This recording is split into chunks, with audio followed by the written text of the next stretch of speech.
All right, hello everyone, and peace of Christ to all of you. Please invite your friends and let us do the good work for today. First of all, today our topic is about specific countries who they are. We cannot count them all, but we will count the most, let us say, harsh ones. Uh, as you see in the title, I mentioned three countries, and for sure one of them is the biggest Islamic country in the world. Uh, I know what it's mean to be discriminated. Me myself, I'm coming from the Middle East, and I do not need to explain to you what does that mean. However, maybe sometime we feel upset and we feel sad and we feel that life is not fair. But my friend, discrimination always make of us the best of the Christians, and discrimination bring the devil down faster, and history repeat itself.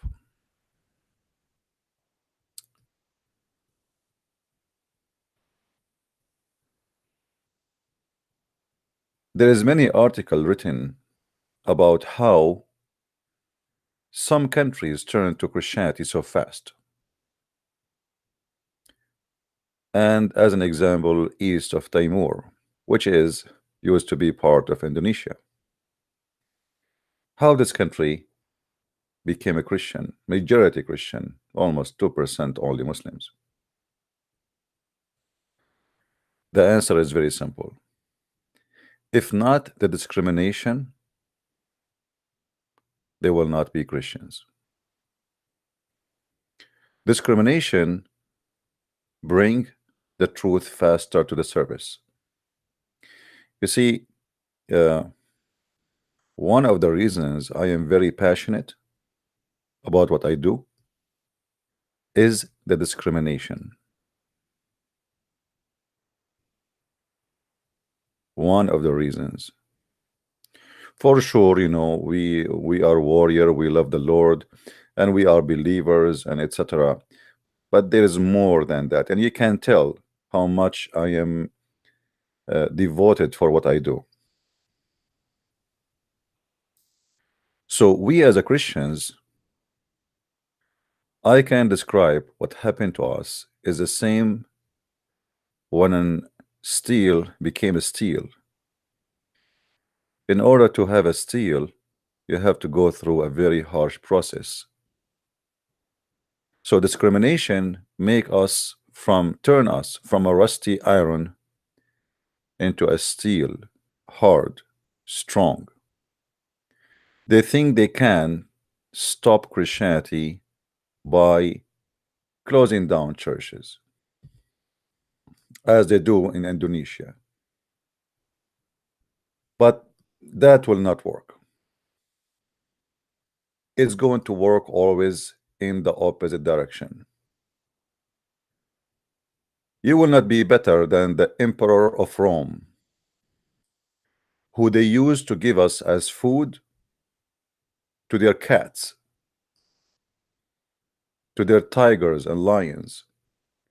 And because they were doing that, Christianity was victorious.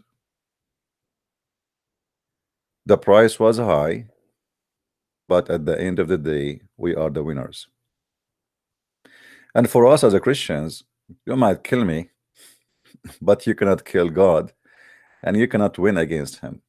I will be in heaven, and you will go to hell for killing a person who did nothing to you,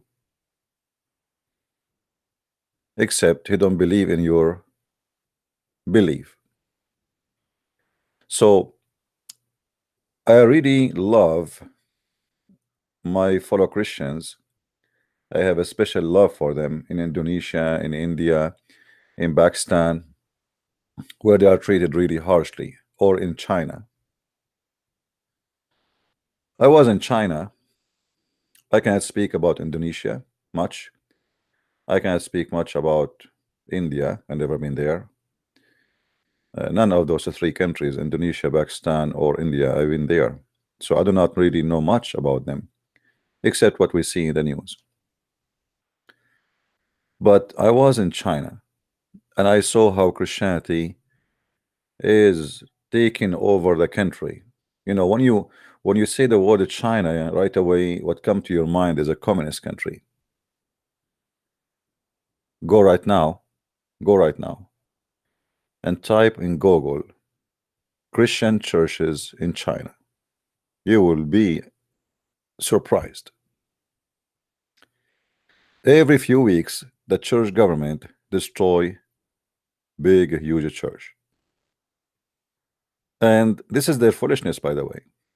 When they destroy a church, they created 10 and 20 and 40 and 70. Because look what happened. When we all of us we gather in a church, big church, and then you destroy my church, that will make the Christians, they have no choice but to spread to smaller churches, and mostly it's going to be houses. And that is the best place to bring people to Christ. That will create thousands of churches. As an example, a day before I arrived to China, there was a big church. The total member of the church, I think it was 40,000 Christian. This is how big it is. By destroying that church, the Chinese government, they scattered the Christians' churches, because those 40 still they are going to worship. You know what I mean? So what if you destroy the church? Still they will do worship. And now, instead of having one church, they will create, let us say every 5 of them create a smaller church at house. So instead of having one church, you created a couple of thousands of churches.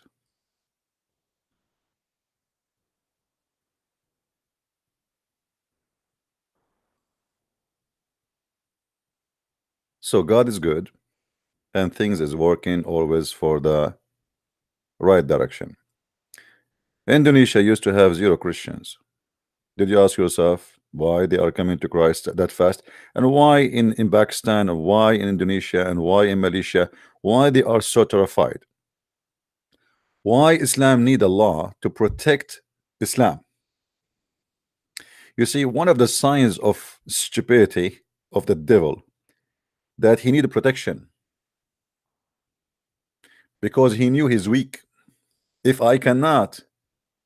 you don't protect me, I die. I am not real, I am fake. So what we do, we stop anyone from saying what he like to believe in, hoping that this will stay and keep Islam exist. My friend, Islam is a big failure. After 1400 years of Islam in the Middle East, go and see what's happening. Muslims, they reject Islam as never before. You know, once I have a, when ISIS was like coming crazy, uh, somebody told me, what do you think about ISIS? For sure, ISIS is a criminal organization, right? But that will not change anything. This criminal organization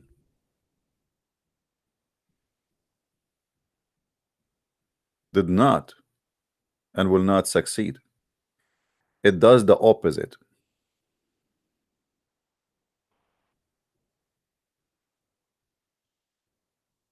If you go right now in any territory where ISIS was taken over, you will see how the Muslims are rejecting Islam left and right. The first thing the Muslims did after their land freed from ISIS, they start taking the burqa off and dancing in the street, the women, and the men, they start shaving their beard and making fun of it. You see, Muslims, they sponsor Islam as long they do not know what Islam is. To make it simple for you, a Muslim, he will shout, we want Sharia law, we want Sharia law, we want Sharia law. Then when you give him Sharia law, he cries, says, please get Sharia law out of my house. I'm sick of it. When they see how stupid this law, they will hate it. If we right now check out and see how many Islamic countries are adopting Sharia law, we will be really in surprise. Almost nobody. 2 days ago, Pakistan sentenced 2 Christians into death because supposedly they insulted the child molester Muhammad. And they think if they sentence Christians to death, that will stop the Christians from believing or saying that Muhammad is a child molester.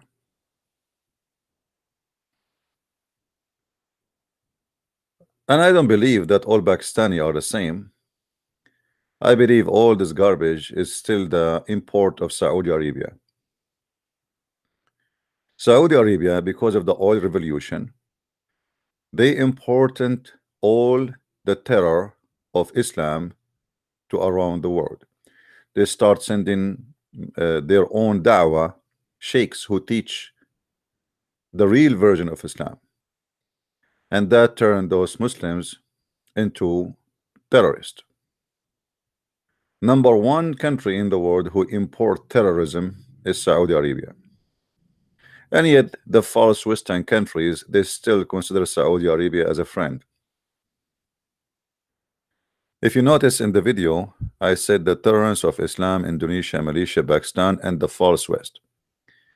If we search right now for the word Jamal Khashoggi, the word Jamal Khashoggi will appear in the search engine 57 million times. 57 million times.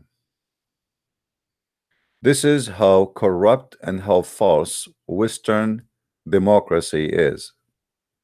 Why in the world all of them, they never stop talking about Jamal Khashoggi, for he been tortured and killed by the Saudi, when the Saudi, they have a law to torture and to kill anyone who leave Islam.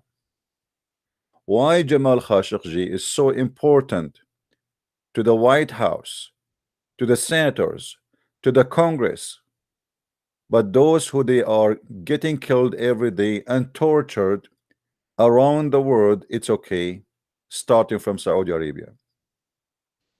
Why they say ISIS is our enemy when ISIS practice exactly what the Saudi practice? How Trump, he say our friend is Saudi Arabia, when this Trump, he knew that in Saudi Arabia not a single church is open. No Christian can celebrate Christmas. How we can be friend with those who don't respect a human right? Why we put sanctions in Russia just because we have differences of politics, but we don't have sanctions on all Islamic countries who beat people in the street if they don't go to pray, who arrest you if you eat in Ramadan, who lash you 80 or 100 times for breaking the Sharia law, who stone you, who cut your hands and cut your feet. The Western countries, and I'm speaking about Western countries, I mean government, are the most false, hypocrite democracy in this planet. European Union is discussing to criminalize anyone who insult Islam. So not only in Islamic countries you cannot insult Islam, even in the false democracy in the West. And they think if they create a law saying if you insult Islam we send you to jail, that will stop us from exposing Islam. So let us make it clear. Our enemy is not necessarily a country under Sharia law. Our enemy is anyone who promote false ideology, false teaching, and promote something opposed freedom. You see, in the West, they speak about the freedom of speech. Freedom of speech, right? But freedom of speech is a big fat lie. Maybe in America we have such a thing compared to the rest. But if you go to Europe, there's no freedom of speech. Europe under the socialism is no better than Europe under Islam. Both of them, they are the same. They made a law. If you, I saw in the news that there's two couples, they called their son Hitler, and they took them to jail. I mean, what kind of law is that? How you say we are a free country? The guy wanna call his son Hitler. What's your problem? Why you want to take him to jail? Yes, Hitler is a criminal. How many Muslims they call their son Muhammad every day? How many Jews Muhammad killed? How many Jews Hitler killed? If you are going to take them to jail because they named their son Hitler, well, Muhammad killed a lot of Jews, and not only that, Muhammad, he says it's a duty for the Muslims to kill the Jews. Muhammad even he said that time will come, and he make it as a duty for the Muslims to kill all the Jews in the world. He said time will come and the Muslims will kill the Jews, and when a Jew he run to hide, the rocks and the trees will say, hey Muslim, there is a Jew behind me, come and kill him.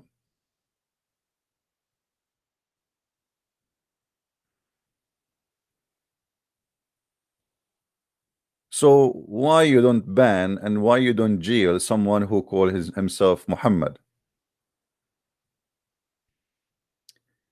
Is that an ideology better than the ideology of Hitler?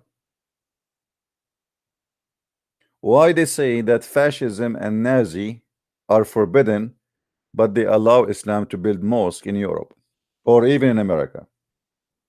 What is the difference?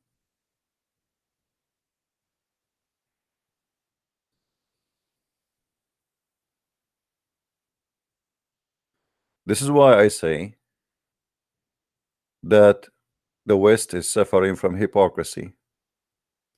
I'm looking at the viewer here. We have only 35, 33. It looked like nobody is interested. Only 33 people care. When I started, it was 80 something.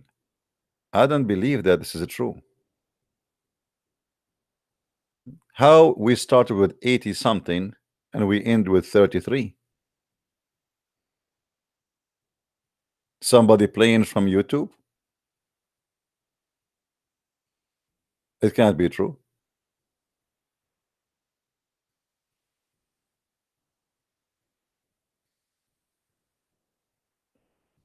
YouTube is taking the number of the viewers down. I will not be surprised if they shut me down. It happened many times before.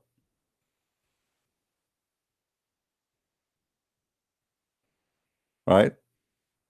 There is no way. We start with the 20 with 80 and now we are 33. That's impossible, never happen. But look at the topic. Anyway,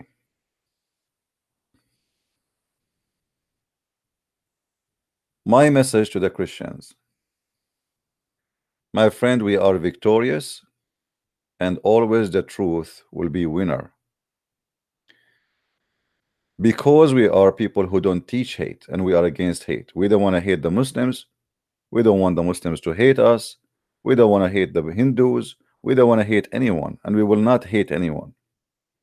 And because we are people who don't hate, we will be the winner. Hate always lose. Violence is a sign of weakness, not of strength. When somebody he cannot prove himself, he go violence. because he have nothing to say. I mean, he's just okay, I'm going to force you to accept what I am saying. So what I do, I put a knife in your neck. But that will not work. And this is why a lot of Muslims are leaving Islam. If you go right now and check who are they the worst enemy to Islam, you will find that they are the ex-Muslims, which mean they are Muslims from Muslim families who grow up as Muslims, who drink the milk of Islam, if we can call it milk, and their roots deep into this cult. And then one day, those people, they snap, they can't take it no more.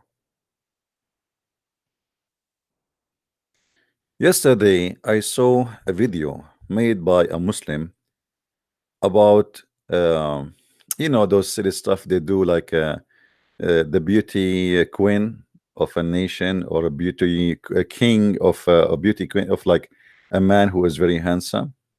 So I saw a video appear suddenly in front of me in YouTube about a gay who is became the king of handsome in Syria. And the Muslim guy, he was speaking about him, how filthy he is, how disgusting he is. Why? Because simply he talked like a girl, and he act like a girl, and he dressed like a girl. And then I posted in the text, I said, you Muslims are a bunch of hypocrites. You're a prophet, he put eyeliner 3 times a day. He color his hair red. He pissed like a woman, never standing. He wear his wifey clothes, and he claimed the reason he wear it because he never received Quran until he wear it. He kiss men under their belly. Yet this guy is the bad guy for you, and your prophet is the best of mankind.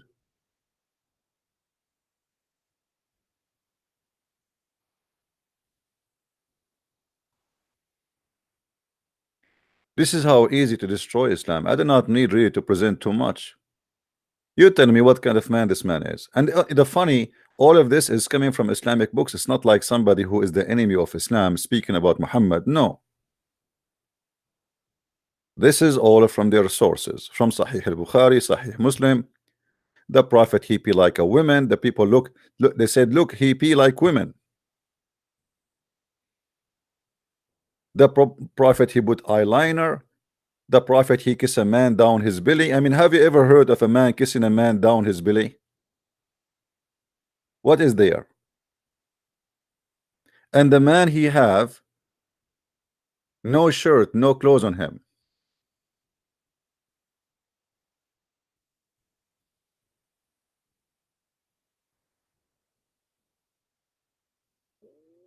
Yeah, this is why I'm saying YouTube is playing games. There's no way that we have 182 like, but we have 46 people watching.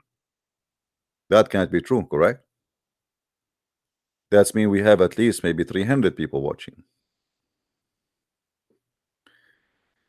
So we need to remember that we as a Christians, we are victorious. Every day I open my debate and the Muslims, they call me, and you witness the failure of Islam. Not a single Muslim there, and he have an answer.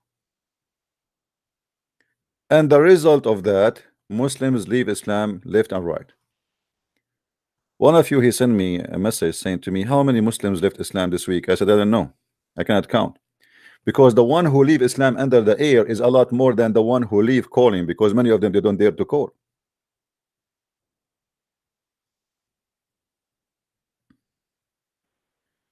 Islam is down. Trust me.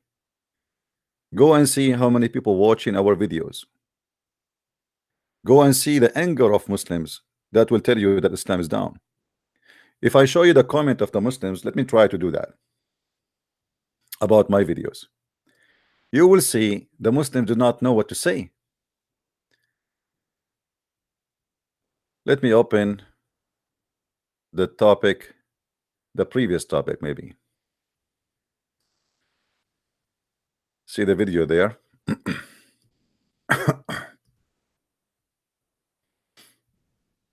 Just to give you an example of the Muslim comments.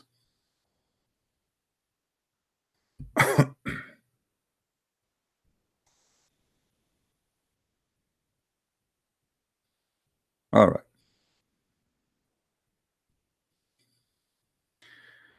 Let us see some of the comments.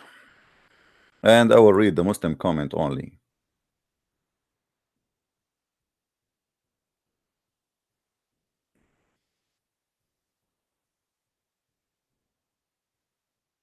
Where is the Muslim comment?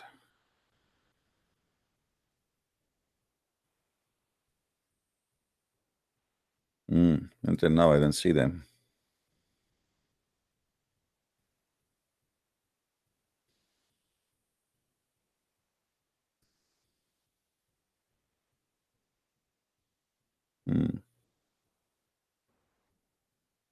All right.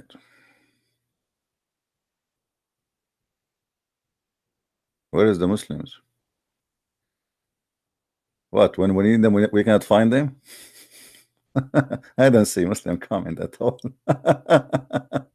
What happened? You know, one of the things, by the way, you notice about Muslim videos that they disable the comment because they cannot take comments. It's dangerous. This is why you will not see any Muslim he have like his Skype open to call me like I challenge you, I'm here. They cannot do that. Where is the Muslims? What happened? Until now, not even a single comment from Muslims. I cannot find them.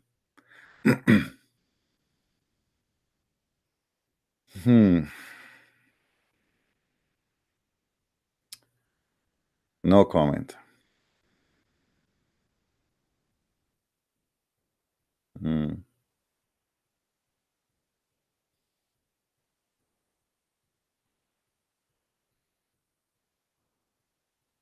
I see.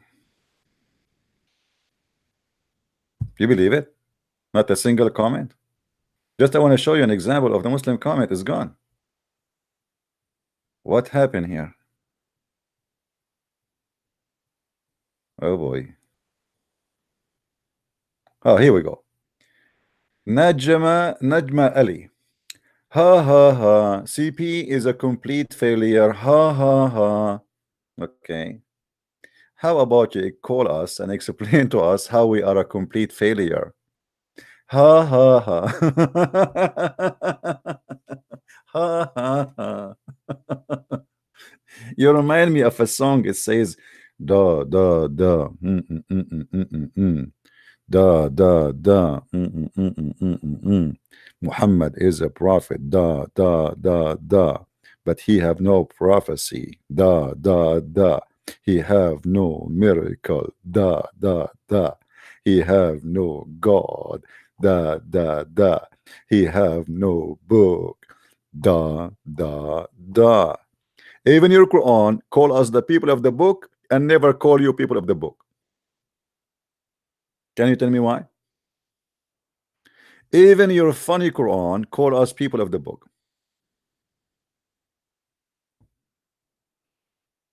And look what he is saying here. You are a complete fraud. Why did I promise people if they watch my videos, I will send them to heaven and give them endless penis? I will give them 80,000 little boy to serve them as they claim, or for sex.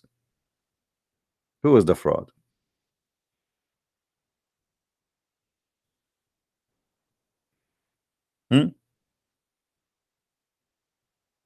Yeah, this is a new CD. It's going to be called Da Da Da. Muhammad is a prophet. Da Da Da, but he have no prophecy.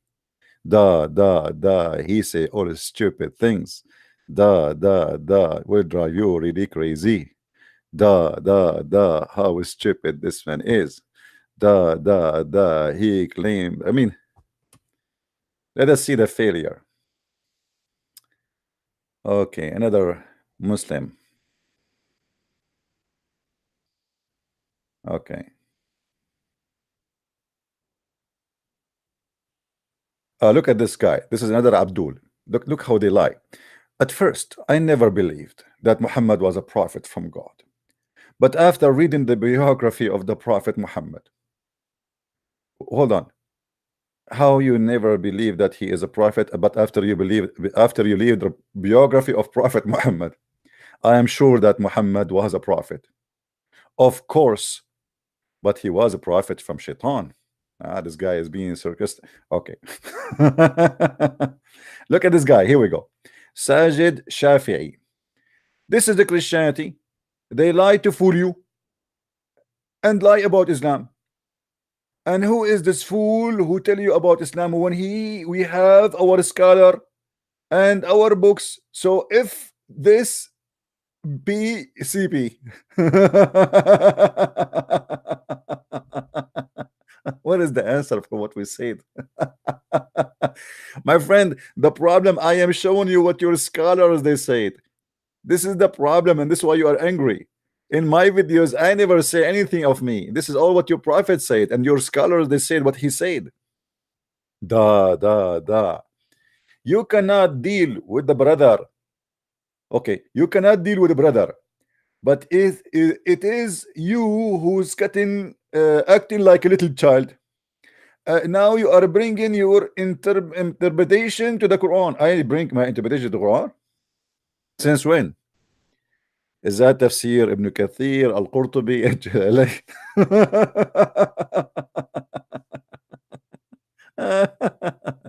da.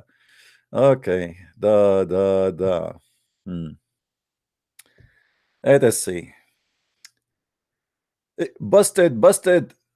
Zuzi, you are cutting off this guy like he's an action, like he's watching the video and he's so excited. You know what I mean? Like, you know, like he's living the moment.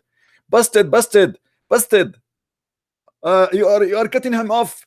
He told you, liar, man, expose you.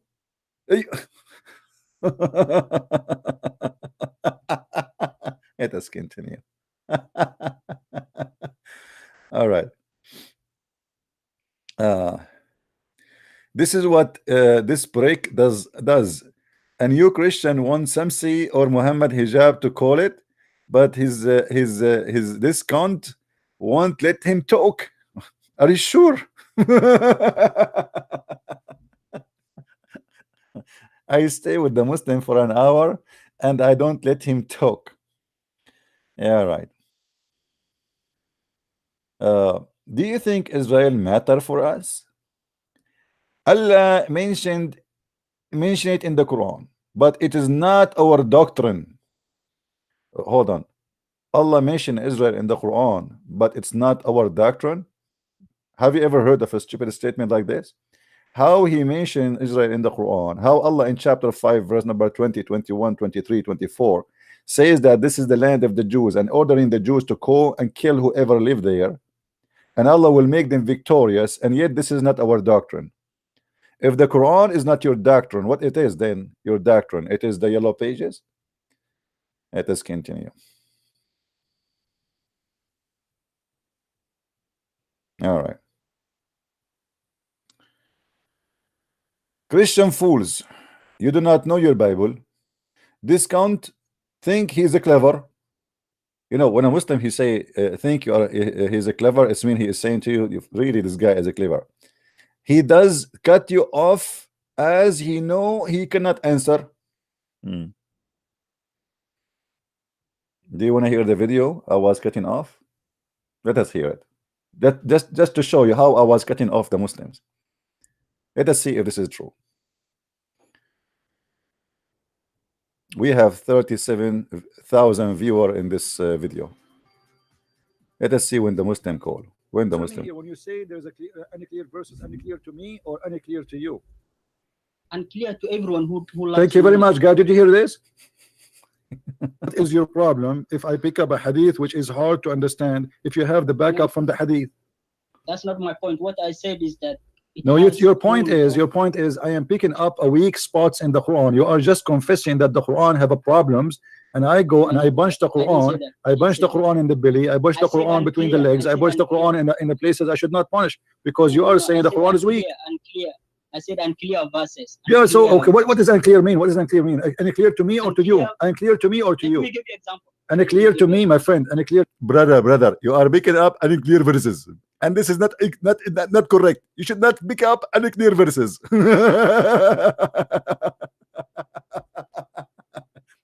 Why you are picking up, brother? The Christian prince, he always pick up unclear verses. Ask him why he's doing that. The question is why your Quran have unclear verses. What does that mean? And you are the one saying to me that the Quran is full of unclear verses. To me or to you? No, I'm just stating what. No. You need to answer me here. When you say there's a clear, unclear verses, unclear to me or unclear to you? Unclear to everyone who Thank you very much, guys. Did you hear this? The Quran have verses unclear to everyone. So what's the point of sending those verses? Why your prophet did not explain them? Unclear to everyone who lacks knowledge, who doesn't have knowledge.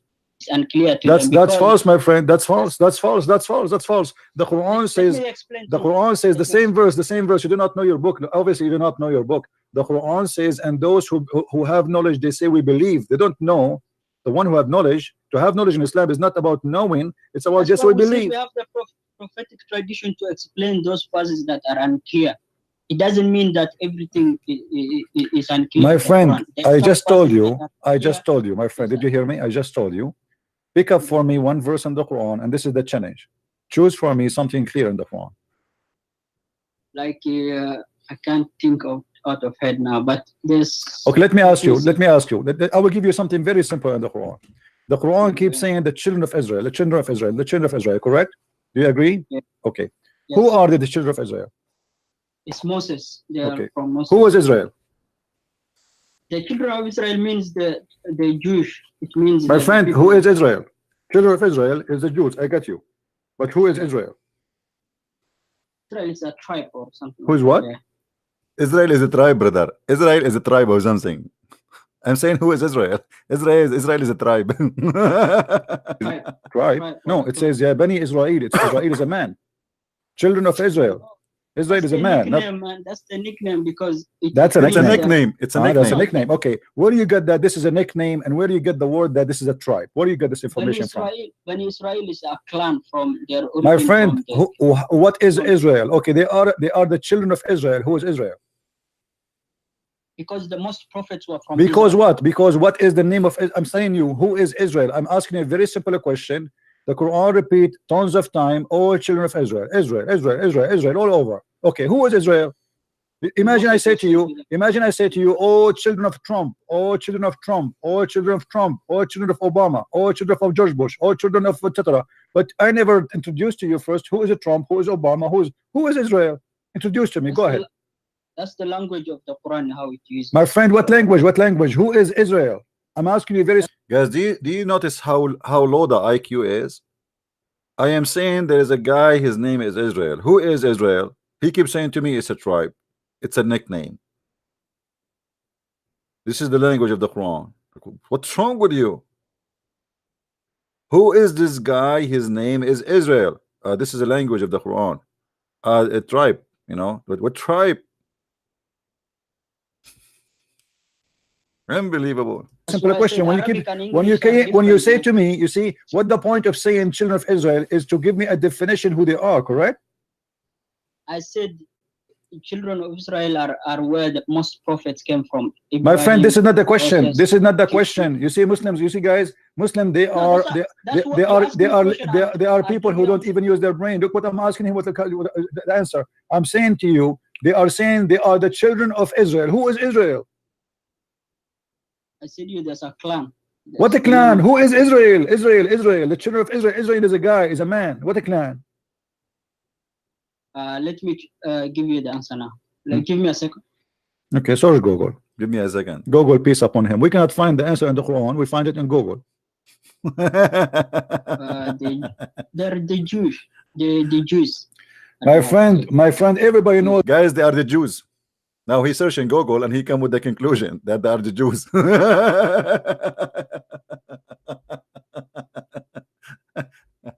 And you are telling me why people they like this comedy show. I mean, this is the best comedy show ever. What? They are the Jews? Oh boy. What Israel? Israel is there. Hello? I said Jewish. I mean, you Jew need to be a Israeli. genius to know what Israel. The second you say Israel, everybody knows what Israel. This is not the question. The question when the Quran says, "Oh, children of Israel," who is the father? Israel. The father is Israel. Who is Israel? Uh, I can send you the link because there's a Don't long send me a link. Give me the explanation. answer. Who is Israel?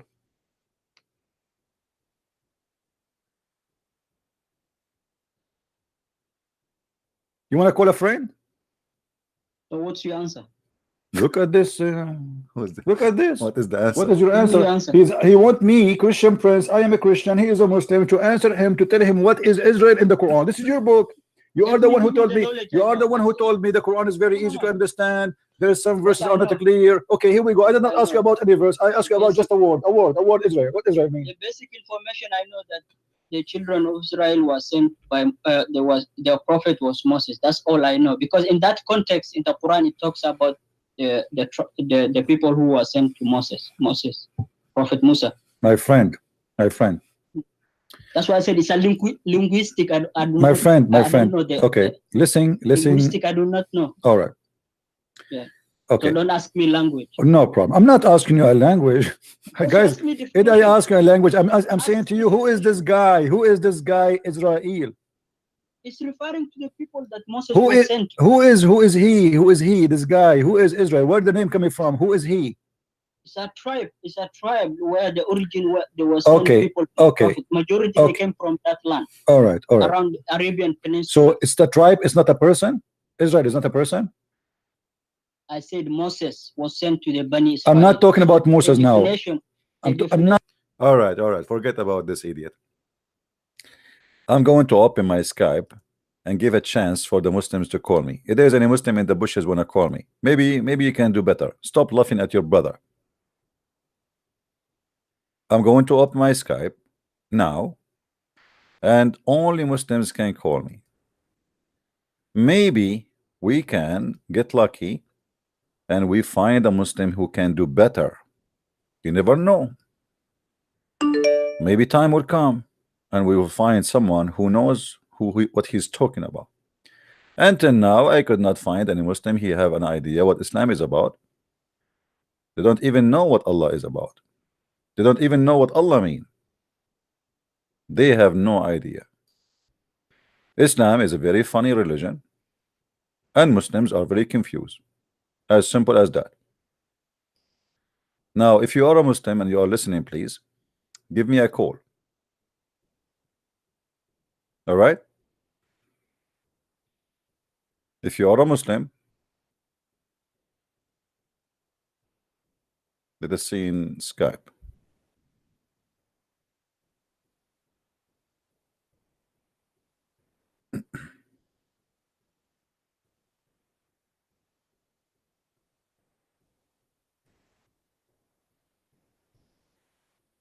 Until now, I see nothing.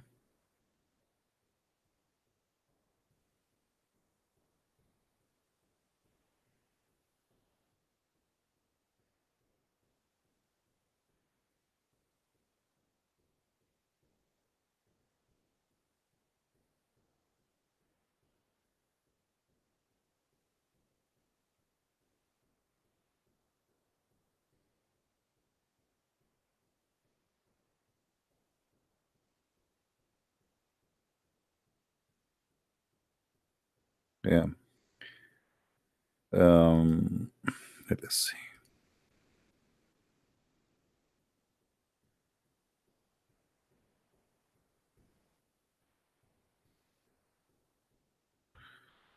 Uh,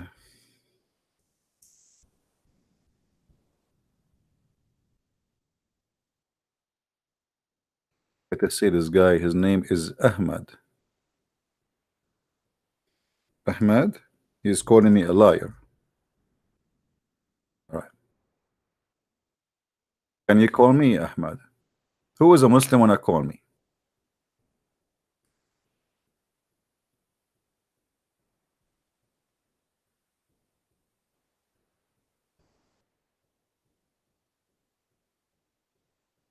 Who is a Muslim wanna call me?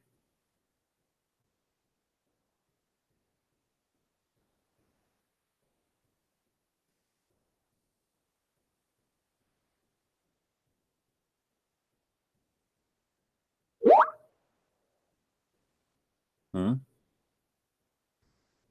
I don't know. Until now, I don't see but text.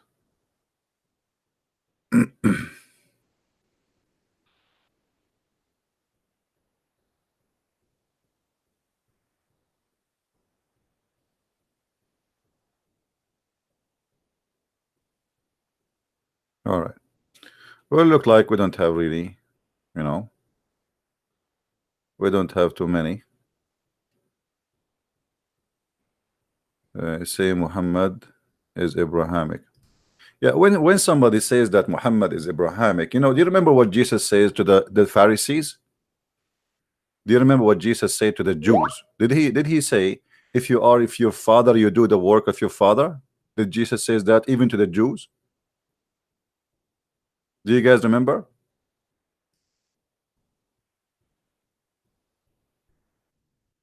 And Jesus was speaking to the Jews, but yet even those who they are Jews, the Messiah did not approve them to be from Abraham because they don't do the work of Abraham. So how somebody says that Islam is Abrahamic,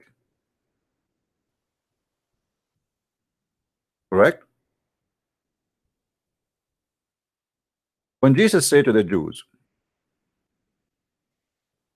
if you go to John chapter 8 verse number 39, you can read it from the verses before. You will see that the Jews, they said, we are, you know, do you know who we are? Abraham is our father.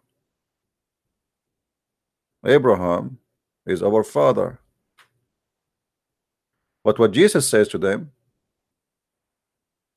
I know that you are Abraham descendant, but you speak to kill me because my word has no place in you. I speak what I have seen with my father. You know, and then he says to them, he answered them, saying clearly that if you are working, if you are a person who belong to Abraham, then you do the work of your father Abraham. Now, do Muhammad did the work of Abraham? Do Muhammad believe in anything Abraham he stands for?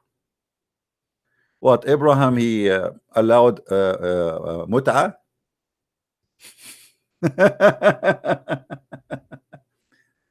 Abraham he told people to go and kiss a black stone. Mwah. Mm. And that black stone is in the shape of a vagina.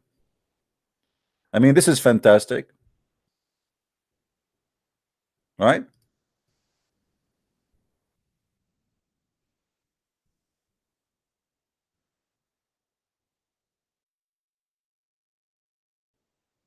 This is must be from Abraham. Obviously, I can see Abraham all over. Because we follow Abraham, we go and we kiss a stone which was a stone of the fertility gods, a vagina. Since when kissing stones is part of Abraham belief?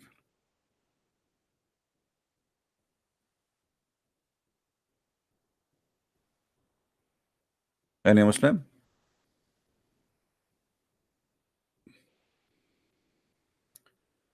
Same time, when Muhammad he speak about Abraham and Abraham believe, how come he do not even know the name of the God of Abraham?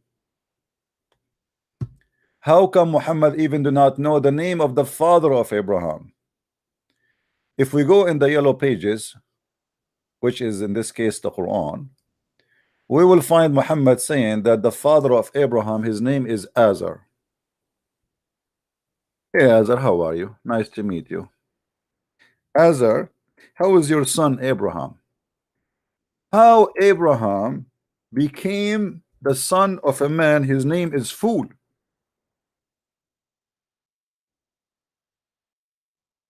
وإذ قال إبراهيم لأبيه آزر أتتخذ أصناما. The Muslims, they never translate the word Azar because they thought this is a word which is, as their prophet told them, is the name of the father of Abraham. But look how silly it is. You see, we were talking to a Muslim and he says, why you are picking up unclear verses? I mean, how even this one isn't clear? I mean, how silly is that? Muhammad is a thief. He was copying from an Aramaic text that Abraham, he said to his father, foolish, foolish, are you going to worship idols? The idiot Muhammad, he thought that Azar, because this is a foreign word, he do not know what does mean. He thought that this is a name.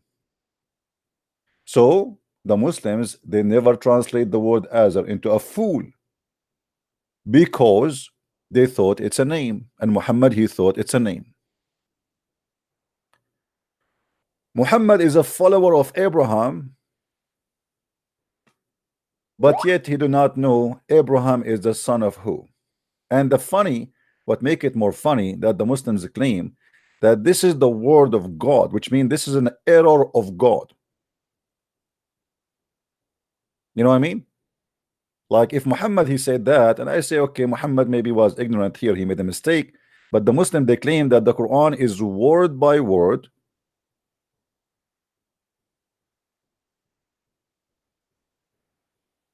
from Allah. So there is no possible mistake.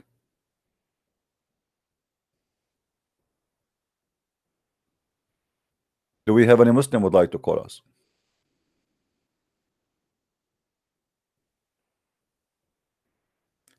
If you go in the Torah, you will find that Terah is the father of Abraham. Why the Jews even they will change the name? I mean, and how in the world somebody wanna call him son? He call his son fool.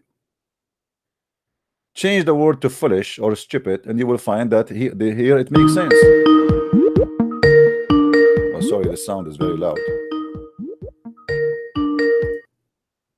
Hello? Foolish or stupid, and you will find that mute YouTube, please. Mute YouTube.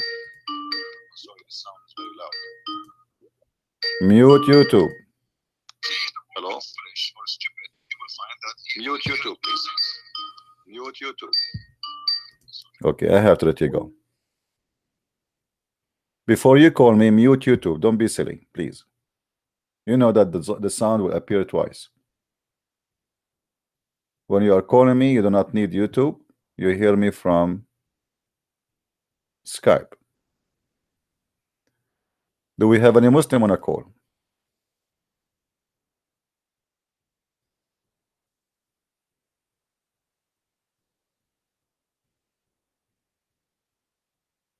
Hmm?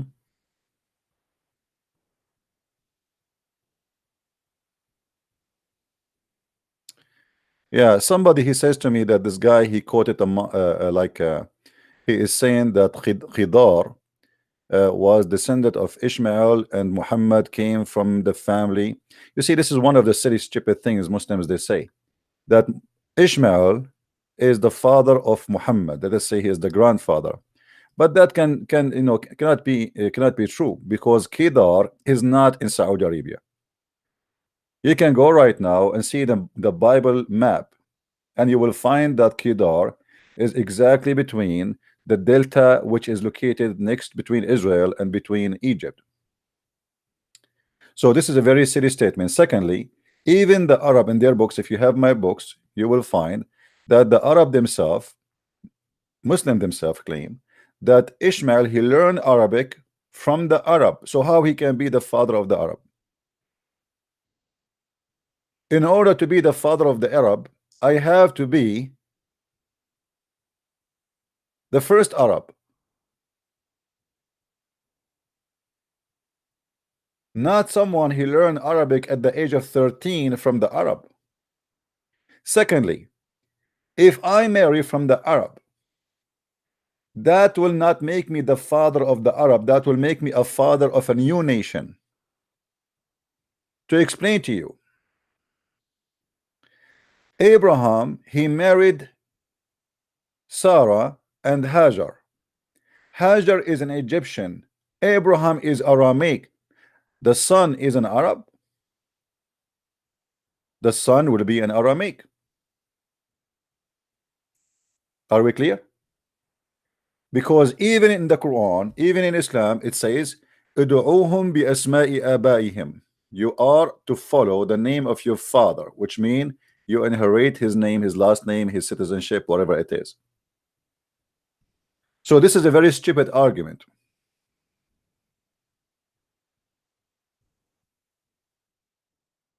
As an example, who says he did marry from a Bedouin women from the desert? By the way, Arab are not an ethnic.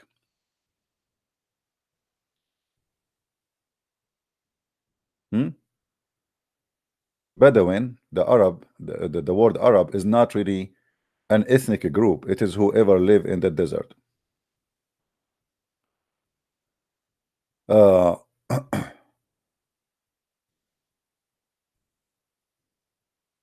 Let us go here.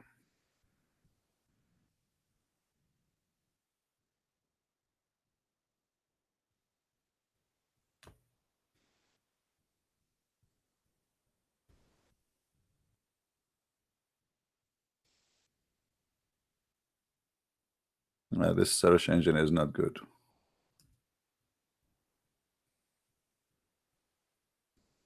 No problem.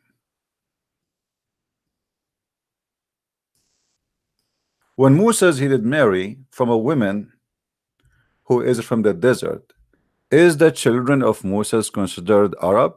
Because that will make, if she is a desert woman, that will make her Arab too. Because Arab is not an ethnic, is whoever live in the desert.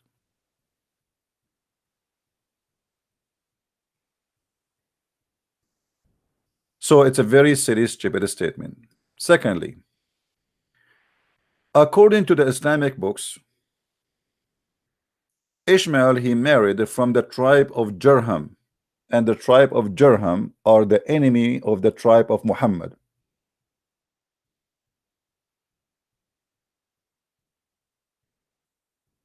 So how Muhammad can be from Ishmael? Number 3 or 4 or 5 or 6. There's no single reference that Ishmael or Abraham they went all the way to Mecca as they claim. Number 6 or 7. The tribe of Muhammad, they took over Mecca. They are not from Mecca. They kicked out the tribe of Jurham, which is the Arab themselves claim that Jurham, the tribe, is what Ishmael he married from, not from the tribe of Quraysh. So all this fiction is stupid. It does not make any sense. Number 3. Number 3 after 7 or 8.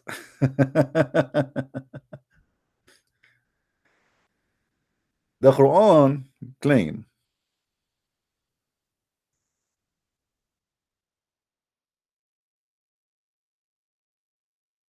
in chapter 29 verse number 27,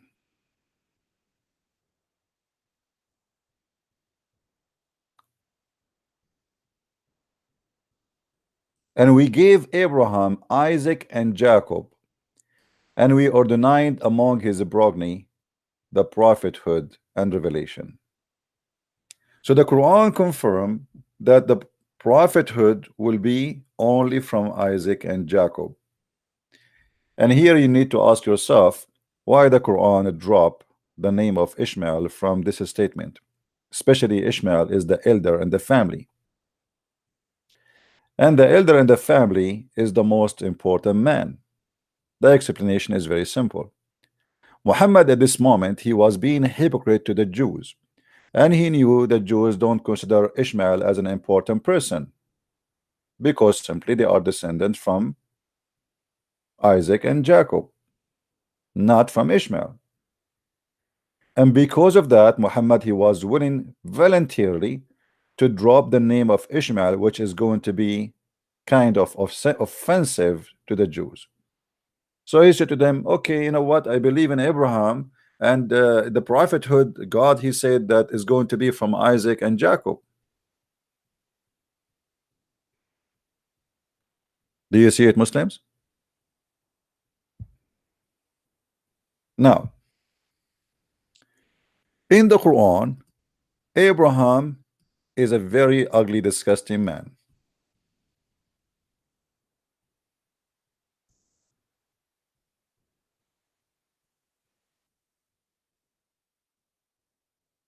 According to Muslims, Abraham was a scam. If we go in chapter 6, verse number 76, 77, 78, you will see that Abraham, he was star worshipper. When he saw the moon rising in splendor, he said, "This is my Lord." He said Shahada. But when the moon set, he said, "Unless the Lord guide me, I shall surely be among those who go astray." Okay. Look like his God, the God of Abraham, this kind of Abraham, he guided him. So after that, after Allah guided him, he started worshiping the star. Which is star? Different star now. He was worshiping the moon now in the beginning. So now he switched to worshiping the sun. When he saw the sun rising in splendor, he said, "This is my God, this is Akbar." You see, the Muslim, they translate the word greatest here from Akbar. And here I want you to connect something very important. You know, you heard before someone like James White saying the Muslim don't believe in the moon God, correct? This is what those silly preachers they teach, and they are false people. And why he said that? He said because the Quran say clearly that you should not worship the moon or the sun. But this is because of this guy, he is ignorant. The Arab don't worship the moon, they worship the moon god. What is that? What does that mean? There's God control the moon and there's God control the sun.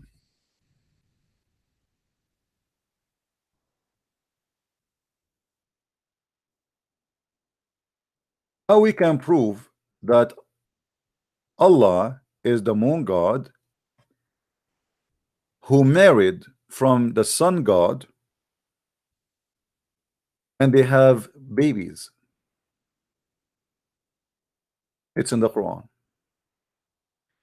If Allah is not the moon god, why the Arab believe that Allah have three daughters, which is after his marriage from the sun god, and they are Allat and Al-Uzza and Manat?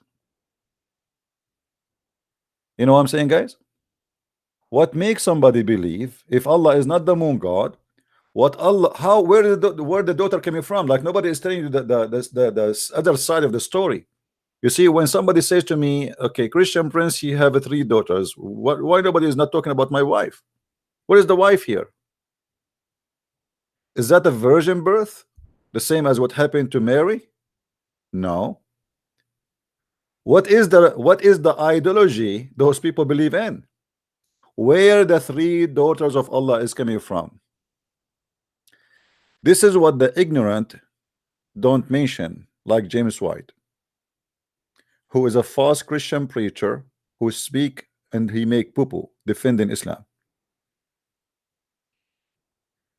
The three daughters of Allah is a very clear proof that Allah is the moon god, because this is what this ideology believe, that the moon god did marry from the sun god and then they have three babies and they are daughters. Is it hard to prove?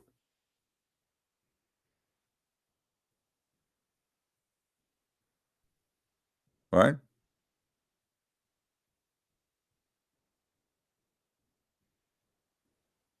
now we go back to Abraham. You will notice here when the verse is speaking about Abraham, it says when he saw the sun, he said, "This is my Lord, this is Akbar." This is Akbar. When you hear Muslims shouting, what they say, guys? When you hear Muslims shouting, what they say? They say Allah. I will type it for you in Arabic.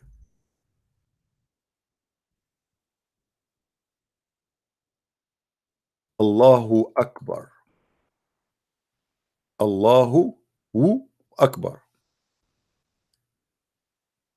I will break that down for you. Allah is the moon god. Akbar is the sun god. Wa mean end. So let us break it down.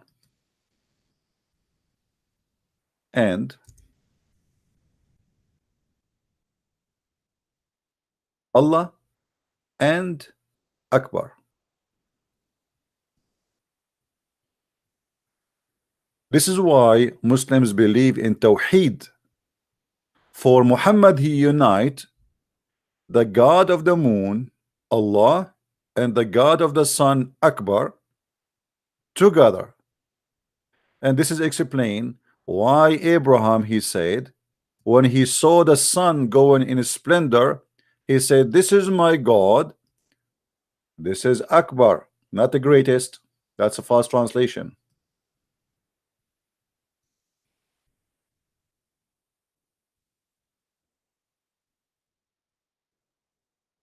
This is not greatest. This is Akbar. Are we following? Does it make sense? Does it make sense?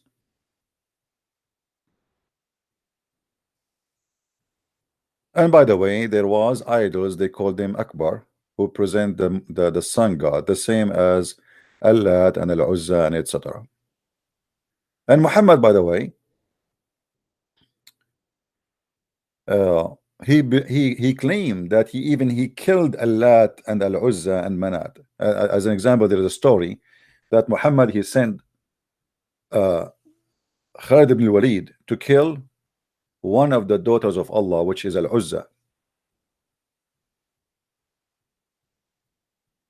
which means Muhammad, he believed really that Allah have a daughter, because he says that really they killed her. She was a woman who have dark skin, and she is naked.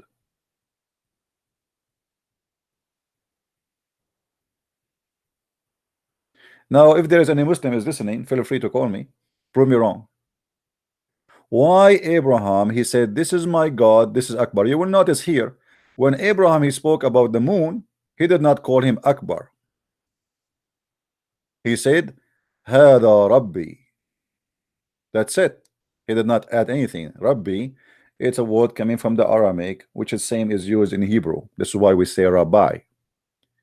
Rabbi is Rabb, which means can be Lord, as God. So Hada Rabbi, but he did not say Hada Akbar,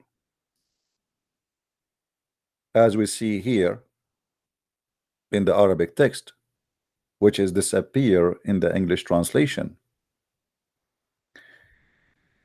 And then we find that the story about Abraham not only is so stupid and so naive, it's so crazy, because look what Abraham is trying to say. Why Abraham, he became apostate from worshiping the star.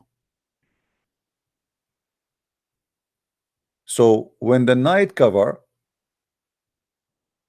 he saw a star. He said, this is my Lord. Okay. The Quran did not explain to us why Abraham, he worshipped that star, and what star is that, and what is the reason to worship a star. Isn't it silly? You see, every ideology have a basic, have a reasoning, even the false one. But you don't just see a star in the sky and you say, this is my God. I mean, this is stupid. You know what I'm saying? What is the reason for Abraham to worship that star? And what star is that? Number two, he said, but when it's set, he said, I love not that set. But who said that stars set?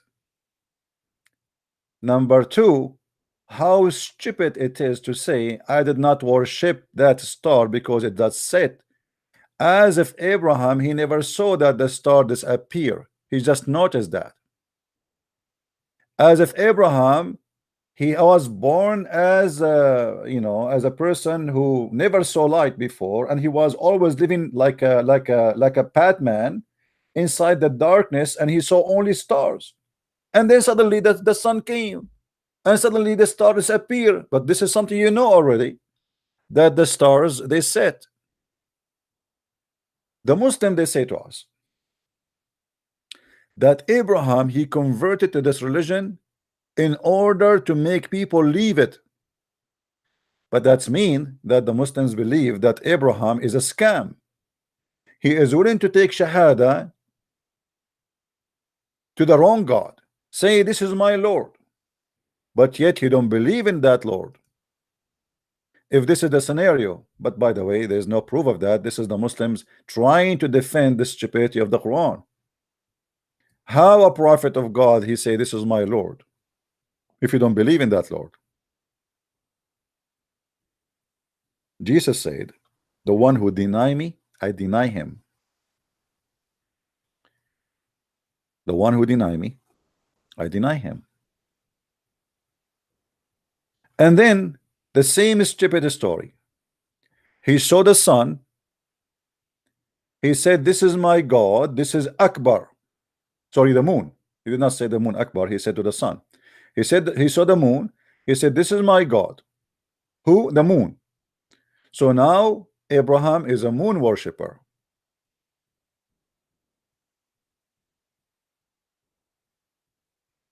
He should not worship the moon. He should worship the God of the moon. Who is the God of the moon? Allah.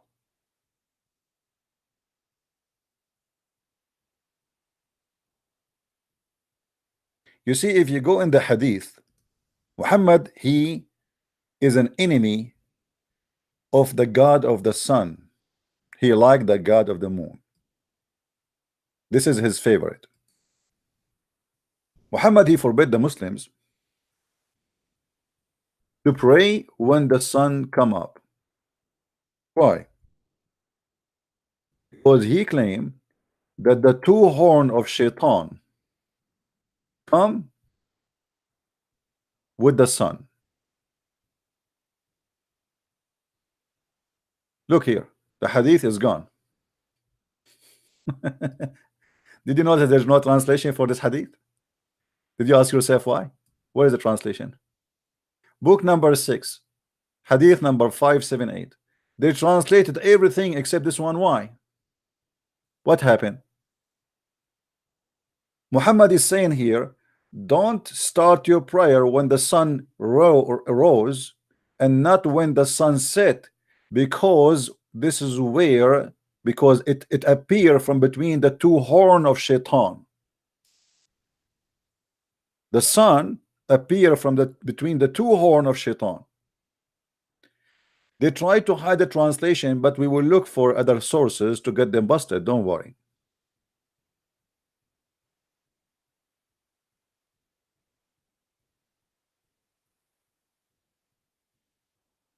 Read with me this one.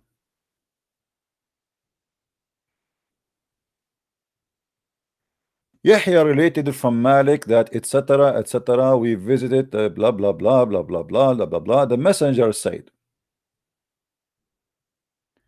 the prayer of the hypocrites, the prayer of the hypocrites is that one of them sit until the sun become yellow and is between the horn of shaitan. Muhammad confirmed that when the sun became yellow, which means appear in the sky, at that moment the sun is between the horn of shaitan. Do you see it?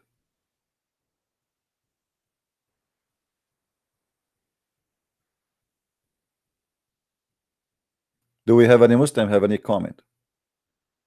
Let us continue. The same story appear over and over and over.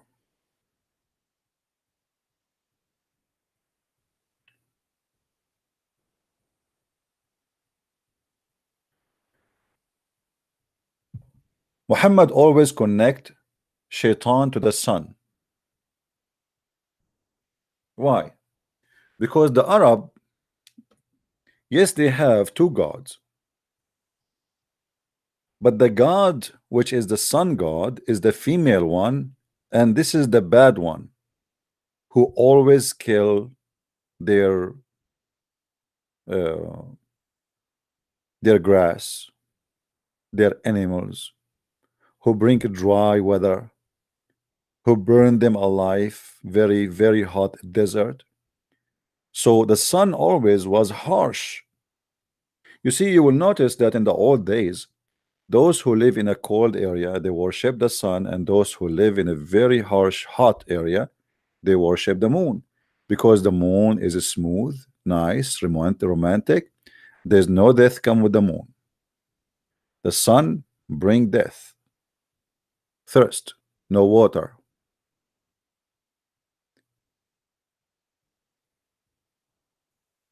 And this is why we notice here Muhammad is speaking about the sun in different way. However, Muhammad is a person who unite the God of the sun with the God of the moon, because at the end of the day Muhammad is a hypocrite man, and he wanted to make it clear that I am not against you worshiping those gods, but God is one and is united now. Tawheed, Allah and Akbar, one God.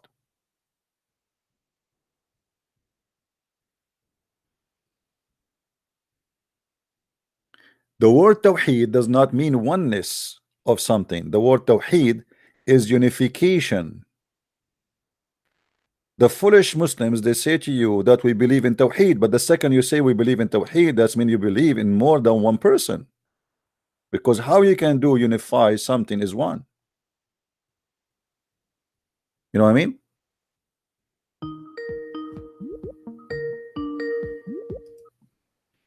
Hello?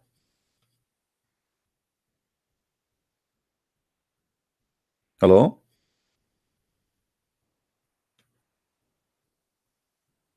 Are you there, my friend? No, you have a bad connection.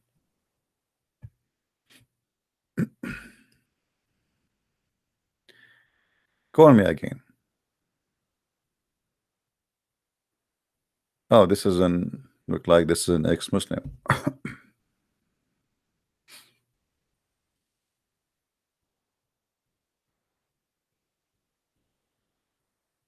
Yeah, he's an ex-Muslim trying to call. I got excited. I thought it's a Muslim. All right, no problem, my friend. You can call me if you wish. As you see, there's nothing there makes sense in this cult. I challenge any Muslim to tell me why Muhammad he believed that the sun rise from between the two horn of Shaitan. What is that logic is? Any Muslim can tell us? You have to admit that this is stupid and far away from the truth, unless you tell me what is behind this ideology. When you say that the sun is rising from between the two horn of Shaitan, that means you believe that Shaitan have two horn.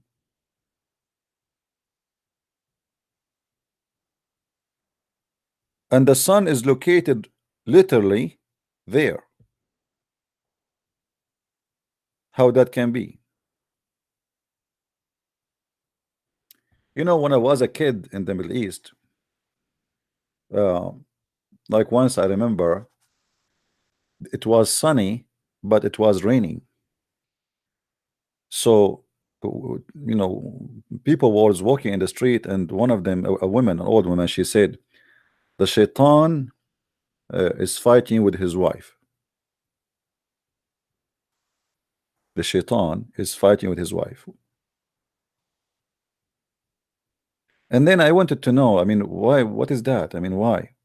And then I found that we have a legend as Arab that Shaitan, he have a wife. And when they fight, things go out of control.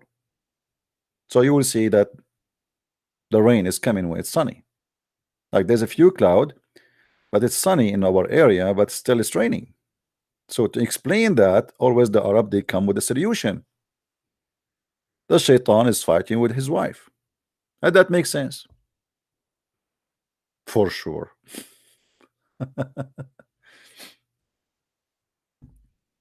So the Arab are people of legend who believe in a lot of fairy tale stories. And this is why if you go in the Quran, you will find that Muhammad, the Arab, keeps saying to him, you are telling us nothing new. Those are the fabulous of old ancient people. We heard it before you. Nothing new. If we search for the word asatir in the Quran,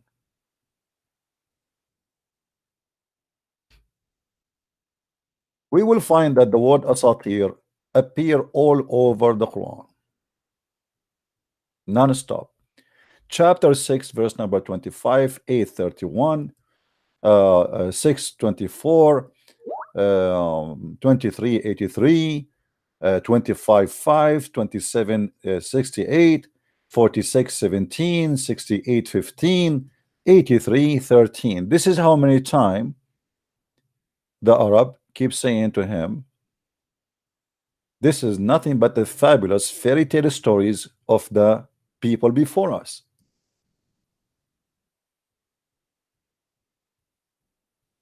And here you will see how this is exposed when the Muslims lie to us and say that people, they were astonished with the Quran. Yes, Ali, how are you? Hello. Yes, Ali. Do you hear me? Do you hear me? Hold on. I think I forgot to. Yo, can you hear me? Hello. A second. All right, Ali. Back. I can't No, hear you. it's okay. You hear me now? Oh, I can. Yeah, I can hear you now. All right. How are you, Ali? I'm good, man. How are you? I'm fine. Did you search for your God saying that women, they have a sperm coming from their ribs? I did ask my mom. She gave me an answer. Okay. So I did go on that website you sent me. My only problem was, well, there's two things I want to bring up. First of all, was when I was watching your live after we hung up, you said if you look at the difference between the English and the Arabic has 2 pages full of writing. The English only has 1 line. And you said that's the way that Muslims deceive and lie. But if you can read Arabic, so you obviously knew this. But in case you didn't read it, on the Arabic page, they were doing tafsir for 3 ayat, not that just the one they do for the 1 and the 2 that come after. No, my friend, no problem. But you will see that in the English one, they are doing the same. Let me show you. You want to see? Sure, go ahead. Okay. What tafsir I gave you? Remind me. Ibn Kathir or someone else? You sent me it. It's I think it was Ibn Kathir. I think it was Janan, I think. Jalalain? No, I think Jalalain. Because no, it was here we go. Let me click at your link, the link I gave you, because I believe I gave you the link, right? Yeah, you did. All right. Yeah, no, this is Tafsir al-Quran, Ibn Kathir. Do you see it? Yeah, go ahead. All right. Now, if we go to Ibn Kathir in English, we will find that everything written in here is gone in the English. Let us go. Best idea, Mom. Okay. This is Ibn Kathir.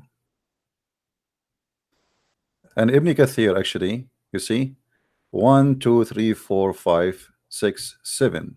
So we will go to the verse number 7. Oh, sorry, we go. Sorry, this is chapter 86. We go to 86. We go. You see, there's all the way 1 all the way to 10.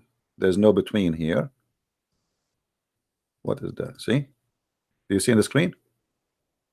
So it I'm waiting for it to load. Yeah, which means when you click 1, it's going to read for you all the tafsir from 1 to 10, and then you click at 11, the second page. You see it?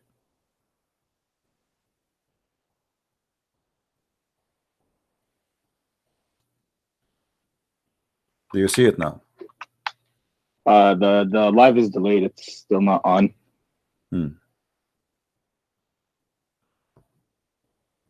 Yeah, I see the 1 to 11. Yeah. See, so when you click at 1, which that's mean, is going to continue non-stop in one page from 1 to 10. Then you have to go to second page, which will be 11. Do we agree?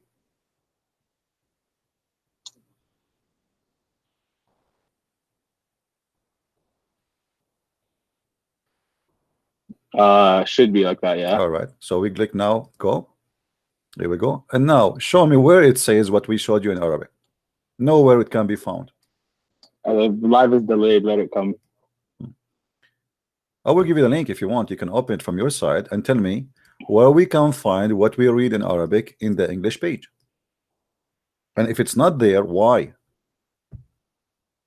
1 sec. I'm gonna load it up on my laptop because it's playing both voices at the same time and it sounds really like it's hard to focus. Yeah.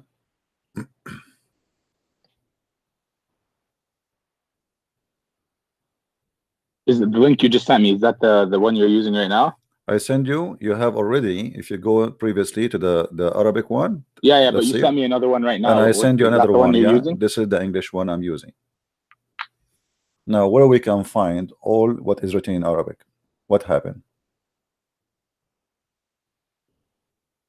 I don't see the problem though. They're showing the ayah and then they're showing the tafsir for it. No, my friend. Here we go. Like here as an example, it says. خلق من ماء دافق يعني المني, which means the sperm. يخرج دافقا من الرجل والمرأة, come out from the man and the women. فيتولد منهما الولد بإذن الله عز وجل. So it's coming a sperm coming from both of them, from the man and the women, which will make the child by the will of Allah. And then he says ولهذا قال يخرج من بين الصلب والترائب يعني صلب الرجل وترائب المرأة وهو صدرها. وقال شبيب, you know, where we can find that? It says here وترائب المرأة أصفر رقيق لا يكون الواد إلا منها. وكذلك it says وقال الضحاك وعطية عن ابن عباس تربية المرأة موضع القلادة. The tarbiyah of the mar'a is the location of the necklace. Where we can find that in the English one? Can you show it to me? Maybe I miss it. It says from the man and the woman. It doesn't say the way the necklace is. Okay, so where is the Arabic text is gone? Why they took it off? Well, that's not the text from the Quran, right? That's just the text. That's their my friend. You see, my friend. You remember what you called me when you called me? You said that I said this is how the Muslim they deceive. Why in the English text? No, because when you were using the Jalalain and I went on it, I'm not using the Jalalain. No, I'm not using the Jalalain. The link is there, my friend. The link you click.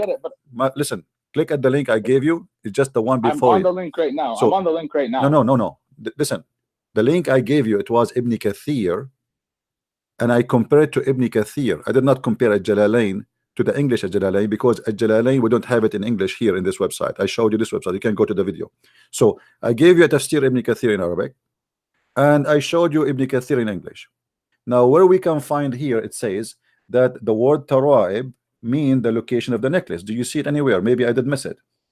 In English, no, I don't see it anywhere. Okay, why? What is the problem? Why all this part is gone? Don't you think that this is a shameful act done by the Muslims to deceive us, to cover up? It's not done by the Muslims, right? It's done by who? Who is the one who translated this? Ibn Kathir. Ibn Kathir translated this to English? Well, I don't know who translated it, but whoever translated it was the guys, one who did, Ibn Kathir is the one who translated this to English. Obviously it wasn't, but I'm saying the person who translated it is the one who did it, right? My friend, if he is the one who translated, why the Muslims don't say to him, take it down, this is a false translation? What happened to Ibn Kathir? He ate it up. Almost 60-70% of Ibn Kathir is gone. Why the Muslim don't complain? Why Muslim don't say this is a false translation? I don't know. Okay, now did you prove to yourself? You promised me that if you discover that this is what the Quran is saying, you will leave Islam. That the Quran is saying that women have a sperm coming from her ribs, the location of the necklace, and the sperm of the man is coming from the backbone. You promised me you will check it out. If this is true, you will leave Islam. Yeah, and I talked to my mom, but like, so can I explain it? Go ahead. Okay, so the first thing she told me was in the Quran it says nothing about sperm leaving a woman. It says the salb and what's the other? I don't remember what the other word is, but you know what I'm talking about. It doesn't say sperm leaving the woman. You see, Ali, I don't want to insult you, but you remember what you said to me? You said to me, I'm going to check this interpretation. If this is what it says, I will leave Islam. I know. And okay. I showed my mom the interpretation. So, she was telling me, she was saying that this is that specific man's explanation. Okay. This isn't what he's saying. The Quran is saying. That's what. Okay, no problem, my friend. Hold on. You see, you made a promise that if this is what the man's saying, I will leave Islam. You did not promise. No. Yes, this is what you said. Okay, let me ask you. Choose another interpretation who is smarter. Forget about Ibn Kathir. Choose any other donkey. Which donkey you want me to show you? Here we go. We have a long list of donkeys. Choose any donkey of your choice. A mule, horse, anything you want. Which one? There's tons. Look how many. Look how many. Look how many. Which one of them is your favorite? Can I just explain myself? Don't explain, because you don't even know what I'm talking about, and you have to ask your mom, and suddenly your mom became the scholar. Your mom, with my respect to her, she is the one who can explain the Quran. When the Quran says that women are half a brain, so like that doesn't change the fact. Like, why can't I? It doesn't change the fact. What do you mean? Is it the Quran says that women are even allowed to witness? Two men are one man equal to two women. So according to your religion, with my respect to your mother, I'm not insulting your mother. This is not my intention. According to Islam, your mother is a half a human being.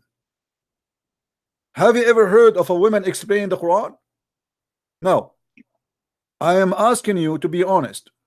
Which interpretation you like me to pick up for you? Choose one. Here we go. We have a long list. Why can't we just go straight to the Quran? Why do we have to do it? Because you cannot. Okay, here we go. We go to the Quran. The Quran says it clearly. It's a gushing fluid. How your mom, she said to you, this is not a sperm. What is this? What is the liquid come as gushing fluid, which is coming from the man and the women? What is that? It doesn't say man and the woman. That's what. No, I'm it says that. It says no. It says that because anyone who's my friend, don't waste my time. Don't waste my time. No, listen. The word tara'ib is specifically for the location of the necklace of the women. Read with me carefully. No, because another interpretation for the word tara'ib is ribs. Which one? Is it not? Give me the interpretation. Which one? Which one? Which one? Look, you won't even let me speak. My friend, you said another interpretation says the opposite, right? Or said only ribs. Not the opposite. Another translation for the word tara'ib is rib. Where? Who said that? On Quran.com. Al-Quran.com. It says ribs? It says ribs. Okay, is that supposed to be fixing it? It actually changes the perspective of everything, because if you look, it says, look, it says, my friend, let him observe. Listen, just let me speak. Let me speak. He says on ayah 5, it says, let man observe from what he was created, right? Is that correct? Yeah, and I'm listening. And min man khalaq, right? So what the man was created from. So then after it says he was created from a food rejected, right? But now if you look back to Adam and Eve, you guys believe in Adam and Eve too, do you not? Lord have mercy. Lord have mercy. What Adam and Eve? What Adam, he was created from ejected fluid. Guys, Adam, he created from orgasm. And Eve was created from orgasm. My friend, are you saying to me that you Muslim believe that Adam and Eve, they are created from orgasm?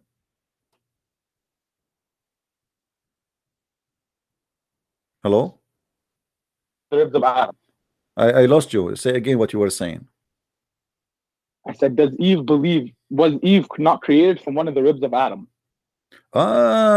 This is about the ribs of but you see the ribs, you are the one who said to me that this is the ribs of the women. Isn't it the ribs of the women or the ribs of the man? I didn't say ribs of, I said, bro, the woman. No, my friend, don't be stupid. Don't be stupid. It says gushing fluid. It says gushing fluid. Look what the man is created from, gushing fluid, coming from between the backbone of the man and the ribs of the women. And this is have nothing to do. Listen, my friend, I am not a kid. Don't waste my time. Okay, you want okay, look. It says coming from between the backbone and the ribs, right? The backbone of the man and the ribs of the women. Okay, when women release eggs, where are they released from? From their nose. Where? You tell me. From their They're ribs? released from From no, their no, it's not released from the ribs. It's from released from an area near their ribs. near the ribs. Not near. How Under near? the How ribs. near? Under in I don't know, in the woman reproductive system. That's My where the eggs friend, are it released. says okay. So when it says gushing forward, did it say gushing out of the Okay, no vagina, or did it problem. say I want you gushing to show me forward? one interpretation. I agree with you. Why can't you take my interpretation? Who I'm are you? confused. You don't even know how to read the words. I actually do know.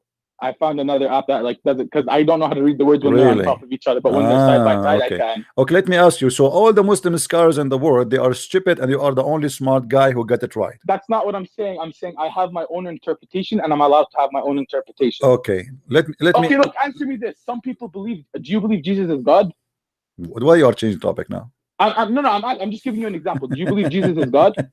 Yes. This is going to be on the same topic. Okay, there are some Christians who believe Jesus isn't God, that he's the Son of God, right? No. Yes, there is. There's many Christians who believe that. No, that's false. You know, this Okay, you're saying that's false, but some people do believe it, right? my friend, you can believe whatever you want, but Christianity, Okay, so you cannot call him a I'm not Christian. You saying cannot me, call. Hold on. You cannot call someone Christian if he believe in something not the Christian believe in. You can call him Jehovah's Witness. You can call him whatever you want. Every belief has a name. Christians are those who believe that Jesus is God. As simple as that.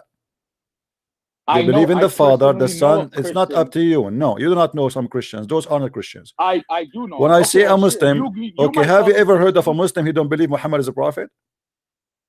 Not myself, no. Okay, so in order to call you a Muslim, you have to believe in Muhammad as a prophet, correct? Correct, but Okay, there's some so differences set up. between the beliefs of Listen, Muslims, don't aren't talk there? to me like a kid. In order to believe, not. that you are somebody is a Christian, he have to believe in the Father, the Son, the Holy Spirit, and he have to believe that we have one God and Jesus is our God. So if you have someone who don't believe Jesus is God, that's his problem. This is not a Christian. He can be Mormon, he can be Jehovah's Witnesses, or he can be a Muslim maybe. I have a question though. If Jesus is God, how was he killed? That's a good question. So you are saying if Jesus is God, he should not be killed, correct? You can't die if you're God, can you? You are right. God doesn't have a beginning or an end. Thank you. You just prove to me that Jesus is God in Islam, because according to Islam, Jesus was not killed. Yeah, he was. I know God put in a substitute for him. No. You just said no. Your logic is if Jesus is God, he should not be killed. This is your logic, my friend, right? He can't be killed, but my God friend, was hold killed on. It's you who said to me how God can be killed, correct? Okay. Correct. Jesus, he was not killed in Islam, so he must be God. And he right now he's in heaven, he's there for 2,000 years at least. So he must be God in Islam. But that means Christianity's false, because Jesus was killed. But that's means no, hold on. But that's mean that Jesus still is God. How would he be God if he got killed on the cross and then resurrected? Well, you see, I'm going with your logic. If Jesus is not God, he should. Even if you go with my logic, friend, but it becomes flawed. No. That will just change the fact that if Jesus was crucified or not, but still he's God. So if he wasn't crucified, then all of Christianity is false. Listen. I'm going with your logic. Don't run away from your logic. You are the one who said to me, if Jesus is God, he should not be killed. In Islam, Jesus was not. My friend, that's mean we are right anyway. That's mean we are right anyway, because it's still at the end of the day, what is important for us that Jesus is God. So it's confirmed in your cult that Jesus is God anyway. So you have now to leave Islam and accept that Muhammad must be a false prophet, because your logic is if Jesus is God, he should be alive and no one would be able to kill him. So why you don't leave Islam? Because what you do is you complain on your live a lot of Muslims always want to talk about Christianity and they never want to talk about their own belief because they're afraid. But you're doing the same thing here. I just answered you. I got you busted from your logic. I got you busted from your logic. I got you busted from your logic. From the perspective of a Muslim. Answer me from the perspective of a Christian. I answered you. I answered you. Secondly, okay, let me answer you now. Let me answer you as a Christian. No problem. Me as a Christian, we believe that God, nobody can kill him. Simply, they killed the flesh of the man. Jesus said, before Abraham I am, which means his existence had nothing to do with the flesh of the man. So the flesh of the man was killed, but God will never be able to kill, and nobody can kill God. He is always alive. He is the living God. So they killed the man. Listen, I'm asking you as a Christian. Either you want to listen, either you want to listen. So the one who was killed is the flesh, but not God. God always is alive. So this is why Jesus, you know, when he came back to them, he came with the flesh to prove that this is what happened. I am him, the one who promised you that I am the resurrection. Jesus said, I am the resurrection, I am the life, I am the truth.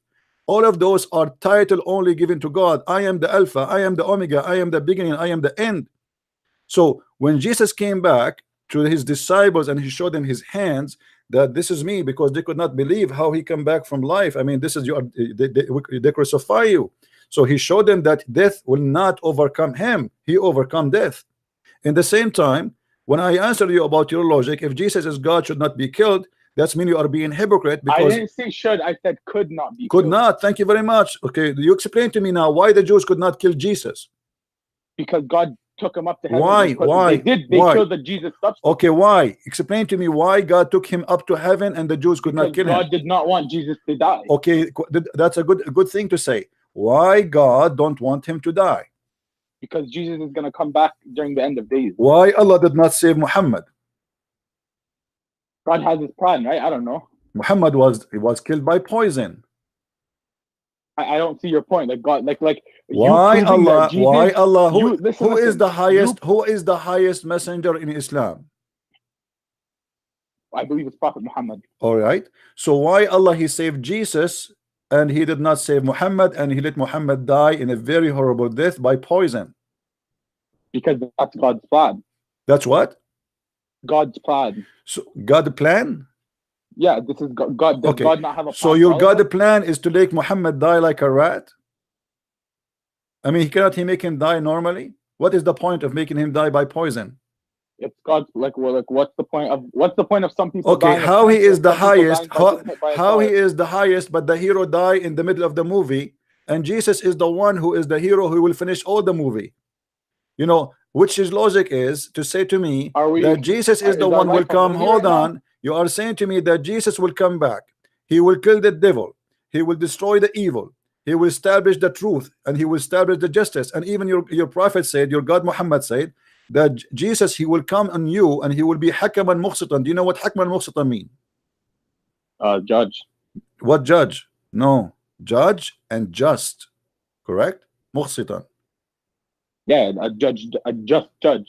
Thank you very much. How Jesus can be judge and just if he is not God? Because no human can be absolute just. In order for me to judge you in a just in just perfect just, I have to be God. Otherwise, a human being, they make mistakes. Human being, they judge you by evidence. Okay, somebody provide evidence, bring some witnesses, even if they are false. If 4 people or 3 people they witness against you that you commit a crime, you go, that's it, you execute it. Just to bring 3 people, pay them some money. They say we saw him killing this guy. You go to hell. That's it. They kill you. They execute you. But in order to be just, it's mean you have to know what nobody knows. You have to be able to be God, because nobody can hide the truth from you. So Jesus, how he will be just and he will be judged in the judgment day? Where does it say that in the Quran? Well, you are the one who said to me that yes, he will come. No, you told me that in the Quran it says Jesus will come back at just in the hadith. Yeah. But does it say it in the Quran? No. Okay, well, here we go. You're the one who's. Here we go. Here we go. Here we go. Okay, here we go. So you're a prophet. Okay, your prophet is lying. I'm not saying my prophet's lying. I'm saying people could have made a mistake. What you are saying? Your prophet, he made a mistake. Which hadith did Prophet Muhammad write? Sahih Muslim and Sahih Bukhari. I can show you all reference. What do you want? Which one is your favorite? But Bukhari or references. I'm saying which one did he write? Which one he did write? What do you mean? Did Prophet Muhammad write a hadith personally, like him himself? Did Muhammad write the Quran personally himself? No. Okay, so you should not accept the Quran then. If you cannot accept the Quran. Abu Bakr God? Did he write hadith so he became God? No, the Quran is from God. Okay. That's why you accept the Quran. All right. Hadith the Quran you have now is written by who? It was you mean the Quran that was republished?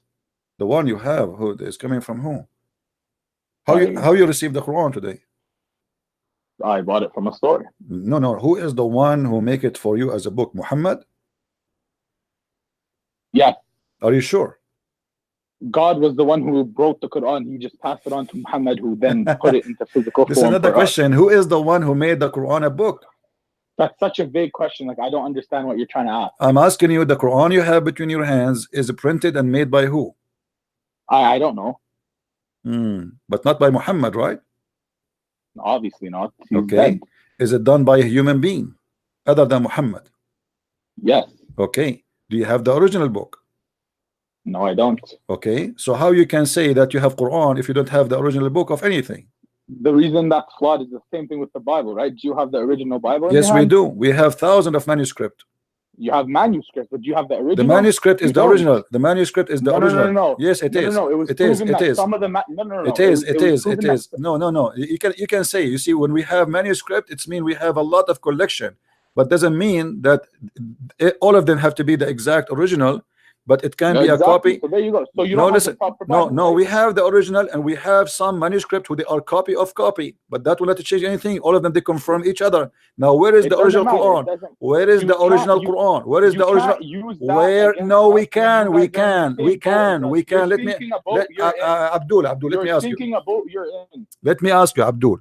The Quran you have, according to Muslims, is the Quran of Uthman. Is that correct? I'm not sure. What do you mean not sure? I'm not sure. How we can be sure? Can you ask your mom? Are you Sunni or Shia? I'm a Shia. You are a Shia. Unbelievable. Shia are the last one to believe the Quran to be true book. All the Shia agree the Quran is corrupt. I don't know what Shia you're talking to. What are you talking about? The Shia believe that Al-Mahdi have the true Quran and he will come back with the Quran of Fatima, and now the Quran we have today is a fake Quran. What Shia are you talking to? Where do you see the Shia? You can go right now. I can show you tons of videos on YouTube. Your scholars speaking that the Quran today we have is a corrupt Quran. I can show you tons of video on YouTube that say Jesus was just another man who lied. No problem. No problem. But this is not this is not the Christian. When I say to you, you're a scholar, that's a different story. This is a Shia. Who is your Sheikh? Hezbollah? Who is your Sheikh? Who is your Sheikh? Imam al-Khomeini? Who is your Sheikh? Who is your leader? What is Shia? What kind of Shia you are? Are you Ithnay Ashariya? The 12? I'm a Alawi. Okay. You are not Alawi. You are not Alawi. If you are Isna Ashariya, you are not Alawi. I believe in Imam Ali. Like that. Okay, so you are Ithna Ashariya. Okay, all the Ithna Ashariya agree that the Quran is corrupt. All? Then why do I not agree? You don't agree? No, I don't.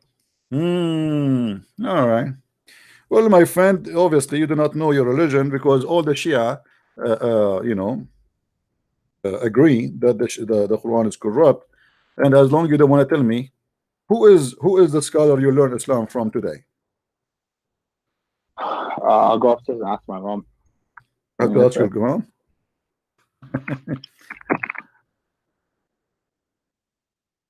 You have to ask your mom.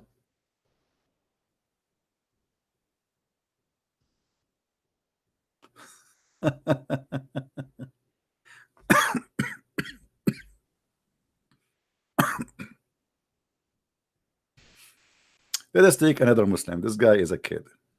Hello? Hello. Hey, the friend of Zakir Naik. How are you? How are you? How are you, my friend? I just got yesterday I gave you a chance and we discussed, and you know what? I'm a potato. I agree with you. You're a potato. I'm stupid. You're a potato. I'm a potato. But here's the thing, my brother. I don't care if you're a potato or not. I want you to agree with me that your prophet is potato. I cannot agree with it. I want to know why is it according to the Testament? Let me ask you. Hold on. If your prophet is not potato, how he say the following? Can you explain to me, please? Can you explain if you're a prophet is not potato, why he say in the genealogy of Jesus Christ? Why can't you answer? You always ask questions. Okay, go ahead. Okay, ask me the question. But you promised me you will answer my question, all right? Okay, go ahead. Okay, that's fine. You give me time. I promise you I will answer anything. 2 Timothy 3:16 says all scripture is inspired by God and is profitable for doctrine, for reproof, for correction, and for instruction into righteousness. Now, if you look at Genesis chapter 38, it speaks about Judah having sex with Tamar, They beget bastard children, Perez and Zara, and these children become entered in the genealogy of Jesus Christ. There are 6 bastards and begetters of bastards in his genealogy. Now, according to 2 Timothy 3:16, is that the doctrine, reproof, correction, or instruction into righteousness? Because Deuteronomy chapter 22, verse 28 says that if a man that finds a woman that is not married to her and he rapes her, then the punishment is that she should basically go and live with the rapist for the rest of her life. I just want to know, where does this fit in the book of God? Is this a doctrine? Is it a reproof? Is it correction or instruction to righteousness? Because they insult Jesus. They say he's a bastard. In his genealogy, there are 6 bastards. Are you done? Are you done? I just want to know, yes. Okay, are you done? Yes. Shall I answer you or no? There's just one point. No. You give me that question. Let me answer you, please. All right. Okay, but okay. You know what the question was? 2 Timothy 3:16 says all scripture is for inspired doctrine, reproof, correction, instruction to the righteousness. Now my question is, what is the significance of a raped woman marrying a rapist and Judah having sex with Tamar, begetting bastard children, and these children of bastard descent end up becoming the great grandfathers of Jesus Christ? There are 6 bastards and begetters of bastards in his genealogy. Did he come to die for their sins? What is the moral behind that, and where does that fit in 2 Timothy 3:16? That's the question I need to ask. Are you done? Yeah, yes, on that point, and then we can go on. My friend, hold on. Yes, Come on, take it easy. The friend of Zachariah. By the way, did you call Zachariah for me? He's in Malaysia now. I didn't get to speak to him, but I promise you, if you allow me to this, I will arrange him to come via Skype. But it has to be Skype, and you need to show yourself because you're always hiding behind the computer. No problem. Can't you do your public? No problem. Why do you hide yourself? What are you afraid? Who's going to kill you? My friend, I am not. Who's going to kill you? Okay, hold on. I am not good looking if like Zachariah. Secondly, take it easy. I don't like to show myself. Is that a problem for you? Are you interested? There's no problem. Are you interested in my look? Why no, I am not afraid, my friend. If I am afraid, I will not write books about your false prophet. Trust me. So why you hiding behind computer? So I am not. Don't change the topic. You're a prophet. He ran away all the Ethiopia. Does that mean he's a coward?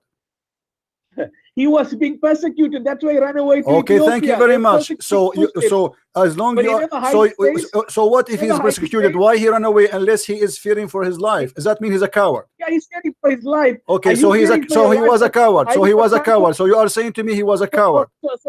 So you are saying to me, oh, hold on. So you are saying to me your prophet was a coward because he feared for his life. He was fearful for his life as a human being. They were threatening to kill him. Okay, so I receive death threat every day from the follower like you. I don't. Why would I kill you? Okay, then shut up. I like you. Ask no.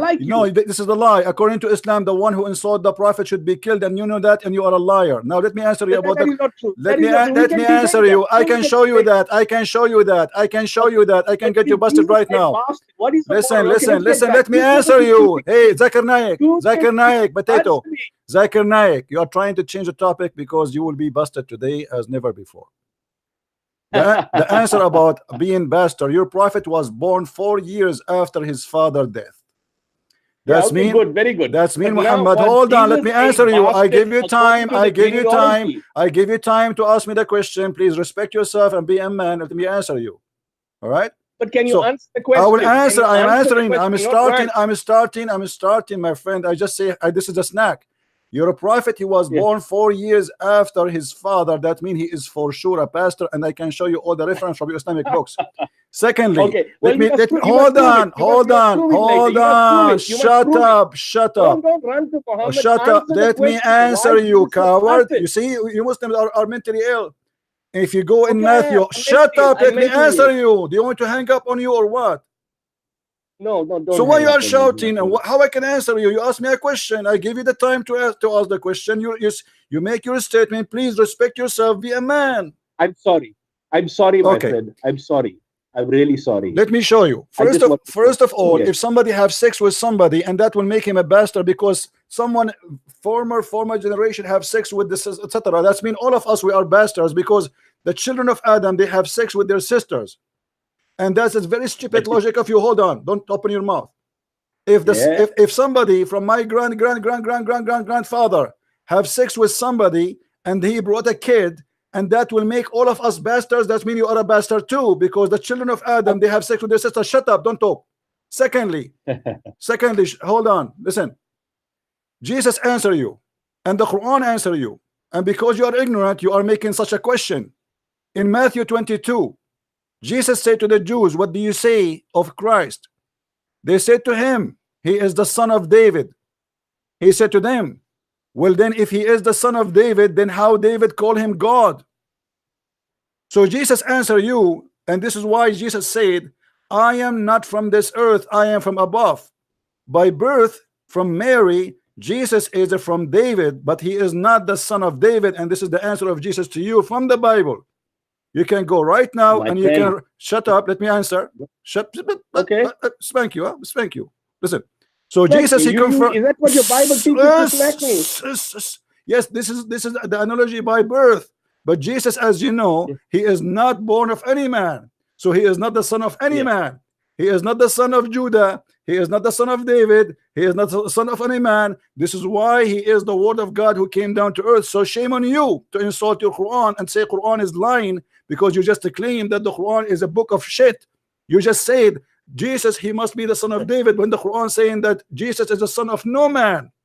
And the Quran in total shut up. Shut up.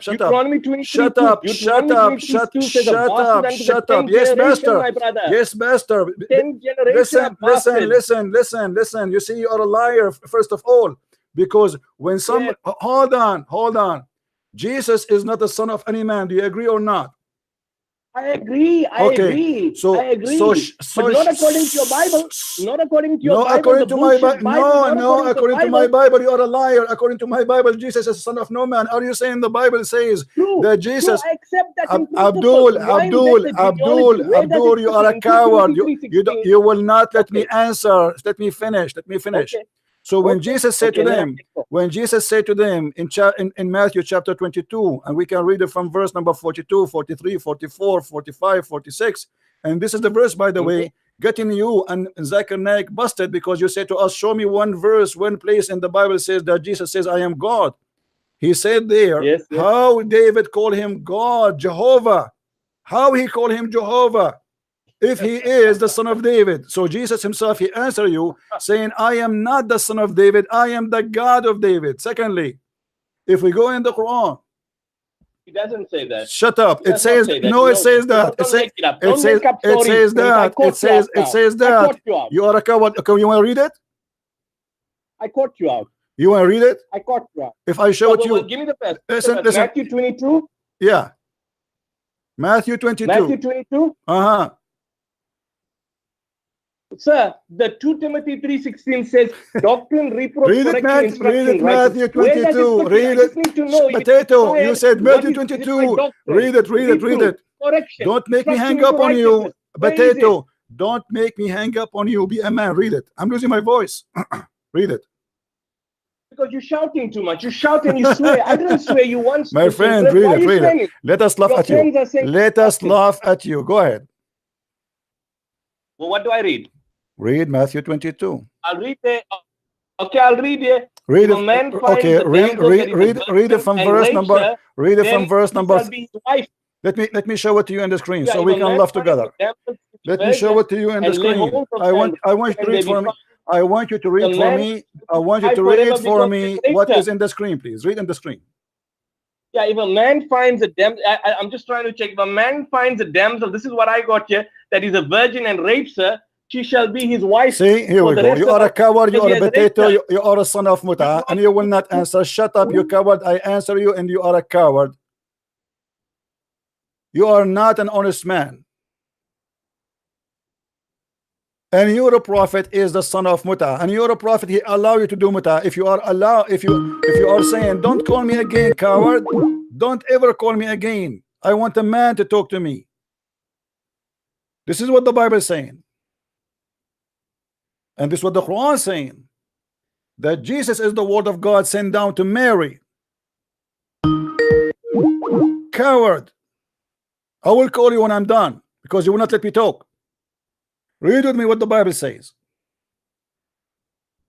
potato.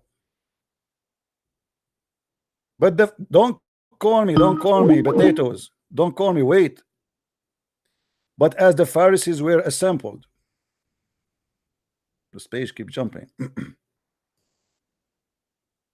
Yeshua asked them and said, what are you saying about the Messiah? Whose son is he? They were saying to him, the son of David. He said to them, how did David by the Spirit call him the Lord Jehovah? He called him what? The Lord Jehovah. Who is Jehovah? Our God, our Creator. For he said, the Lord Jehovah said to my Lord, sit at my right hand until I place your enemy under your feet. Therefore David called him the Lord Jehovah. So how is he his son? The answer for you is there, you stupid idiot. Are you admitting that you are being stupid? I agree, I'm an idiot. No. I want not you. I want you to say that Muhammad is an idiot, because let me show you now. No, let me show you. Let me show you. Hold on. Let me show you. Isn't it your prophet? He said that Jesus is the word of God sent down to Mary. Yes or no? Yes, it did. Every human being is the word. Inna mathala Isa inda Allahi kamathali Adam khalaqahu min turabin thumma qala lahu kun fayakun. Okay, hold on. You just quote for me. You just quote for me a great example of Muhammad to be a false prophet. Why? The verse you quote for me, the verse you quote for me, proving Allah to be false, because Allah did not say to Adam, be, and he was, did he? He did. He said, Inna mathal Isa. My friend, that's a big fat lie. That's a big fat lie. The Quran,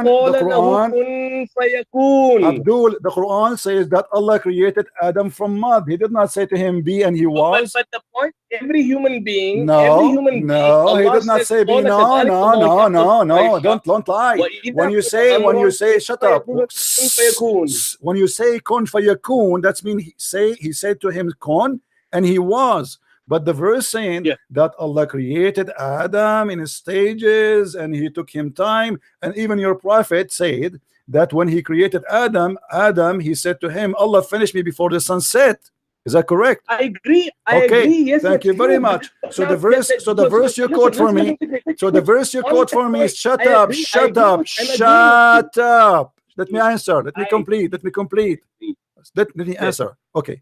So the verse you said to me, when you said to me the similarity between Adam and Jesus, he said to them, be and was. That means Allah saying that he said to Jesus, be and he was, and he said to Adam, be and he was. But we check, we find that he never said be to anything. Hold on. I want to show me I want you to show me one proof in the Quran that Allah he said to anything be and he was. Okay, hold on a second. When I gave the example, I understand the point. It's not instantaneously; it's a process. For example, so you are saying you got Allah lie. You are saying Allah lie. So Allah okay, hold on. So Allah he said be. Okay, hold on. Allah he said be, and it was, but he never did be and never was. So you are saying to me your God Allah did lie to you. Because if you cannot show me, if you cannot show me one example of Allah saying be and it was, that means this statement is a false statement. I can show you in the book of Genesis that God he said, let be light, and light was. That is God. Let be light. Let be light. Now listen. But that will not change our topic. Jesus is the word of God. Is he the son of any man in the Quran?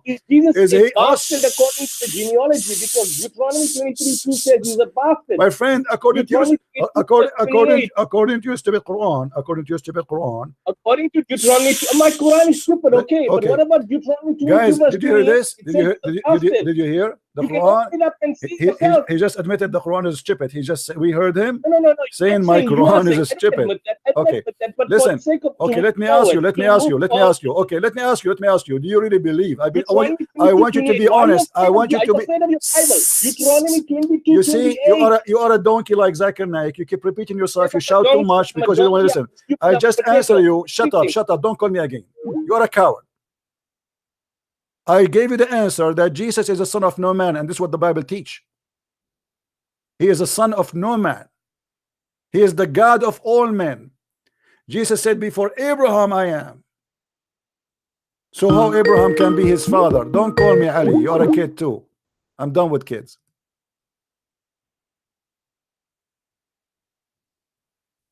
Before Abraham I am. He is the son of no man. And if we are, you know, when you say 10 generation, do you know even what 10 generation mean? There's 10 generation between Moses and Jesus.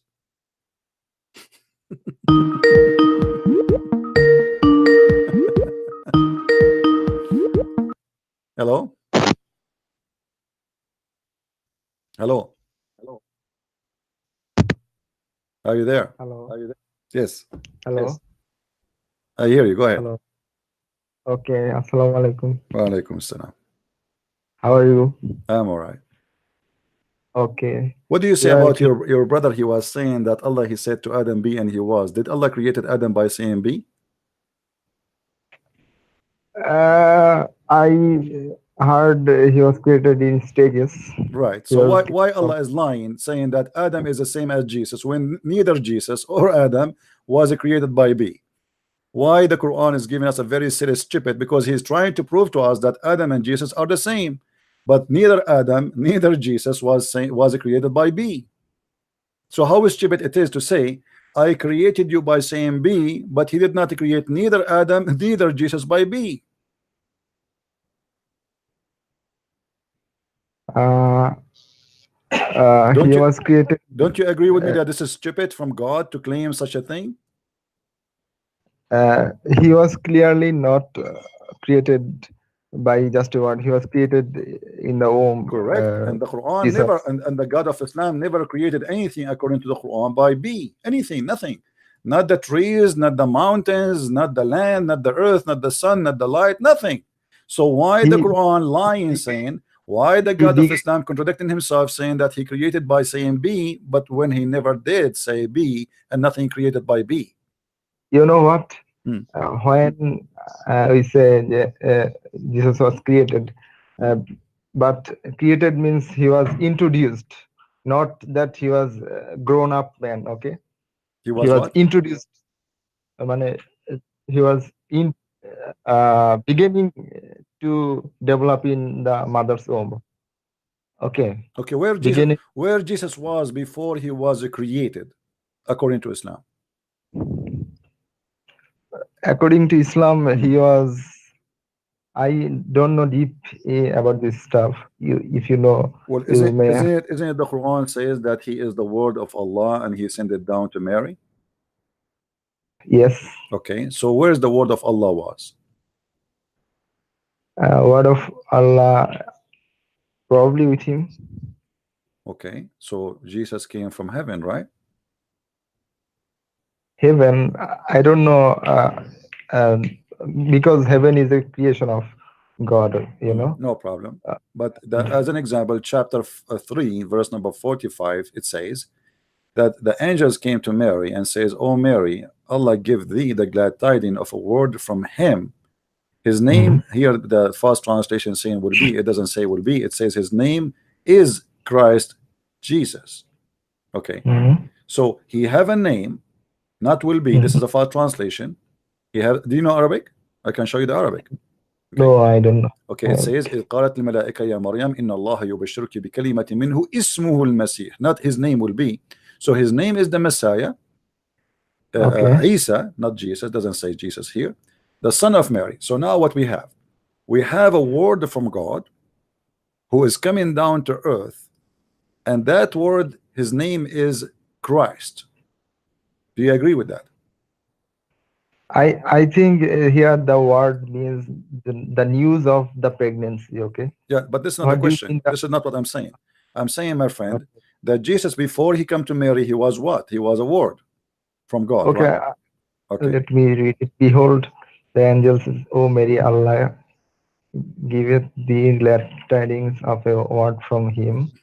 His name will be Christ Jesus, the Son of Mary, held in honor in this world and the hereafter. and of the company of those nearest to Allah. Hmm. Okay, here of a word from him. Word from him means what? The news of the pregnancy, the news of the miraculous birth. She will be. No. You see, the news is that he will have. I'm sending to you a word coming from God, which is a person who his name is a Christ. Can the word be a man in the same time? It's a word and a man in the same time. Was Jesus exist when the angel said to Mary that I am coming to you with the news of a word? You see, anyone can be existed in any time, because before I was born, I was in the form of soil. You might say this is a false philosophy, my friend. This is not real, because I can say that Adam before was exist, he was a dirt. That's not really this is not logical.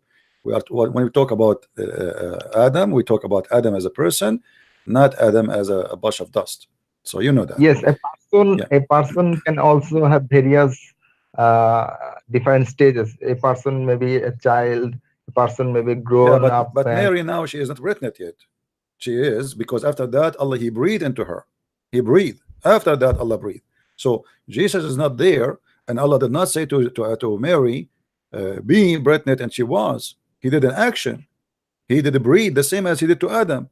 In Adam he did make a mud, and then he breathed into the figure of the mud. In the case of Jesus, it says وَنَفَخْنَا فِي فَرْجِهَا. So Allah he blow into her vagina, which is very disgusting and stupid to say, because if God is God, as the previous Abdul he said that Allah he said be is going to be. As long Allah he can say be is going to be. So what was the point of breathing into the vagina of Mary? Can you tell us? No, I cannot tell us what's the point. What is the point, really? What is the point if he is going to create him by saying be? If the similarity between Adam and Jesus is be and was, but neither Adam, neither Mary, neither Jesus, neither any of us was created according to Islam by saying be. Nothing in this world created in Islam by be. Allah he took him 2 days to create the earth, 4 days to create everything on top of the earth, and then 2 days to create everything in the heaven and the stars. Yes, the B indicates the beginning of the stages. Okay, when he my said friend, the no, B, there's no beginning. There's no beginning, my friend. There's no beginning, because the B will make you exist, not beginning to exist. So yes, Allah did not create the mud by saying be mud. Allah did not create the earth by saying okay. Show me my friend. Don't give me philosophy. Don't give me philosophy. You are giving me philosophy. You look like you are under the influence of the Hindus. Are you? No. Okay. So why you are saying to me the beginning, and this is philosophy? We are talking about religion, not philosophy now. When the God of Islam, my friend, does the Quran says we breathe into her vagina? Yes or no? Does it say that? I don't know. Breathe into her. We can find that in many verses in the Quran. As an example, chapter 21, verse number 91. Right? Okay, let's see. Okay, so the Quran says clearly that Allah he breathed into Mary's vagina, and you know he made her pregnant by that breathing, not by saying be. So why he didn't say okay, we created Adam the same as Jesus by breathing? That will be accurate according to the Quran. But saying be and he was, that's a stupid example, because he did not say be and never was by saying be. Same as Adam. Like if you go in the Quran, it says that وَكَانَ الْإِنسَانُ عَجُولًا. وَكَانَ الْإِنسَانُ عَجُولًا. Okay, what does that mean? Ajula, that's mean that a human being was ever hasty.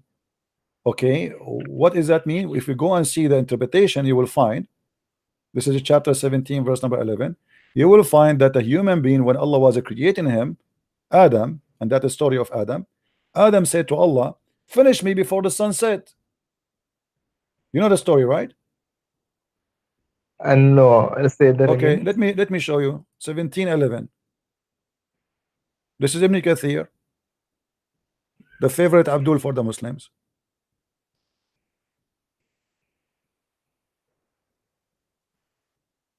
Oh, the website is not working.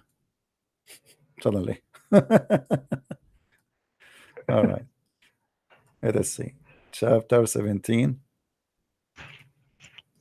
verse number 11. It says the file cannot be found. Error. Let us try again. It's not working. I don't know why. Let me click at the page from the beginning again. Let us see.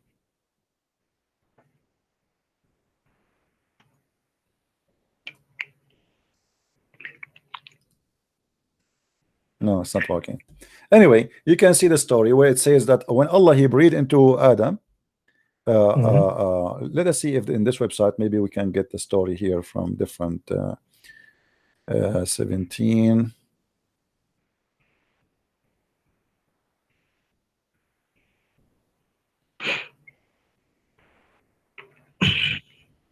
Yeah, this one doesn't give us.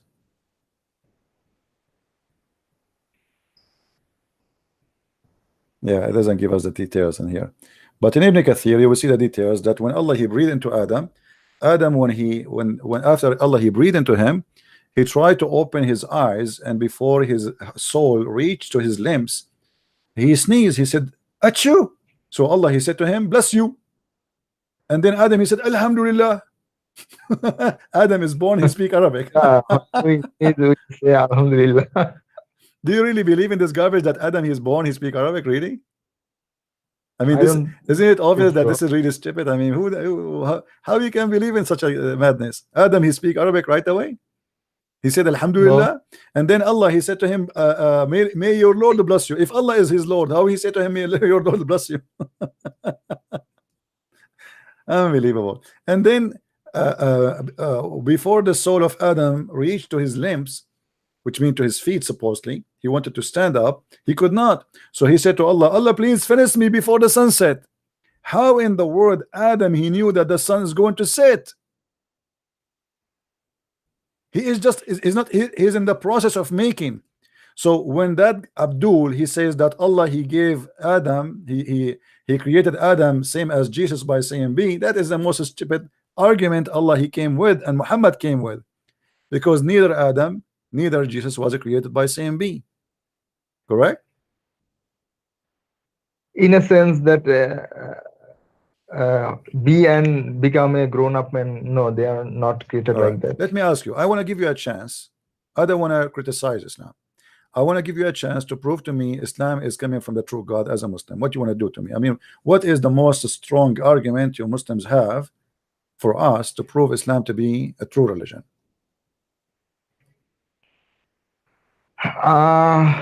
Probably the concept of God. What is the concept of God? Where we can find the concept of God in Islam? Surah Ikhlas. Kul huwallahu Allahu samad lam yalid wa lam yulad wa lam yakul lahu kufuwan ahad. No, it doesn't say Qul huwallahu samad. It says Qul huwallahu ahad. Yeah, it's not. Doesn't say Qul huwallahu samad. Now let me ask you, what ahad mean? Ahad means one. That's not true. Ahad mean one of. So how Allah he says that he is one of? That is a mistake.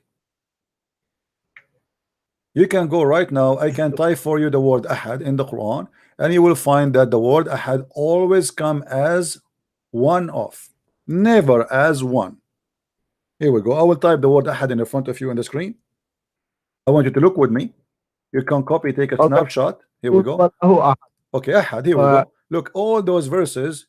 Ma min ahad. You see the word ahad? Ahad. All of those are ahad. Okay. If we search now for the word ahad, we will find the Quran always. Choose for me any verse you want. Have the word. All those verses have ahad. Choose any of them, and you will see that always the word ahad come as one of. But in the sentence Kul huwallahu ahad. Qul huwallahu ahad. That is the wrong verse. In order to be one of, there must be one of what? One of God. Right. Okay. But let me ask you. If there is any other creators in Islam? creators, what do you define as a creator? Well, the one who created Adam is Allah, right? Yes. Okay. If there's any other creators beside Allah who created the human beings? Human beings?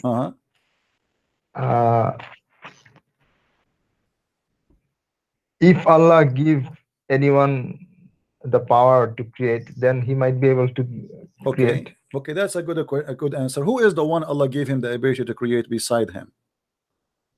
I think Jesus was given. Okay, so now we have two creators. We have Allah and Jesus. But this creator was Jesus was given the power, but Allah has his own power.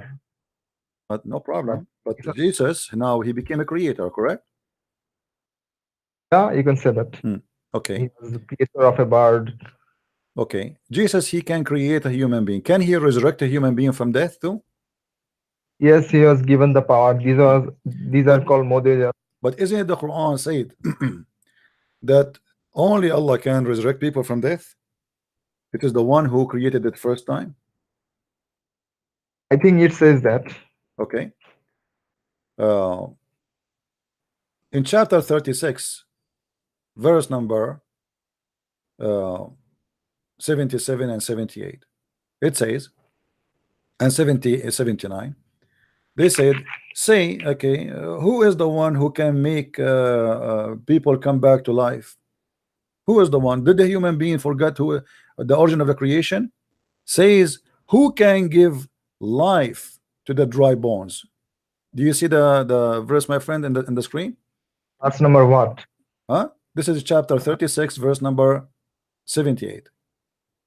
78, and he makes comparisons for us and forgets his own origin and creation. He says, who can give life to dry bones and decomposed one, like that. So who can give life? Let us see the answer. Allah answer, say, Allah saying to Muhammad, say, he will give them life who created them from the first time. Only that person can bring life back to life.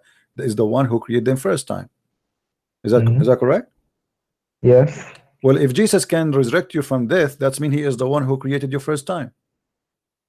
Because this is what the verse saying. The verse saying that the one who can create you, he can bring you back to life, is the one who created you first time. But this power of Jesus was given by someone else. My friend, it doesn't matter. Listen. If the Quran confirm that the one who can bring you back to life is the one who created you first time, that means Jesus is the one who created first time. The Quran did not say, and Jesus Christ can do that. No, the Quran is saying that the one who created you first time is the one who can bring you back to life. There's no other option. Do you see other options there? Because I think if you study law, there will be some laws that will be plain laws, and in other laws you will find some stipulations, because Quran is a whole book. And my friend, no problem. We are not saying it's not a whole book, but the Quran confirm in every verse in the Quran that the one who bring you back to life is the one who created you first time. Do you see anywhere in the Quran it says that the one who creates someone back from death is different from the one who created you first time? No. The Quran confirmed that in many places. So if Jesus, he can bring you back to from death to life, that means this is a contradiction. Unless Jesus himself is your God.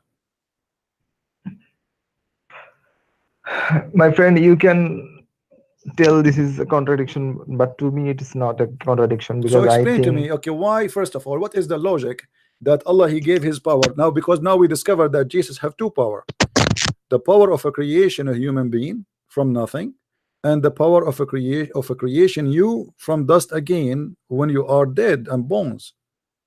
Why Jesus can't do that? Are you there? Don't you listen to me?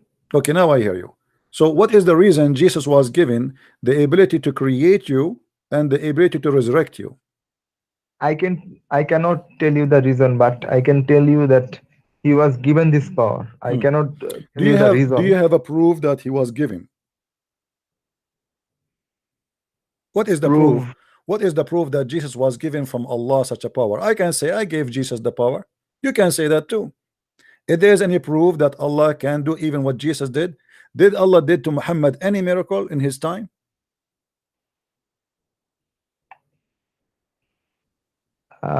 Miracle.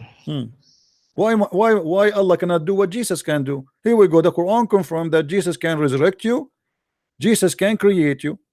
Okay, so why Allah cannot do what Jesus do? We have a proof that Jesus did. Even the Quran witnessed for that, Muhammad witnessed for that, unless he's a liar. Now, can Muhammad witness for us that his God Allah did create anything? Yes. Where? How? Show me. What is the miracle of Allah happened during the time of Muhammad where he can create anything? By the way, you are touching the mic and you are losing the sound. Don't touch it, please. You can hear me? Now I hear you. Go ahead. Because you said earlier that Allah created Adam. I did not say that. This is the Quran saying, but what is the proof? I can say I created Adam too. You see, in order to say a miracle and to claim a miracle, you have to have witnesses. Have you ever heard even a crime need witnesses? Even marriage would need witnesses. When you get married as a Muslim, you need 2 witnesses, correct?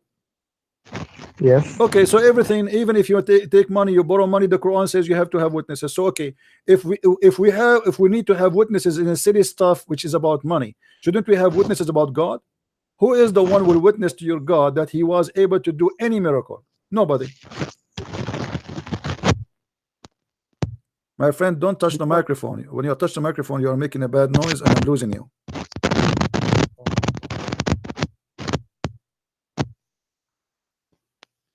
Are you there?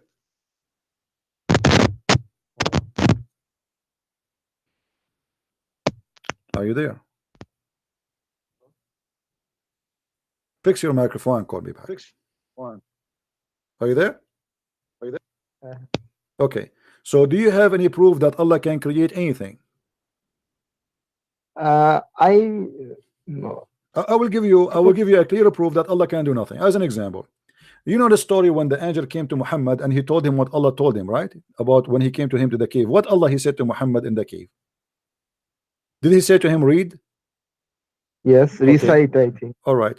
Okay, he said to him, read it 3 times. Why Muhammad was not able to read if Allah is God? Jesus says to the blind man, see, he saw. He said to the man who cannot walk, walk, he walk. Why Allah cannot do what Jesus does?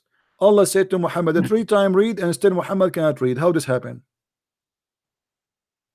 Because it was not Allah saying that read. No, this is no.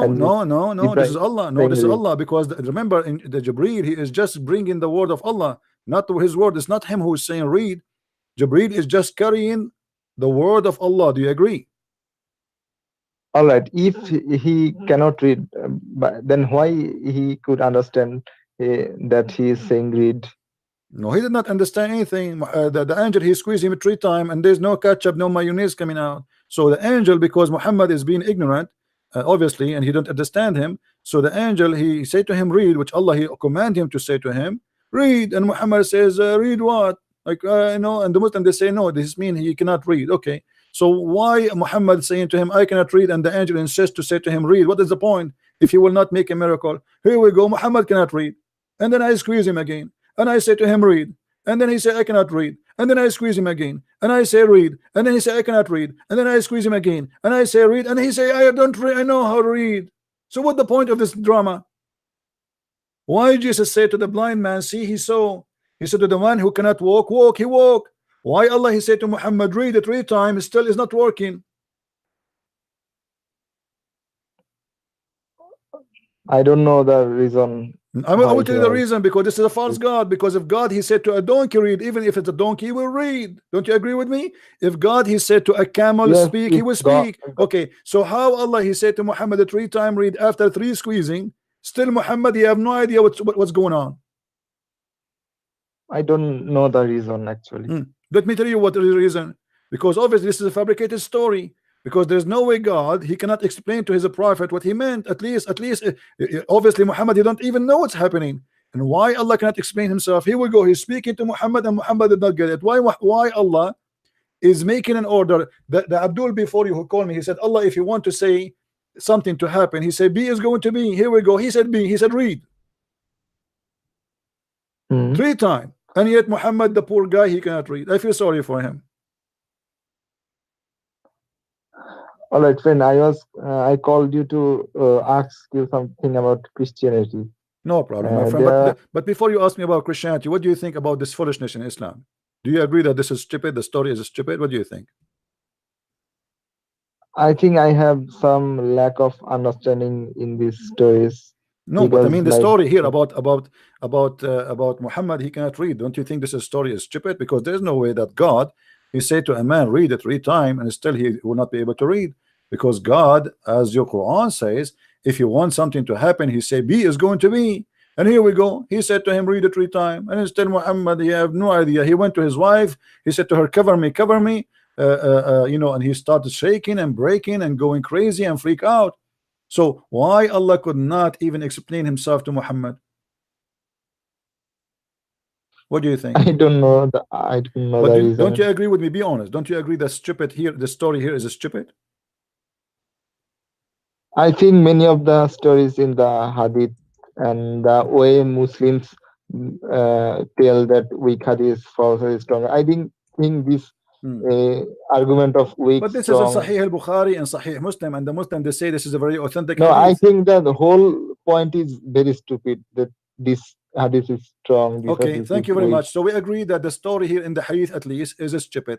What about the Quran? Because the Quran says that story. Allah, he said to Muhammad in the Quran, read. Isn't it Allah who said to him, read in the Quran? Are you going to say now the Quran is false? Allah didn't tell him to read because no, it was no my friend, the Quran is said clearly, and actually many places said to him that Allah, he said to him, read, you know. So how we say that Allah, how we say the story in the hadith is false when the Quran confirmed the same story, saying that Allah, he said to him, read.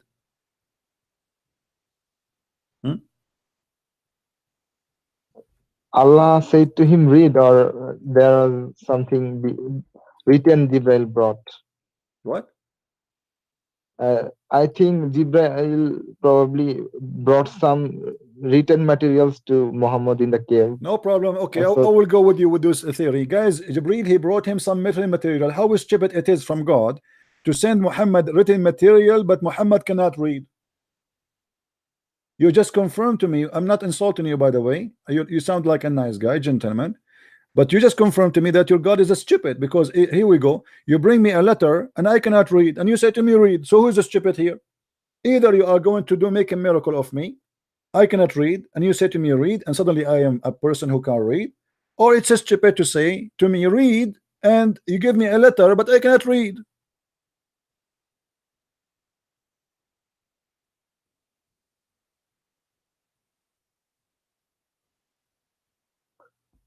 Right, you're saying if someone is a known illiterate person, it is stupid to bring something written material to him. Right, because don't Allah, he knew that Muhammad is illiterate? What do you think? He knew, right?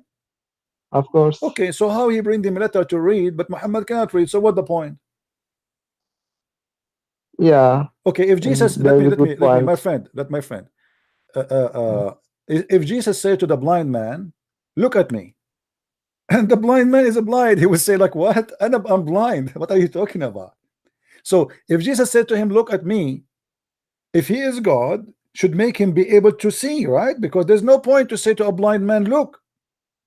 Do we agree? Yes, it's miraculous. Okay, that's stupid actually to say to him, look at me, but the guy is blind, and you know he's blind, and supposedly you're God. But look, Jesus, he made the blind see.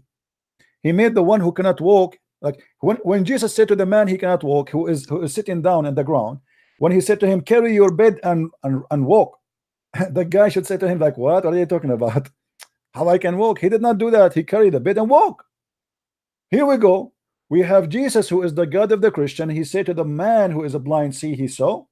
He said to the man who cannot walk, walk, he walked. And we have the God of Islam, who he knew supposedly that Muhammad cannot read, and he gave him, as you said, written material to read, and still Muhammad cannot read. So who is the false God here? I think I have a lot to learn and understand before the judging what is. But my friend, we have to be honest here. I mean, come on, isn't it clear for you? Be honest with me. Isn't it clear that there is something fishy here in the story? Yeah, there is something fishy because. Thank you very much. Here we go. See, there is something fishy. So as long as there is something fishy, that means Muhammad is a fishy prophet. He cannot be a prophet. This story must be fabricated. There is no way Muhammad he received an order from his God to read, and yet he cannot read. For this is against the nature of God, because if God he say be is going to be, as the Quran said, that's it. Allah said to him read, he will read. If you see, if God he said, let us say there's a 1 billion human being army with heavy arms, and he said to you, you will be victorious. Do you think you will be victorious or not against them? Sorry, I cannot hear you. If I am fighting now, let us say all of the country of China is going to shoot at me. They have missiles, they have bombs, and God said to me, hey Christian Prince, I will give you victory. Do you think God will keep his promise because he's Almighty God? Of course. Okay, here we go. So if God is God, then it doesn't matter really how difficult the issue is. What God he say is going to accomplish. Allah he said to Muhammad read, and still Muhammad cannot read. Isn't it obvious that when the Quran confirmed that in the front of us, اقرأ باسم ربك الذي خلق, اقرأ باسم ربك الذي خلق, read in the name of your Lord who create. Okay, the guy, okay, I cannot read, and then he squeezed him again, read, I cannot read. So the Quran confirmed the story, the Hadith confirmed the story, but it confirmed in the same time, according to you Muslims, that Muhammad cannot read.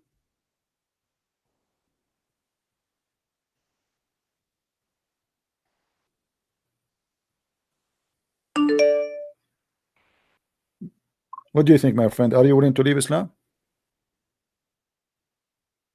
Actually, I have a lot of doubt in many stories in Islam. But I want to ask something to you about Christianity. Okay, I will tell you about Christianity, but come on, let us first confirm that Islam is not good for you no more. Obviously, it's stupid religion, it's cult. Because actually, I think I'm a novice in Islamic education. I want to learn. Okay, I want to learn more and read more about. Yeah, here we go. I will be happy to help you. Always watch my videos, but obviously if we discover one lie, the rest is a lie. God is not a liar, correct? Of course. Okay, this is a lie. This cannot be God. This is Quran. God cannot be a liar. This is a lie. The same as in the Quran says that God he created the man from the sperm of the man coming from the backbone, and the sperm of the woman coming from the ribs. That's stupid. This cannot be God. The same as the God he said that he created you from a sperm drop of semen, and then the drop of semen became a congealed blood. That is a lie. A human being will not go through any of those processes. There's nowhere it teach. But Muslims claim that these are miracles. That's a lie. They are lying, my friend. They are lying. This is a big fat lie.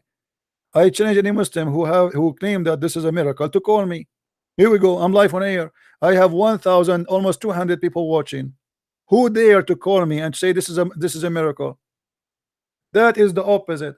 Because when the Quran says that Allah created you from al-alaqa, he just proved to us that he's a false God, because alaqa is a congealed blood, dead blood. What kind of God he say that a human being he created you from a congealed blood? That's stupid. How that can be? Who in the world wanna believe in such a thing? Which is a translation you like, my friend, more? I don't have a preference. I read. Okay, yeah, but you see, all the translation says that he was created from congealed blood. How God can say such a stupid thing? This cannot be God. That's stupid. Very simple. You can go right now and check in any scientific website. It's not a Christian website. Any have just science. This is stupid.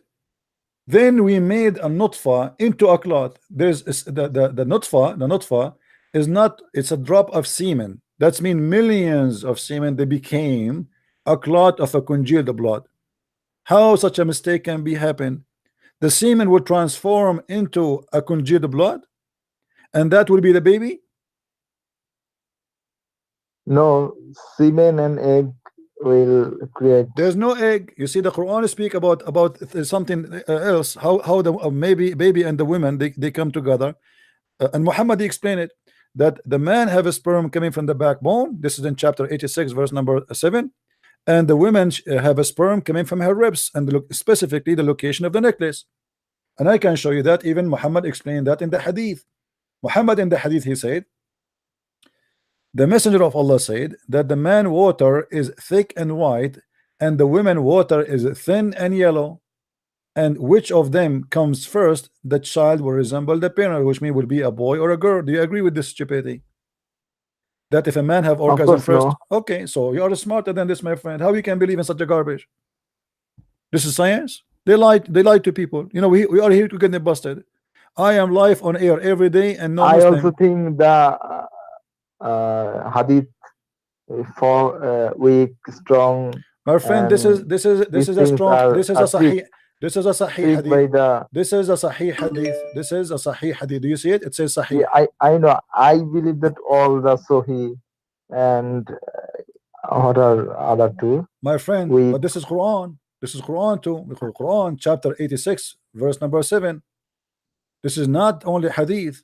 Okay, let us throw the hadith to the garbage. What about the Quran? The Quran says that, and we showed you the other verses too, speaking about Allah. He made you from a sperm into a congealed blood.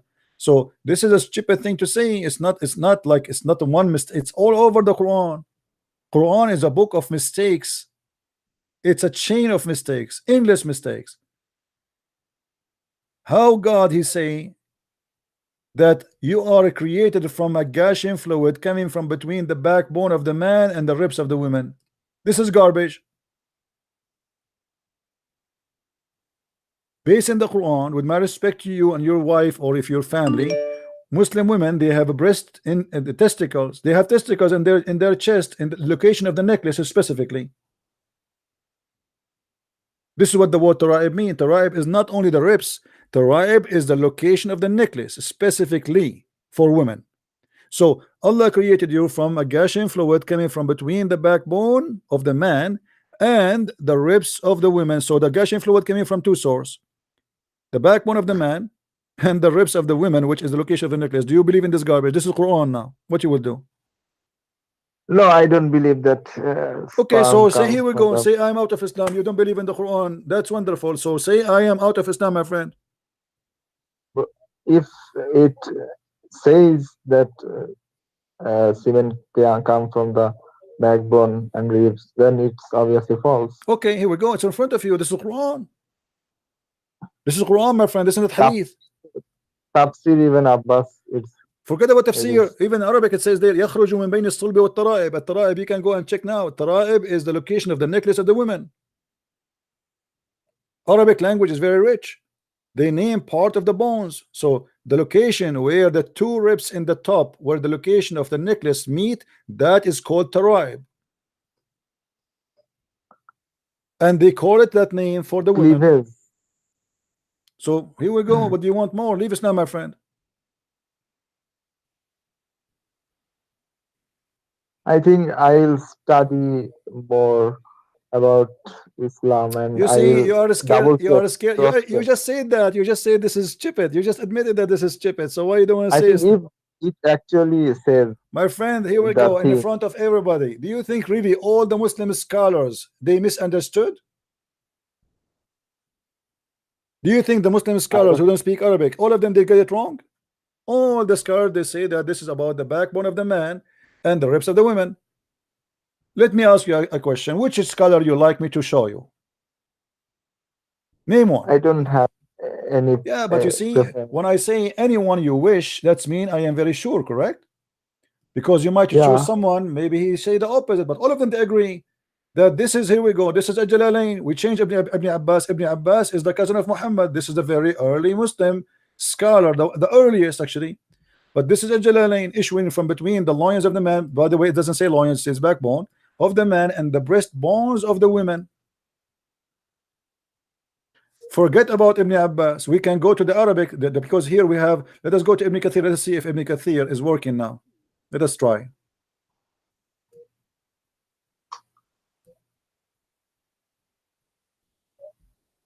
What is this verse number and chapter number? Chapter 86, verse number 7. Okay. Mm, Chapter 86. 86. Yeah. 86 verse Number 7. 7.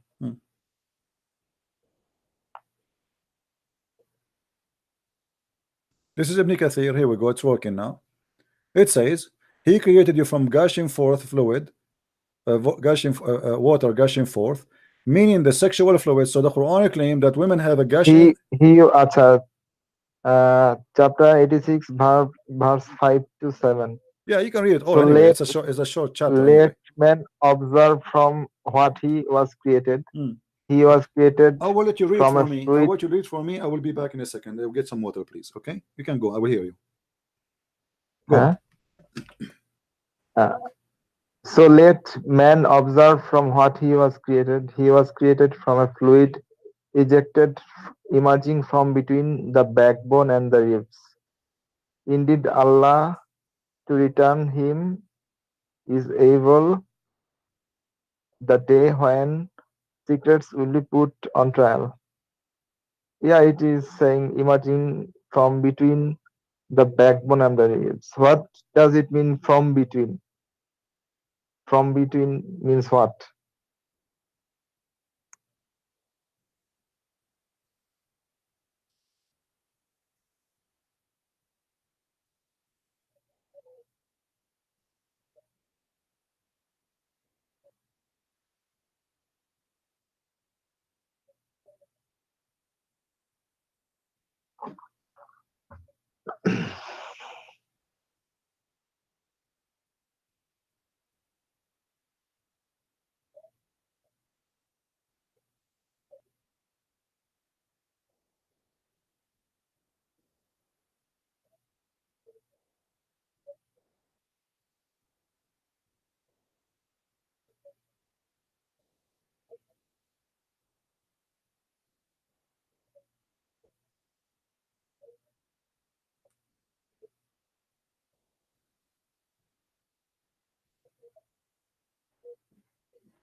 All right. Are you there?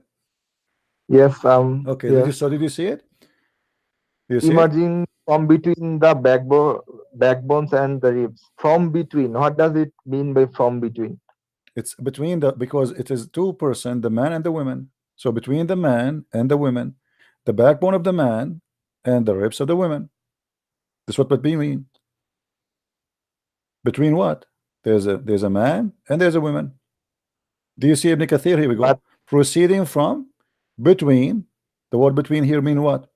The backbone and the ribs. Okay, meaning the backbone of the man and the ribs of the women. Do you see it? And here it says, and here it says, and here it says, which is referring to her chest. But the fact, but in the actual verse, Quranic verse, not the tafsir, does it? My friend, we are using tafsir because to show you that this is what it's meant. I don't care really for tafsir, but those are people who speak Arabic very well, and those are the one who defend Islam. Ibn Kathir, he never explained the Quran, by the way. He is defending Islam. Ibn Kathir, all his book, because Ibn Kathir, he live in Syria, so he is surrounded by Christians who they always expose Islam and say how stupid it is. So Ibn Kathir, he made his book based on the accusation, trying to defend it. So, and look, this is after defending, look what came with. He could not hide it. So tara'ib mean, real mean, this is what tara'ib in Arabic mean the following: referring to hairy chest. And in fact, in Arabic, it doesn't say only that, it says the location of the necklace. All right, so it's very clear, the backbone of the man and the ribs of the women, i.e. the fluid is yellow. The fluid of the women is yellow and fine in texture. How is he able to tell all the details? Very simple, very simple. No, very simple, because the word tara'ib is only for the bones of the ribs where the location of the necklace, only for women. We don't say tara'ib. We don't say tara'ib for the location of necklace of a man, because he don't wear necklace. So here is the Torah provide to us. This is speaking about what? A sulb is only for the man. This is why they say min sulbi abi. Sulbi abi, which means the backbone of his father, because Muhammad is copying what the Arab before him believed. They believe that the person is coming from the backbone of the man. Why? Because when men have too much sex, he feel that he have like a weakness in his in that area. But this is stupid. So, but because of that false belief, Muhammad, he came with the conclusion, as the Arab they believe before him, that the baby, the man, his sperm coming from there, and the woman, she have a sperm coming from her ribs.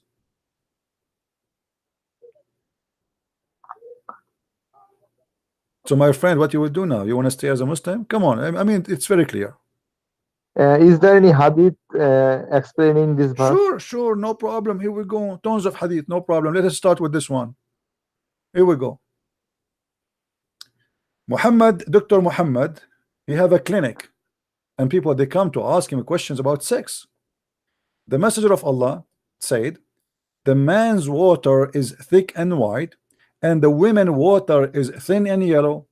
Whichever of them come first, the baby resemble the parents. So Muhammad here explaining, this is absolutely false. This is absolutely false. Not only that, I'll show you more. This is just the beginning. Okay.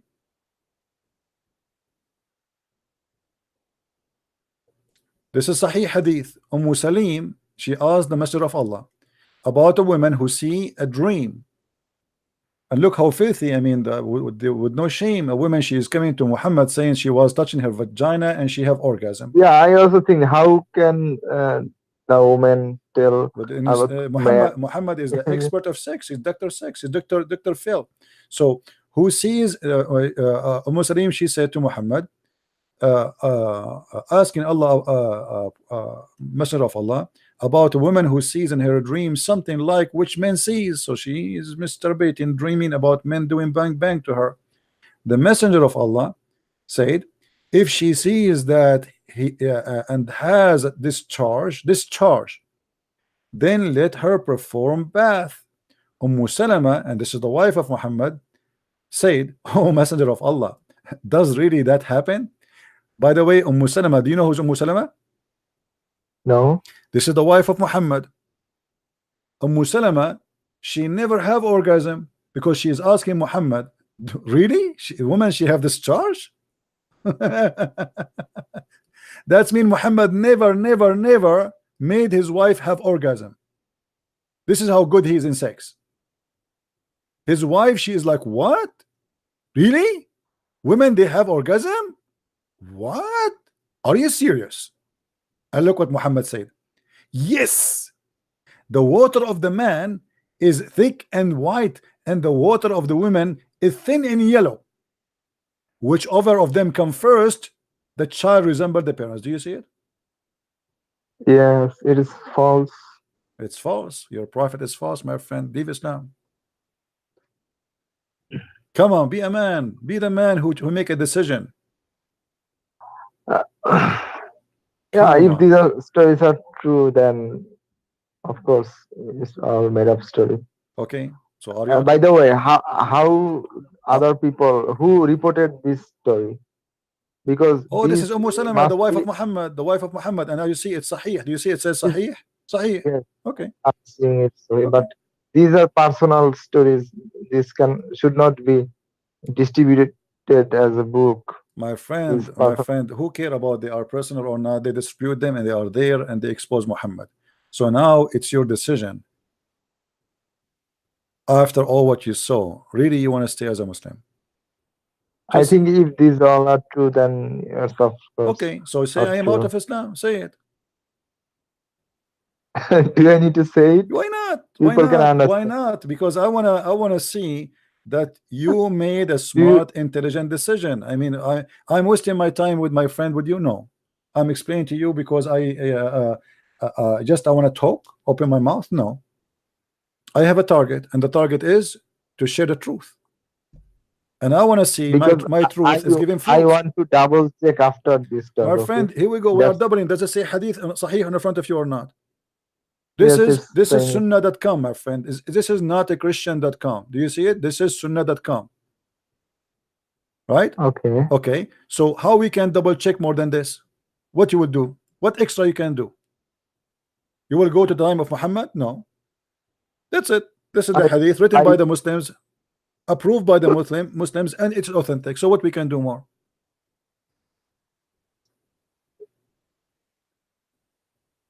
Because I want to ask some sheikhs and other people The sheikh, they will this. say to you, it's sahih, it's in front of you. Come on, my friend. This is the sheikh.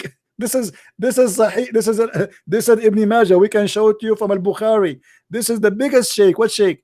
Those are the real sheikh, not the one like Zakir Naik and the potato. Those are the big ones. Zakir Naik, he read their books to speak about Islam. What sheikh? Don't you see, my friend? Here we go. This is Sahih Muslim. Okay.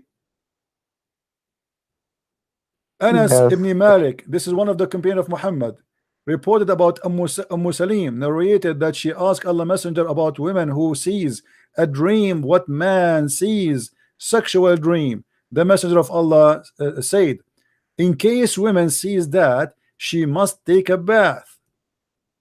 Hello, Christian Prince. Actually, my faith in Islam is strong because I believe Muhammad was a very generous man and very kind man. But I also heard from some Christians that he was a very ruthless man. Is that true? I don't understand what you said. Can you repeat again? You believe my faith in Islam is strong because I believe Muhammad was a very kind and generous man. Okay. Muhammad was very kind and generous man. Are you sure? Yes, but some Christians he was very ruthless. That's a good one. That's a good one, my friend. Muhammad, he was the biggest criminal ever. Let me ask you a question. Starting with Muhammad's personal life, do you think it's a nice gentleman he will have sex with a child? No. Okay. How Muhammad, he at the age of 54, he thought for a second to marry Aisha at the age of 6? What will make a man at the age of 54? I don't know how old are you, my friend? What will make you in such an age think to have a sexual attention, just to think about it, of a child at the age of 6? And this is Sahih Bukhari and this is Sahih. What do you think? Is that a behavior of a gentleman? If a man come to your house, and I want you to be honest, and he is 54 years old, and he said to you, I like your daughter, she is hot, I want to marry her, what you will do? Be honest. What I will do? Yeah, what you will do? You will say you are gentleman, you are welcome? No, I don't think he's a gentleman. Okay, but what you think about him? He will think what? He's a scumbag, he is a perverted man. What you will be honest? This was not good. Yeah, so he's not a gentleman, he's not a good man. Because you see, in order to think, just to think about a child in a sexual way, that is proof that I am not a good man. You do not need tons of proofs. That's it. A man, he is a prophet of God. Already he is married. He have wives. So why he is thinking about even a child? What about, okay, the tribe is full of women. There's women. Women, they have a breast, they have legs, they have, I don't want to describe, but I'm talking, if he is a crazy about sex, that's okay, no problem. Go to a woman. Even dogs don't have sex with little puppies. They sniff them. They can sniff the female if she is really in the age. Yeah, Muhammad let him be the same as a dog. Sniff her. She is a child. She is a 6 years old. She have no breast. She have no bum. She have no legs. She have nothing. She is just a baby. So what will make a man think about a child to be his wife unless he is mentally ill and he is perverted? Yeah, this is not good. So, is Muhammad still a gentleman for you? I'm confused, brother. My friend, come on, be honest with yourself. Because I fear hell a lot. When I go outside, I see vehicles, and I thought if I die, what will happen to me? You're afraid they will kill you? If I pronounce my apostasy, okay, don't pronounce, my friend. I respect, but I understand that already you did. I'm going to hang up on you, and I have some question about Christianity. all right, no problem. But okay, I got what I want. No problem. Go ahead. What is your question? In the Old Testament, there are some dietary restrictions for the Jews. They cannot eat pig, they cannot eat camel, rabbit, and all other things. Do Christians need to follow them? It's not about we need to follow or not. Everything happened for a reason. As an example, if the reason is about something have to do with health, because you see, when God he forbid things, he don't forbid it just to forbid. As an example, you know, when God he made you know that the Jews they respect the Sabbath, right? Sabbath, which is Saturday. Yes. Saturday. Okay. That was not really because God he cared for the Sabbath for himself as much it was for the benefit of the man. The Jews they love money, and they will not take a break. They have servants, and they made them work 7 days a week non-stop.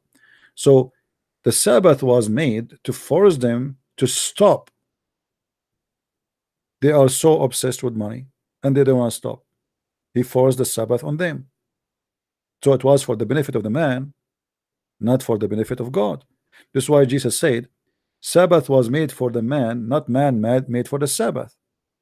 Same as other things. As an example, you know that the camels they live in the desert, right? Okay, because they live in the desert, that make them they are designed not to consume water. Is that correct? Consume water and save them in their belly. Yeah, no, it's not really. It's not really they save it as much. They are designed not to consume too much because it doesn't matter. Like as an example, we have an elephant. He drink a lot of water, but he cannot survive long without water. Correct? Yes. That's mean he is consuming it fast. Yes. Okay. The camel is different. The camel is a desert animal. He knew his design that he have a limited source of water. So when he got water, yes, he drink as much as he can, but still he consume as little as he can. The same as all animals who live in the desert. This is why you will see that if you are bitten by a snake in the desert, the bite of a snake of a desert is a lot more harmful than a snake live next to a river, correct? I don't agree that deserts, most of the desert lived snakes are poisonous, but some snakes there is some exception, no problem, but I'm saying generally speaking that the less this water you have, the more your poison is concentrated, right? Yes. Okay. Yes. Now the same as a scorpion, the same. So the camel, because he's made not to lose too much water, that will keep a lot of poison in his body. Same as the pigs. The pigs, they don't sweat, and that make them keep the poison in their body, right? Now, yes, but it doesn't make the pig killing you. However, there's additional reason for the pig. Pigs they use to grow in the field, and pigs they eat anything, even dead animals, and that can bring a disaster to your family because it can bring disease, and even they can eat a human being. You know, we are talking about old days where the bandit attack the pirate, they attack each other in the street, they kidnap people, they kill them, they throw them in the road. The pigs they come and they eat them dead body. So pigs, they are not growing in a field which is taking care of a human being, and nobody knows what they are eating. Those are dangerous to eat. And at the same time, it's even proven scientifically that pigs they store a lot of poison inside them, but it's not going to kill you if you eat it, if that is the only reason. But there is no way I'm going to eat a pig who ate a human being, right? Yes. So there is a reason always for everything. So the Bible, when he ordered the Jews, that is for survival, not because God really he cared for a camel or he cared for a pig. You got my point? It was for the benefit of the man, not for the benefit of God. Now, for us as a Christians, we are not people who don't follow the Old Testament. And you know what Jesus taught us, that the Jews, they have an idea that if you eat something that will make you dirty, the same as the Muslims. Jesus, he told them that this is not even accurate, because it's not what make you dirty is what goes in your mouth, what it comes from your mouth. I don't know if you agree with that. If I eat something dirty, am I dirty? Or by speaking dirty language will make me dirty? So by being a bad person, that will make you dirty. That's what the logic of Jesus. The Jews, they have their own understanding of the Bible. They get it always wrong. The same as the Sabbath. That's why Jesus correct them always. He said the Sabbath was made for the man, not the man made for the Sabbath. So Jesus, he is teaching the same teaching, but the Jews have a wrong understanding. This is why he was proving them always wrong. The same as stoning women to death. They go after the women, but there's no man. Where is the man? How you stone a woman for death and there's no man? So they go after the poor women, and all of them, they are a bunch of hypocrite sinners, and they are judging a woman for something all of them they do. So he said to them, if any of you is not a sinner, stone her. So what Jesus confirmed to us, that the Jews, yes, they have a law, but obviously they are being a hypocrite, and they are not practicing the law as it should be. And that goes for the food, that goes for the practice, that goes for the tradition, and etc. So for us as a Christians, we have the best teacher who explains things to us, which is the Lord himself. So the Lord corrected the Jews, and for sure he corrected us after them. Did I answer you?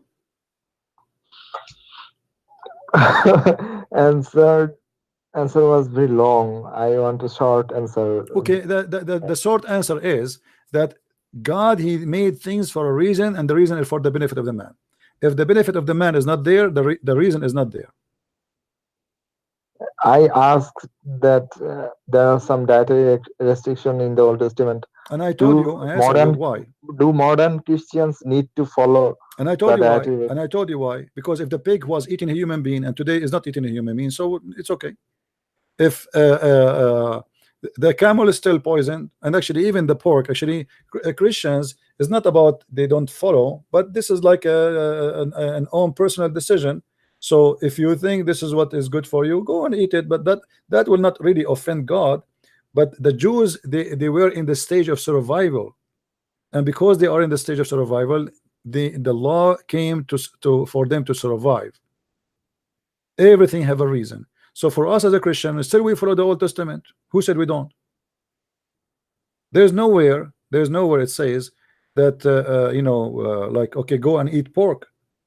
But at the same time, Jesus explained, pork is, like the Bible is make it clear that it's not good to eat pork, but not because God, he will punish you for eating pork. It's not because God will be angry from you for eating pork, but this is because it's not good for you. So there's a huge difference between why I eat and why I don't eat based on religion. Based on Islam, it's forbidden, but nobody knows why. If I ask you now, why the Quran forbid eating the pork, there's no answer. Why?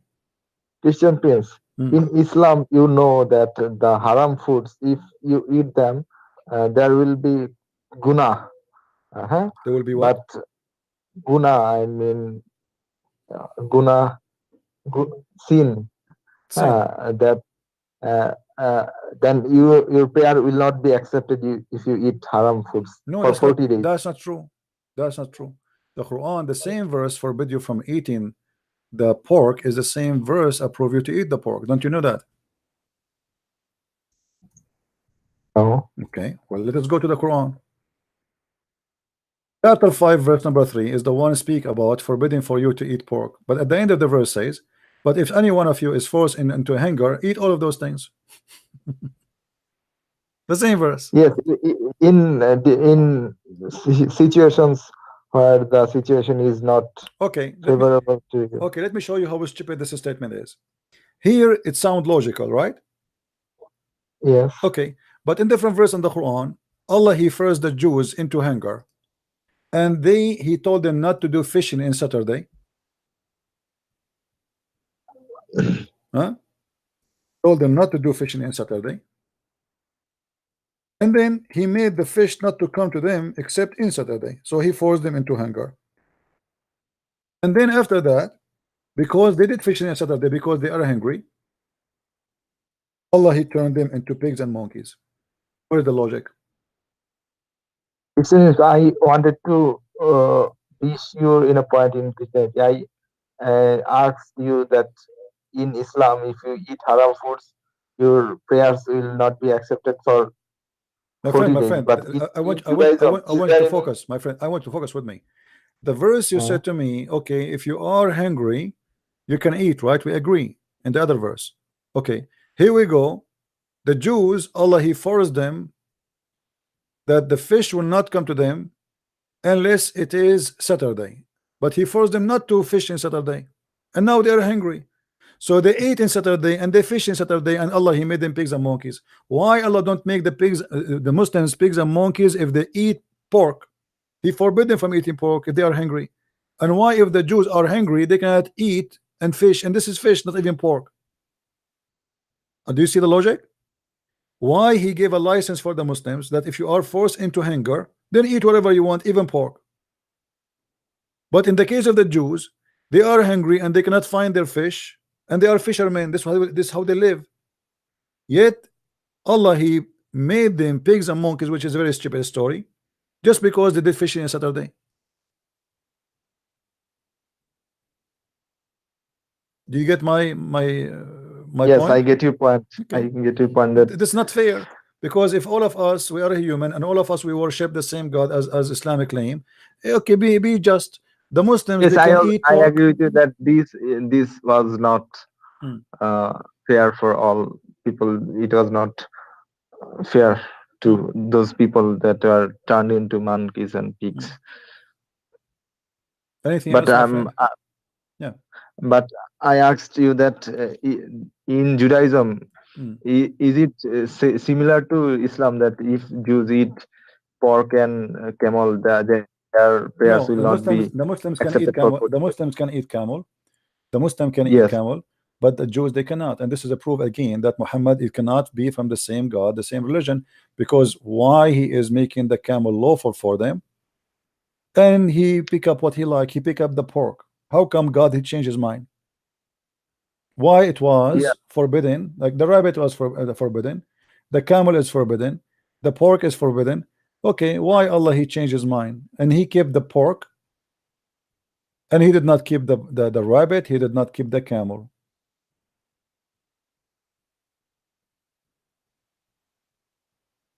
Actually, I think that in Middle East, the pork is generally a bad animal to be consumed. That's why Muhammad made it haram. Muhammad is just copying the Jews. Muhammad, everything in his religion is about copying the Jews, and I can show you that. I will show you a clear proof.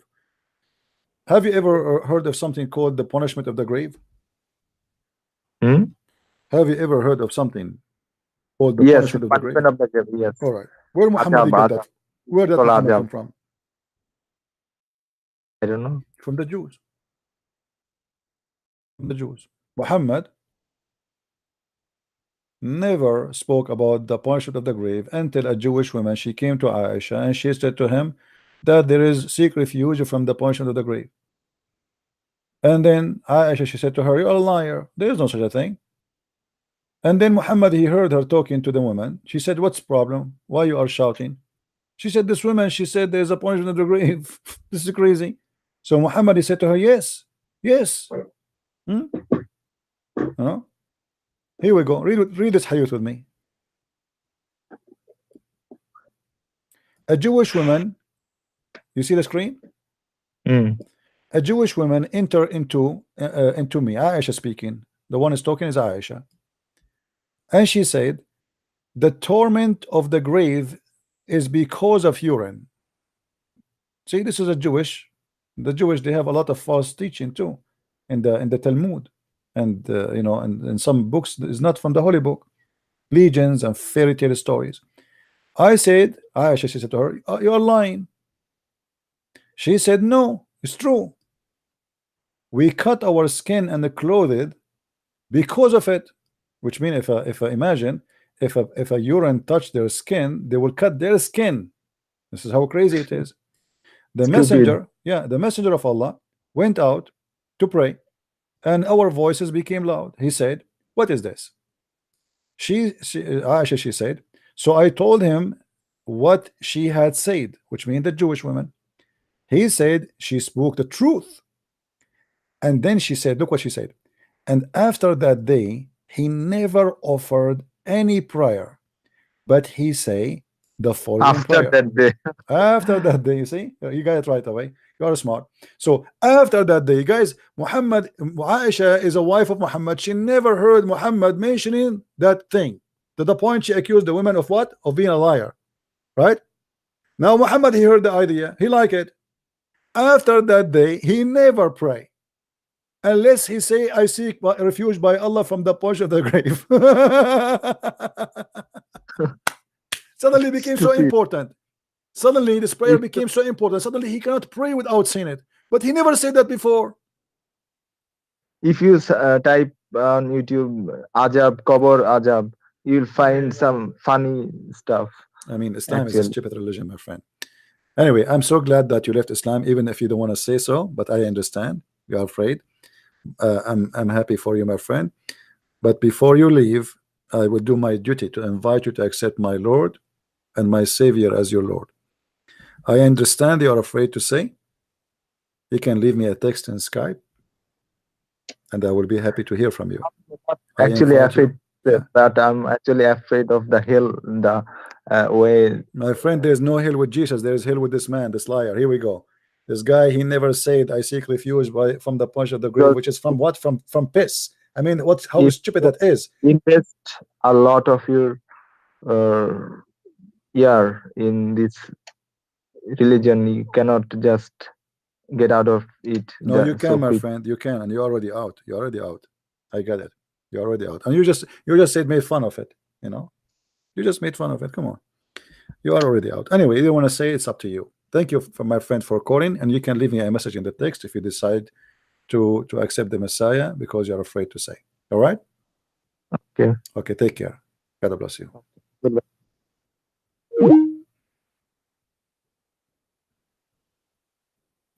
We have a Muslim want to call us. Okay.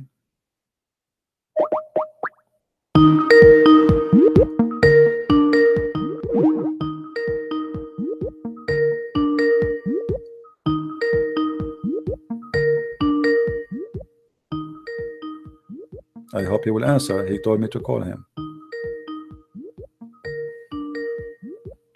Okay, maybe he is not there.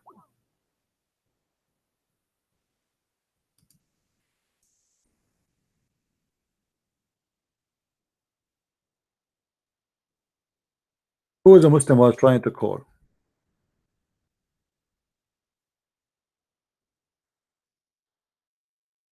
Who is the Muslim was trying to call? Hello? Yeah. Yes. Can I ask you something? Are you a Muslim, my friend? Yes.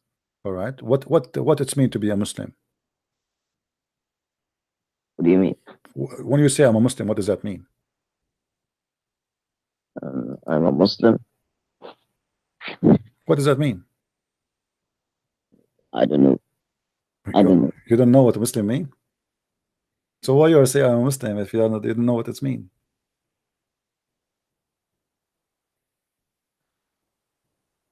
Can I just ask you something? No problem, but at least let us find the definition for what Muslim mean. Why you are saying I'm a Muslim, but you do not know what Muslim mean? Yes, I am a slave of Allah. Ah, you are a slave of Allah. And why Allah needed slaves? The Quran says that Allah, He created the mankind and the genie just only to worship Him, to be His slaves. Okay, No. do you agree with that? That's what we first wanted to create to create us because he wanted us to be in Jannah, but say Shaitan ruined it for us. Because of Shaitan, he created us to worship him and get into Jannah. But what your prophet said, if you don't, he said to the Muslims, if you don't commit sin, Allah will destroy you and bring people better than you who commit sin and ask Allah for forgiveness. What do you think about that? Sorry, say that again. Okay, your prophet, he said that he's saying to the Muslims around him, swearing by Allah, that if you don't commit sin, Allah will destroy you and bring people better than you who ask for forgiveness, who sin and ask for forgiveness. What do you say about that? And this is a Sahih hadith. Read with me carefully. By him in whose hand is my life, if you were not to commit sin, Allah would sweep you out of existence and he would replace you by those people who would commit sin and seek forgiveness. So what is the purpose of your existence according to this? To seek his forgiveness. Okay, and how he can accomplish that? Sorry? How Allah can accomplish you seeking forgiveness? What he want you to do? You want us to sin. Oh, okay. So is it logical that this God he want me to sin? What kind of God this God is? This God, guys, did you hear it? This God he want me to sin. It is a requirement of God. If you want this God to like you, you have to sin. And after you sin, you have to say, please Allah, please, please forgive me, please. But if you don't sin, he will kill you. So if you sin, he will kill you. If you don't sin, he will kill you. The only difference is you have to ask for forgiveness if you sin. So what kind of logic this logic is? What kind of God is God? Don't you? I actually don't agree with that. Okay, so are you out of Islam, my friend? I just want to ask you one question. No problem, no problem. But are you out of Islam? Because as long as you said you didn't agree with that, it means you don't agree with Islam. Yeah, but only if you can answer my question. No problem. But no, why? No, you said you don't agree with that. You don't connect to that question. You can ask me the question later, no problem. Oh, you just said, my friend, let's be honest. You just said I don't agree with that, which means you said I don't agree with Muhammad. As long as you said you don't agree with Muhammad, that's mean you are out of Islam. So why you don't say I am out of Islam? I just thought that's kind of very stupid. Okay, thank you very much. You just say that Muhammad is being stupid. You're out of Islam. Okay, now you can give me the question. Yeah, did you hear it? This brother who called us, he's a Muslim. After less than 5 minutes, he agreed that his prophet is stupid and he's out of Islam. Go ahead. What is the question you have for me? When in Samuel, the story of King David and Bathsheba, the story of King David in the Bible where King David saw a very beautiful woman, Bathsheba. So he ordered his people to get Bathsheba into his place, and then he slept with her in the Bible. He committed adultery. And when she went home and came back to him saying, I am pregnant, when he found out about her that she was pregnant, he then killed her husband. And when the baby was born, God sent an illness to the baby to kill the baby. But in the Quran, it's totally different. What? Okay, what chapter you are reading from, my friend? Samuel. Go just read the whole. Samuel? What chapter you are reading from? Just to be sure you are quoting the right one. From the Bible. I know. Somewhere what? Let me just search it.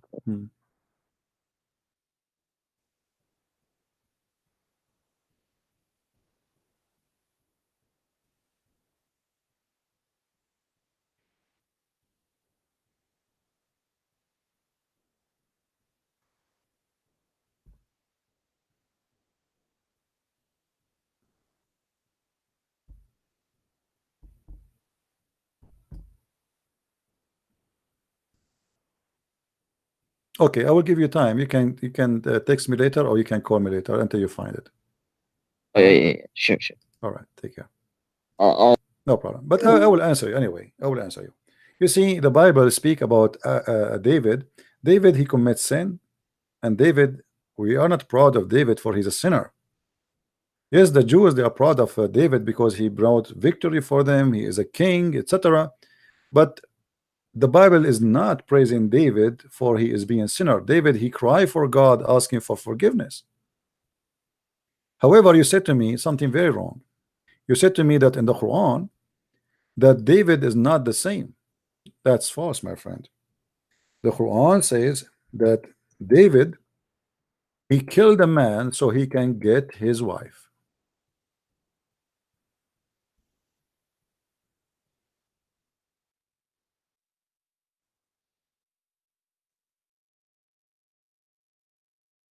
And let me give you the reference.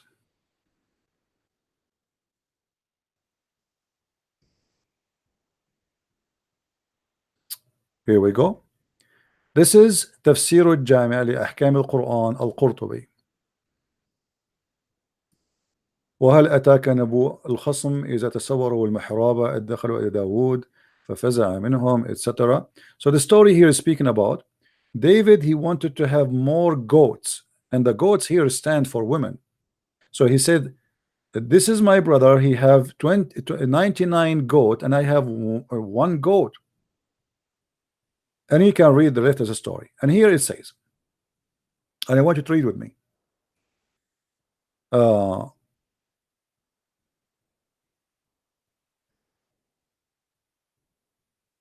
David, he went to the mihrab, he went to his private place, and he looked from the window. So he saw a woman, she was washing, or taking a shower. So when she saw him, she covered her body by her hair.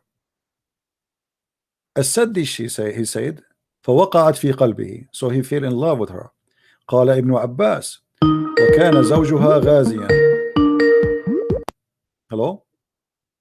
Hello, Sipi, good evening. Good evening. Let me finish my answer to him, please, and I will. You can stay with me.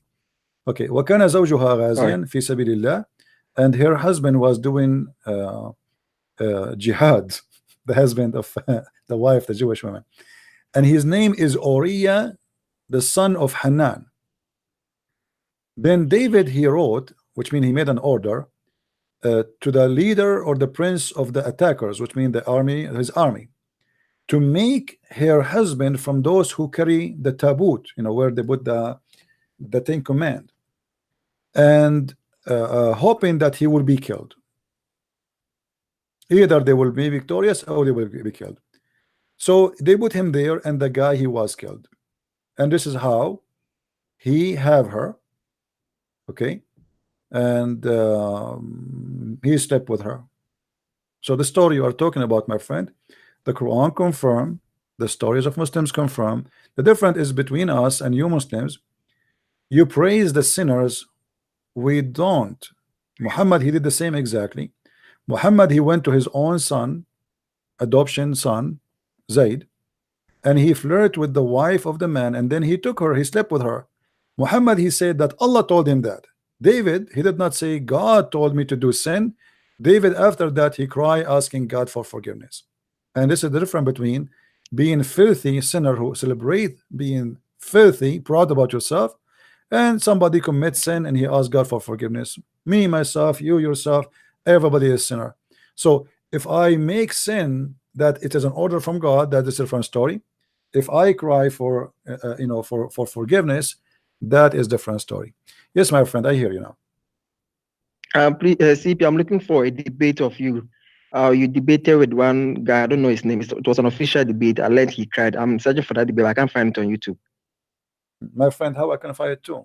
Do you know how many debate I have? Oh, I learned the guy cried. I learned it was a brutal debate. I'm just searching for that debate. Do you know how many people cried literally when they are debating me? I can't remember. This is impossible for me. I don't even save my videos because I just do it and go. Second day will come with a new thing. I am not here recording my videos.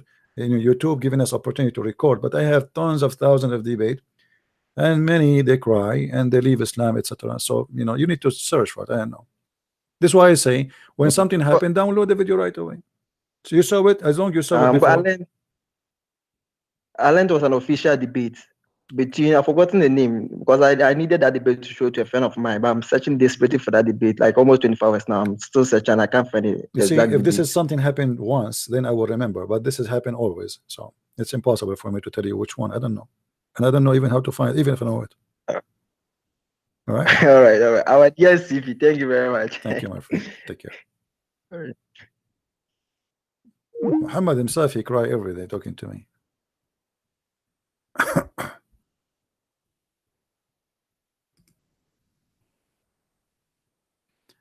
Any Muslim?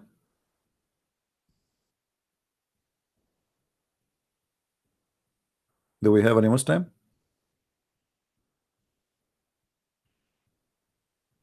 You see, the Muslims, they go and they read the stories in the Old Testament and they say, how this happened? Like, as an example, the daughter of Lot, they have sex with their father. Well, the Old Testament is telling the truth about something happened, but not praising them. People commit sin. The Quran, as an example, claim that the wife of Lot and the wife of Noah, they were whore. They betrayed their husbands.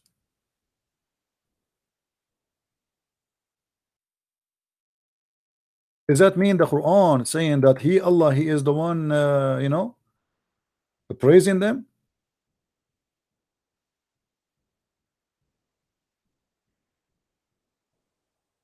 Allah sets forth an example to the unbelievers, the wife of Noah and the wife of Lot.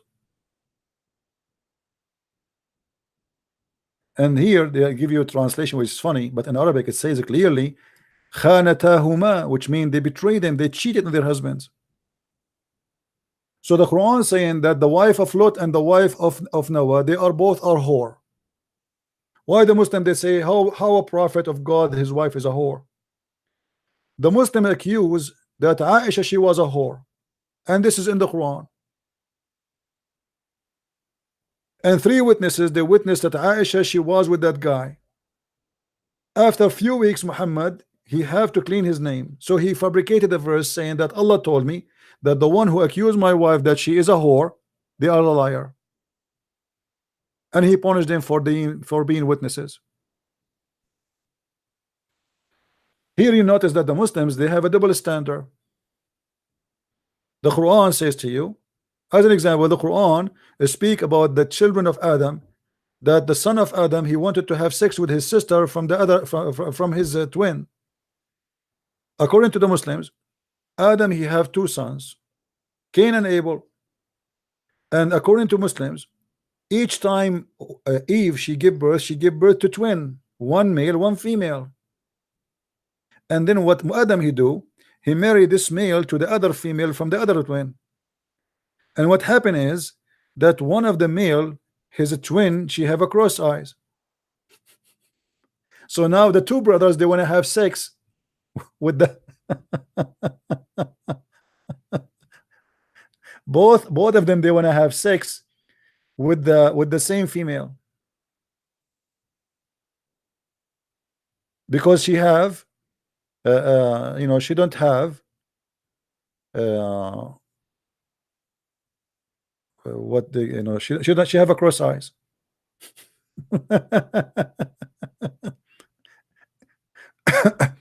Then Allah, he came with a solution. What is a solution?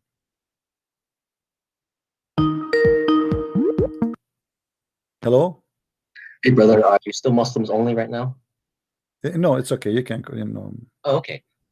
So I wanted to ask for your help as an Arabic speaker. All right. About Quran 349, as I think the Lord gave me a kind of a nice checkmate insight. You know how the discussion about Jesus being given permission to create comes up a lot, and they keep on trying to deflect. The Muslims trying to deflect, saying that, oh, no, Jesus is not a creator.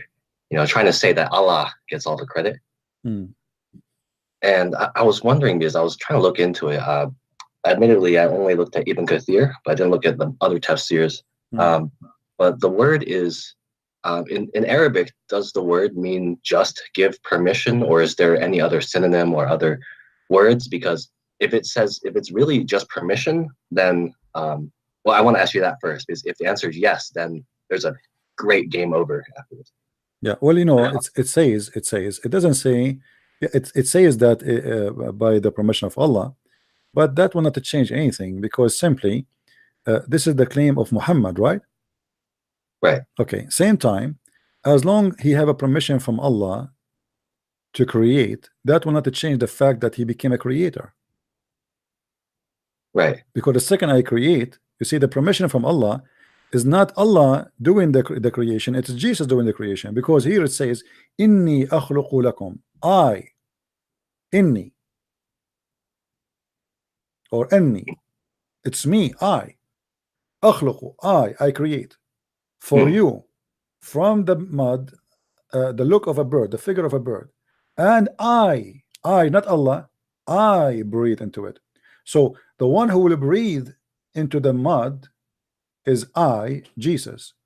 The one who create is I, Jesus. Here, by the permission of Allah, will not change that. The fact is that I create, I breathe.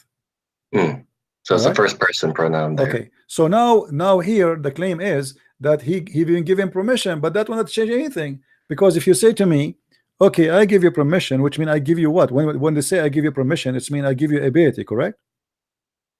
Well, so that's the thing. I think there's a little more nuance there, but go ahead. Yeah, that's what it's mean. I give you the ability. So if Jesus getting the ability from God of Islam to create, that means still he is a creator. As simple as that. That will not change anything. So Same time, CP, there's actually another way that I think has also a lot of power behind it, that if Abdul try to run away, he's completely trapped, which is we agree that the Arabic for the part that says permission only gets translated to permission or by leave, which means permission, right? Yeah, just that word. So so I have a theory. What I'm saying that I think I understand from God revealing it is that the permission doesn't actually, I think, can also be understood as not just ability, right? Because do you drive a car, DP? Yeah, if you give me permission or not, I can still drive it. Right, but see, here's the thing: if you get the driver's permit, right, the driver's license, but you have no car, it doesn't matter how much permission you have. You still can't drive. You have to have the power, right? Right, and so I think that it's that's something everyone can understand, right? In the gladiators, if they give the thumbs up, thumbs down, right? If you have no sword or you're not strong, you can't kill or spare the guy that you're fighting anyways. So the permission doesn't mean anything about the ability, right? So the Muslim, they have to answer about how come Jesus has the ability, but all he needs is the permission. Let us say they say, okay, well, it's meant anyway that he gave him ability, but that will not change anything, because now I have the ability. I have the ability to create. I have the ability to resurrect. So why the Muslim they say to us that the only creator is God when Jesus can create? Because here we go, he create. Right now, as we speak, based on this verse, there is birds flying in the sky made by Jesus. Right? They are praising their creator. Who is their creator? Jesus. So it's very naive, it's very stupid to say. In the same time, there is other story, like the Quran speak about who is the one who created the bones after becoming like a human being. Who can bring them back to life after became bones? The Quran says that the one who created them first time. Okay, then we go and find that according to the Muslims, this is Jesus, because al-Masih yakhluq. Here we go. If we go to the book of Al-Qurtubi, this is different verse, different chapter. All right, and here we are talking about what? The apostle of Jesus, the Muslim, they call them Hawariyun. They said to Jesus, when he was speaking to them about Noah, the flood of Noah, they said to him, why you don't tell us, or why you don't bring us a person who witnessed the day of Noah, the flood of Noah? Bring us one. Now here the question is, why even the disciples of Jesus will ask him such a strange question or the request unless they knew he can do it? You know what I mean? Imagine I say to you, bring me Adam. You know? Yeah, but I mean, they think Mary. That is crazy. I mean, what do you mean to bring me Adam? Adam is dead long time ago. No, bring me Adam. Why you don't bring us Adam? So look what he said to him. And I changed any Muslim to say I'm lying. Yeah, it's funny. It's stupid anyways, because they think. No, hold on. قال الحواريون, the apostle of Okay. Jesus, they said to Isa, we wish that you resurrect for us a person, a man from those who saw the ship of Noah, the ark of Noah. He walked with them until he arrived to a hill, and he took he grabbed some of the sand, and then took some of that sand, and he said to them, do you know what is this? They said, Allah and his messengers knows best, as usual. And then he said, this is the heel, the foot of Ham, the son of Noah. And then he hit the sand with his staff, and then he said, stand up by the will of Allah. And then you will see it says, so the guy, he came up standing from the ground. All right, and he have a gray hair. Here they will say to you, see, it says by the will of Allah. All right. Okay. By the permission of Allah, by the permission of Allah, the same, you know, by permission of Allah, by permission of Allah, but still he can do it. He hit the sand. He hit the sand, and the man is standing up. So Jesus here resurrected the man by the permission of Allah, but still he have the ability to resurrect the man from the grave, and he is dust, and this is the son of Noah. And not only that, the guy, he stood up and Jesus talked to him and etc., and described to him how big the ship. He told him it was 1,000 arm and 1,200 arm, and the width of it is 600 arm, and it have 3 floors, one floor for animals and beasts, and one floor for a human, and one floor for birds. All right. So here Jesus is resurrecting even Noah by the permission of Allah. But here we go. Allah don't give me permission to expose him. I can. Yeah. Allah did not give me permission to eat, you know, except halal food. I eat. So the permission of Allah is useless. Allah, he told Muhammad 3 times read. Allah gave him, Allah gave a permission to Muhammad, not a permission, an order to read. Muhammad still cannot read. And he's so illiterate that even Allah can't help. Yeah, but if Allah is the one who is in control, then if he say B is going to be, Allah said to Muhammad read, still Muhammad cannot read. So what is the permission of Allah mean? This is a claim. I can say now that Jesus, I gave him the permission. Jesus can do nothing of himself, you know. I gave him permission, and actually Jesus himself, everything I have is given to me from my Father. Right? Yeah. So I do nothing apart from my Father. But he was talking about what? Talking about him as a man, because people, they are looking at in the front of them, they see man. So who are you? I am the one who have the power of God. The one who saw me, he saw the Father. Me and the Father is one. And the Muslim, they say to us, show us one verse. Jesus said, I am God. Right? Yeah. So, and he said, before Abraham I am. So the power of Jesus as a man is not the power of a man, is the power of God. Here they are confirming to us that Jesus, he have the permission of the Father. Okay, the permission of the Father. Okay, why Allah he chose only Jesus can do that? You see, there is a chapter called the chapter of the cow, right? Yeah, is that Al-Baqarah or something like that? Al-Baqarah. Why Al-Baqarah was called the cow, you know? No. Allah, he wanted to show them how he created, how he resurrect people from death. So Moses, in his time, there was somebody, he commit a crime, and they didn't know who killed him. Allah wanted to help them to see who is the one who killed the person. So Allah, he told them, okay, go and bring a cow, beef, and hit the dead man with the beef, and he will come back to life. Oh, that's great. All right. Yeah. And look what the verse saying. So we said strike the body with pieces of the beef. You see here, this is the heifer. I don't know what heifer mean. What heifer mean in English? It's I think it's a female cow. The cow, right? The beef of the cow. The beef. Okay. Thus Allah bring the dead to life. So how Allah he bring people to by beef? Jesus did not use beef. Oh, holy shish kebab. This is how Allah he bring people to life. This is how Allah bring people to life. You bring beef and you hit the dead guy with the beef. Is the interpretation. Some they say the tail of the cow, some they say the tongue of the cow. Everybody give you his own fiction story, but doesn't matter. It confirmed that this is how Allah he bring people to life. How? By hitting them by beef. Jesus never used beef and never used tuna. You know, he did not use any kind of meat. You know.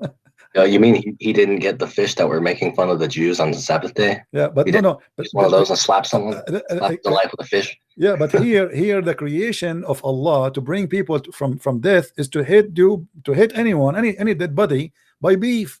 Okay, this is how Allah he do it. But look what Jesus do. Yeah, I never heard Jesus did not use beef, not even tuna, not even fish, and not even pork. So how they can say that what Jesus does is the same as Allah do? And look here, it says, and this is how thus Allah bring the dead to life. This is how. كَذَلِكَ يُحْيِي اللَّهُ الْمَوْتَى. This is how Allah he bring people from death. The Muslim they say to us that Allah, if he wants something to be, he say be. Okay, why he didn't say be? What is the pork for? What is the pigs for? Or the cow for?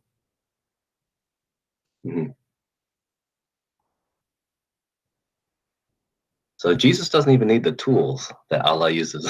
No, he said to the man who cannot walk. Yeah. You know, that's it. He put some mud. He put some mud. You know how Jesus made eyes for the man, the blind man. He put some mud, right? He spit on it in the mud, and he put in his eyes. Isn't it? This is how God he created Adam by water and dust. Yeah. You know, see, that's it. That makes sense. Yeah. All right, my friend. Anything else? Yeah, actually, I just remembered. It's two things. The first one is about the word azar, like when you said like Muhammad heard the Aramaic but didn't understand it, so he thought it was a name. The second thing is about interlinear, but I was hoping that the azar is a quick one. Like, where can I find a reference? Because I can't find the online Aramaic dictionary that I can. I know I can figure out how to use. Maybe I should make a video about it, because this is something. That'd be great. Yeah, this is something I learned long time ago, and it's for sure. It's accurate. That azar is it mean kind of foolish or silly or stupid. Right. Yeah, and I'm sure we can find the dictionary and we can check it out. Okay. But you see, the problem is. Me myself, I do not. Maybe I will ask someone who speak Aramaic so he can type the words for me exactly, so we can find it. Because you can search, you know, like dictionary word one to other language, which mean if I put, maybe it work. I would try maybe if I can search in English, because I need to get the exact word, you know, to show you what it is. But this is what the people who speak Aramaic they agree that azar. It means like silly or stupid or ignorance, you know. And this is what it's about. Yeah, I think I would. Yeah, thank you in advance for that, because I think that'd be really good to send up people that trying to explain that. So the last thing is about interlinear. So have you heard about the interlinear Bibles? Like in the New Testament, it's originally Greek, right? So it will have the Greek, and then the pronunciation, and then the literal English word under it. So the English doesn't necessarily make sense because it's just exactly what the Greek is trying to say. I know that on like Quran.com, it has a similar thing, but I don't trust it, right? Because it's Sahih International. It's 3 American women translated it. And there's no translation. My friend, let me tell you. As long not even a single Muslim accept the Muslim translation for the Quran, it's mean there's no Quran yet. Oh yeah. No single Muslim accept the Quran translation. Yeah, because then it's a lie. Okay. Every verse there's, because the translation always try to hide the stupidity. Right. Okay. It's not meant to translate really. Like as an example, chapter 4, verse number 34, where it says beat them. So it say they add lightly, and they add first, and they add second, and they are third, you know, but it doesn't say any of that in the Quran, you know. Yeah, because it said both, right? Both means it's no. two. It says adrubuhunna, scourge them. So the translation always meant to fabricate and to take things out of the words, and supposedly trying to give you. I agree that translation always should bring the meaning, not literally the word, because sometimes you see different culture, they have, like, you know, as an example, not long time ago, if you say that somebody, he said he's a gay, does not mean he is a homo. It mean he's happy. Yeah. Right. So if I translate the word gay to what it's meant today, that would be stupid. Right. Right. So what most of Muslims they do, first of all, they do not know, they are disconnected with the Arabic language, and they have no idea what is the Quran is about, and they do not know Aramaic, because most of the Quran originally are Aramaic. As an example, when we say the word shahr, all the Muslims, if I search right now the word shahr in the Quran, you will see all the Muslims translate the word shahr as moon. All right. Oh, sorry, as month. But the fact the word shahr does not mean month, it means a moon, which is equal to a month, because the people at the old days, they use the moon to measure the lunar time. calendar, right? So this is why you will see here that in chapter 2 verse 185, the Muslims they translate whoever witness in this month. It doesn't say that, it says whoever witnessed the moon. But the Muslim translated as month. See? Yeah, it's funny. The month of Ramadan, but the word month, even in Hebrew, by the way, shahr mean month, mean moon. Oh, okay, yeah, I see. So shahr is an Aramaic word, which is the source of the Hebrew and the Arabic. It's mean moon, but the Muslims are translating it as month. But this is not right. The word shahr mean moon. This is why it says فَمَنْ شَهِدَ مِنْكُمُ الشَّهْرَ. Whoever of you eyesighted, you have to eyesight. You cannot cite the time, right? You know, you can cite an object, but you cannot cite the time. All right. So they give you false translation, either based on their ignorance or, you know, in purpose. I don't know what to say, you know, but it says it clearly that whoever witness of you, you see, the month of Ramadan revealed in darkness is to mankind a clear proof, etc. Certain, and whoever of you present, it doesn't say that. What present? It have to be eyesight. Let's change the translator. Let us see how many translator here we have. Let us see. Shakir. Yeah, still saying the same. Shakir. Look like the translation is not changing. I don't know. Is it changing really? I don't see any different. Yeah, let us see. Because I saw one translation is coming with the like a close meaning of that. Let us see. We'll try Shakir. This is who.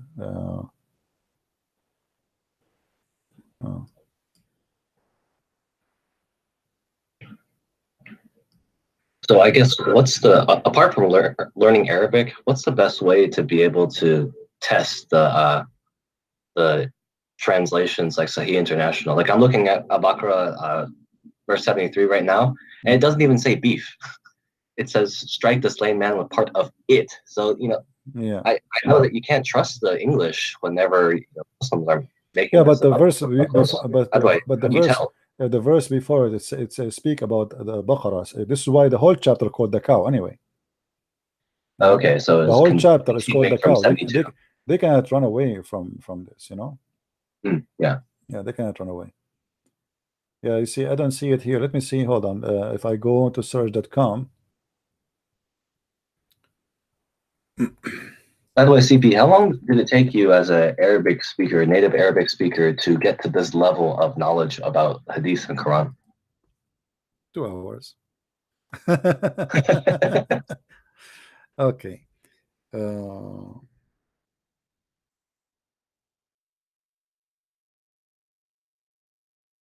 right.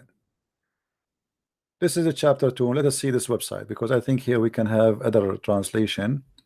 Here we have Shakir Muhsin. Let us see Muhsin. 185. The problem, this website, each time you try to reach into verse, you have to scroll down all the way. Okay. Yeah. I think it's Look, this guy, he got it right. I don't know if you can see it. Let me try to zoom in. Hold on. Which one is this? Do you see here? This is a chapter of 2, verse 185, the translation of Shakir. Look what it says. Shakir. In the beginning, he said the month of Ramadan, which means here he got it wrong. Then when he arrived, he says, so whoever of you sight the crescent of the first night of the month of Ramadan. The month has a crescent. How you can sight? A month had a shape. See, he's trying to make it look nicer, but he's being stupid. So whoever of you sight, you cannot sight the time. Shahida, whoever of you sight. Do you sight the time? No. So what do you sight? Whoever of you sight the moon, the crescent moon. Do you see it? He put it between the bracket, but in fact it is there. It says shahr, but because he's ignorant, he did not get it right that this is really shahr as it is. There's no need to add the word moon, a month. That's it. Right. Whoever sight the crescent moon, he have to fast. This is why the Muslims, when they wait for the moon to sight it, right, to start the fasting, right? So the word shahr is a moon, not witnessing the month. Yeah. All right, my friend. Thank you very much for calling. Let's see if we can get one more call. Thanks, again. By the way, I hope your eyes are feeling better. Oh, they are better right now. I can see through, actually. I can see what are you wearing. Thank you very much, my friend. Yeah, they are fine. Thank you. God bless. Bye. Yeah, you know, like when you do too much looking at the computer. And actually today, I said to myself, let me open for 15 minutes and talk about what's happening in Indonesia. You believe it or not? Because just yesterday, I promised you I will not come here, right? I said to myself, no way. I have enough headache. I'm done. I'm going to take at least 24 hours off. Oh, boy. Hello? Yeah, Yes. Yeah, I found the reference. Yeah, no problem. My friend, I answered you already. I answered you about that. I don't know if you were listening. Go back in the video and you will see I answered you. All right. All right. Anything else, my friend? What do you think about your prophet as Muhammad? What do you think about him? I think it's great. You think it's great? What is great about Muhammad? It's prophecies. Like what? Give me one. Like about the end times. Really? Like what? Muhammad, he prophesied about the end time? Okay. Let me show you one of his prophecy. Is it true that your prophet, he said that the Roman, they will be the major population of the world? The Romans means European. The Roman is the European. Since when? That's just another word. Okay. But my friend, the European number is really not increasing, is decreasing. So even that is a lie. And the Roman are not the European, because the Roman are the Roman. The Roman are the Roman. Not all the European are Roman. That is not smart of you to say. So how your prophet says that the Roman, they will be the majority of mankind? Yeah, he means by that most people would be Europeans. Most of people in the world will become European? Yeah. Really? Yes. Okay. You see, my friend, you are not being honest, and I don't respect that, because nobody agree with you, because the Roman are people who they are Roman, and European are not Roman. Same time to say that all the world became European, that is very stupid of you to say. And you have to agree. Back then they do you really believe that the Roman they became the majority of mankind? Yes. How that will happen? What happened to the Chinese? What happened to the Asian? What happened to African? What happened?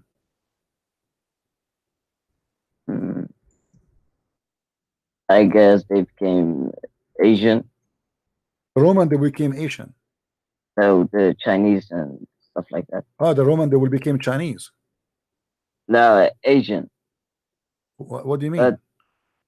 But Muhammad said that in the end times, the majority of the people will be Europeans. The Roman is just another word for no, don't lie.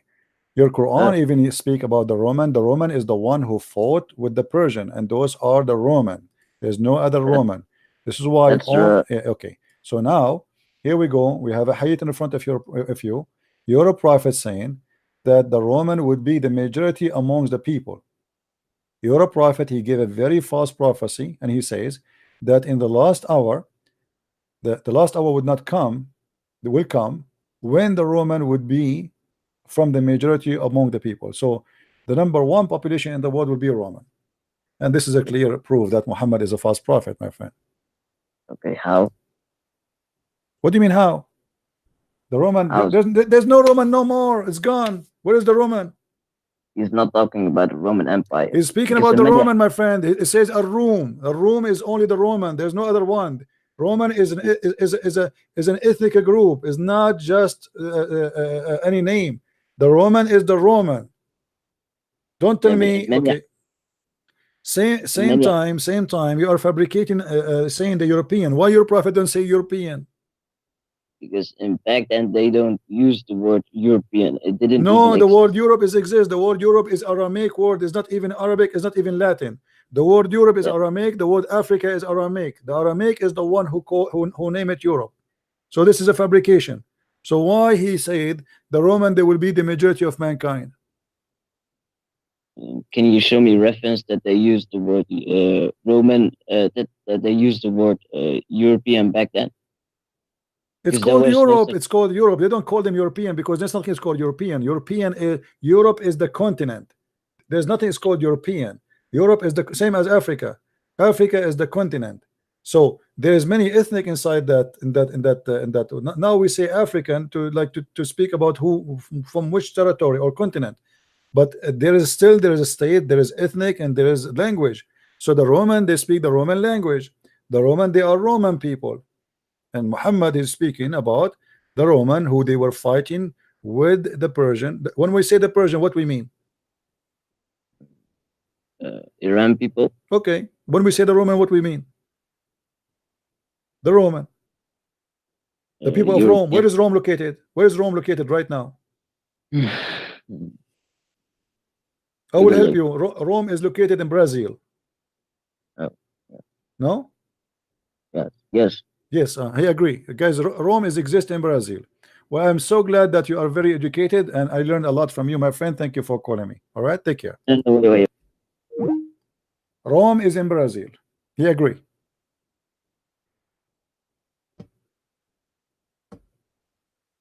I mean, that's it. Look, you cannot debate with Muslims. They are super smart. They are genius. They have a very high knowledge. They are a very high IQ, and you cannot beat that. Hello? Yes. Hello. Yes. Go ahead, my friend. You know, I am the one. Yes, I am the one who suffered from epilepsy. You remember me? I don't understand what you're saying. What? What? I am the one who suffered from epilepsy. Yeah, yeah, my friend. How are you? How are you? God bless you, my friend. I am fine. You know? I'm fine. I watched the movie. I prayed for you, my friend. I prayed for you. You know, you remember? Thanks. I prayed for you, and I really respect you very much. Thanks. I feel better now. I feel better. Amazing. That's good. Of Lord Jesus, yes, good. That's you good. know, I have watched the movie. Let me before you talk, guys. Let me introduce for you this gentleman. This gentleman, he have an epilepsy, which means he have a health issue. It's called epilepsy, and if you do not know that, you can search it. And he called us before, speaking that Muhammad obviously he suffered from the same thing he suffered from, which is not his fault. This is a sickness. This is not a crime or sin, right? So he was explaining to us how he feel, and he was comparing to what Muhammad we were showing on the screen. So he was saying, obviously, Muhammad is have the same case as mine, and he is a person who believes in Jesus, and we love him very much. And I ask everybody here to pray for him for his health to be better. Yes. So, all right, my friend. You know, Go ahead.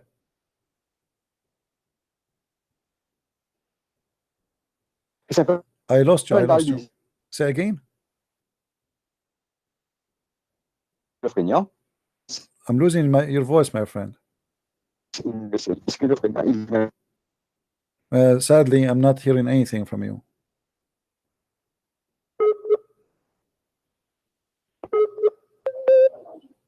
Hello? Yes, say again. We lost you totally. We did not hear anything. Can you say again what you were saying? Hello? Yes, I hear you now. Go ahead. Hello? I look like Yes. you don't hear me. Muhammad suffered from another mental disease. Muhammad? Yeah? Hello? Yeah, I hear you. Suffered from another mental disease which is called schizophrenia. Okay. Schizophrenia is a mental disease where in some countries the person who suffers from that disease is not allowed to go to the dangerous disease. Okay.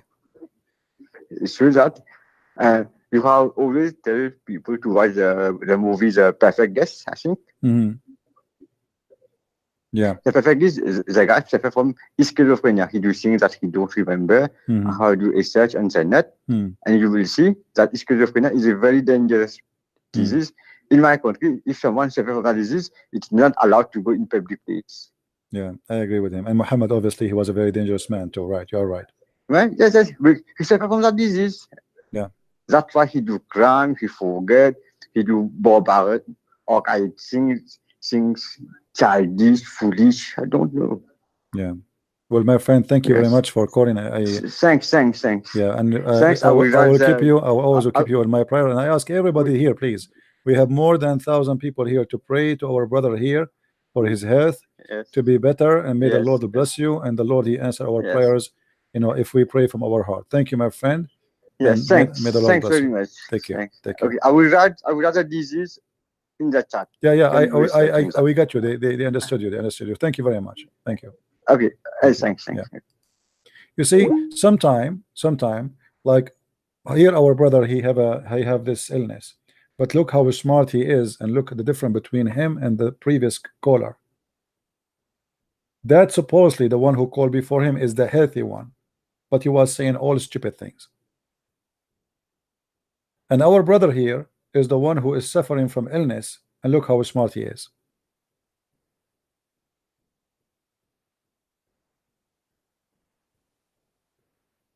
Do you notice? And there is many of us like this, by the way. We think that we are better than others and we are smarter, but the fact, the one we might look down at, it might be 10 times smarter than us, because the Lord always he put his wisdom in people we don't even expect them to have wisdom.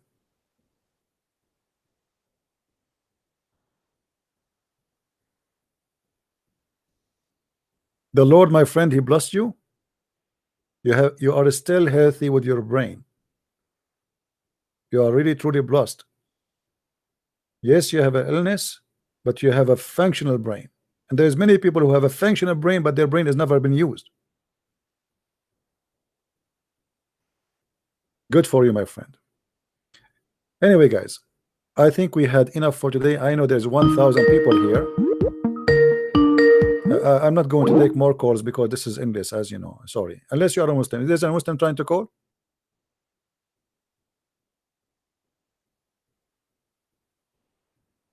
If there's any Muslim. All right.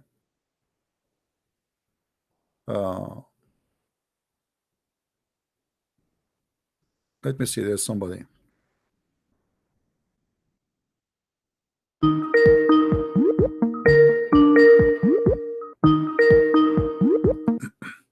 Hello. Hello, Christian friends.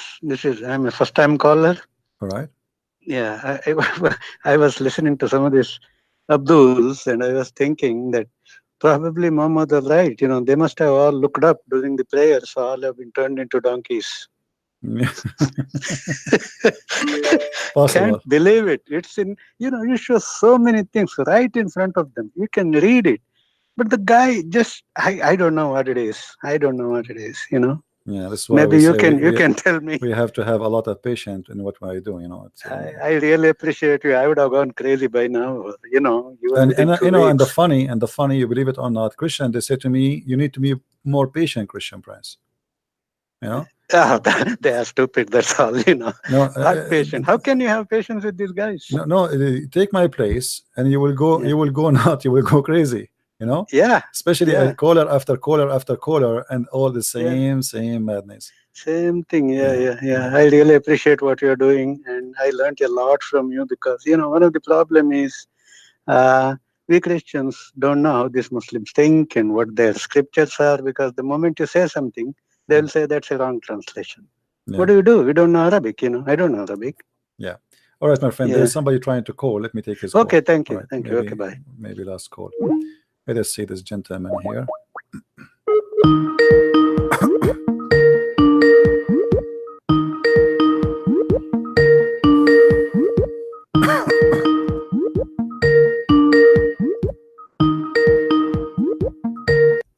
Answer, my friend, answer. This ring is giving me headache. Hello? Christian Prince? Yes, my friend. How are you? I'm all right. So I have a question. Maybe it's probably boring for you. It's about Zainab bint Khadija. Zainab al-Kubra, you mean? Yeah. When she was married with Abu al-As, and Abu al-As was and he was fighting Muhammad. Yeah. Yes. So basically, why the Prophet do the apostasy law against his daughter, and we know many Muslims and women should not talk with unbelievers, and yeah, maybe we should make a special video about this topic, because this topic is really big, and Muhammad was hypocrite in many places, not only with this Zainab. Yes. Always like the same as with the Aisha. You know, when the witnesses you can bring people into stoning to death if they are married by 2 witnesses. Muhammad, he fabricated a new law and he said it's 4 witnesses. You know. Yes. So that contradicts itself to the Surah Al-Tathir when the Surah Al-Tathir say inna akhrajna rijsa ahl al-bayt, and so what thing. Yeah. So but basically, the reason usually I don't talk about those topics, because most of the resource, always I avoid resource which is in Arabic, because the viewers here, all of them, they are people who speak English. Of course. And this topic is good for those who speak Arabic, because they can read right away. I could not find any place actually in English where it's speaking about Zainab al-Kubra, so I can show on the screen, you know. And and actually the Muslims always they hide this story about Zainab. They don't even talk about her, you know. Because obviously his daughter, and yet she don't believe in him. The same as his uncle don't believe in him, you know. Muhammad, when the uncle of Muhammad was dying, Muhammad, he was saying, just say shahada, please say shahada. The guy, he didn't want to say it. The question is, why the uncle who was supposed to love Muhammad very much, he didn't want to say shahada? Because he knew he's a false prophet. Such a scam, man. So thank you for your good job, Christian Prince, and praise the Lord from Germany. Thank you, my friend. God bless. Take care. Bye-bye. Take care. Bye-bye. All right, we have a brother. His name is Yilmaz. He is saying he is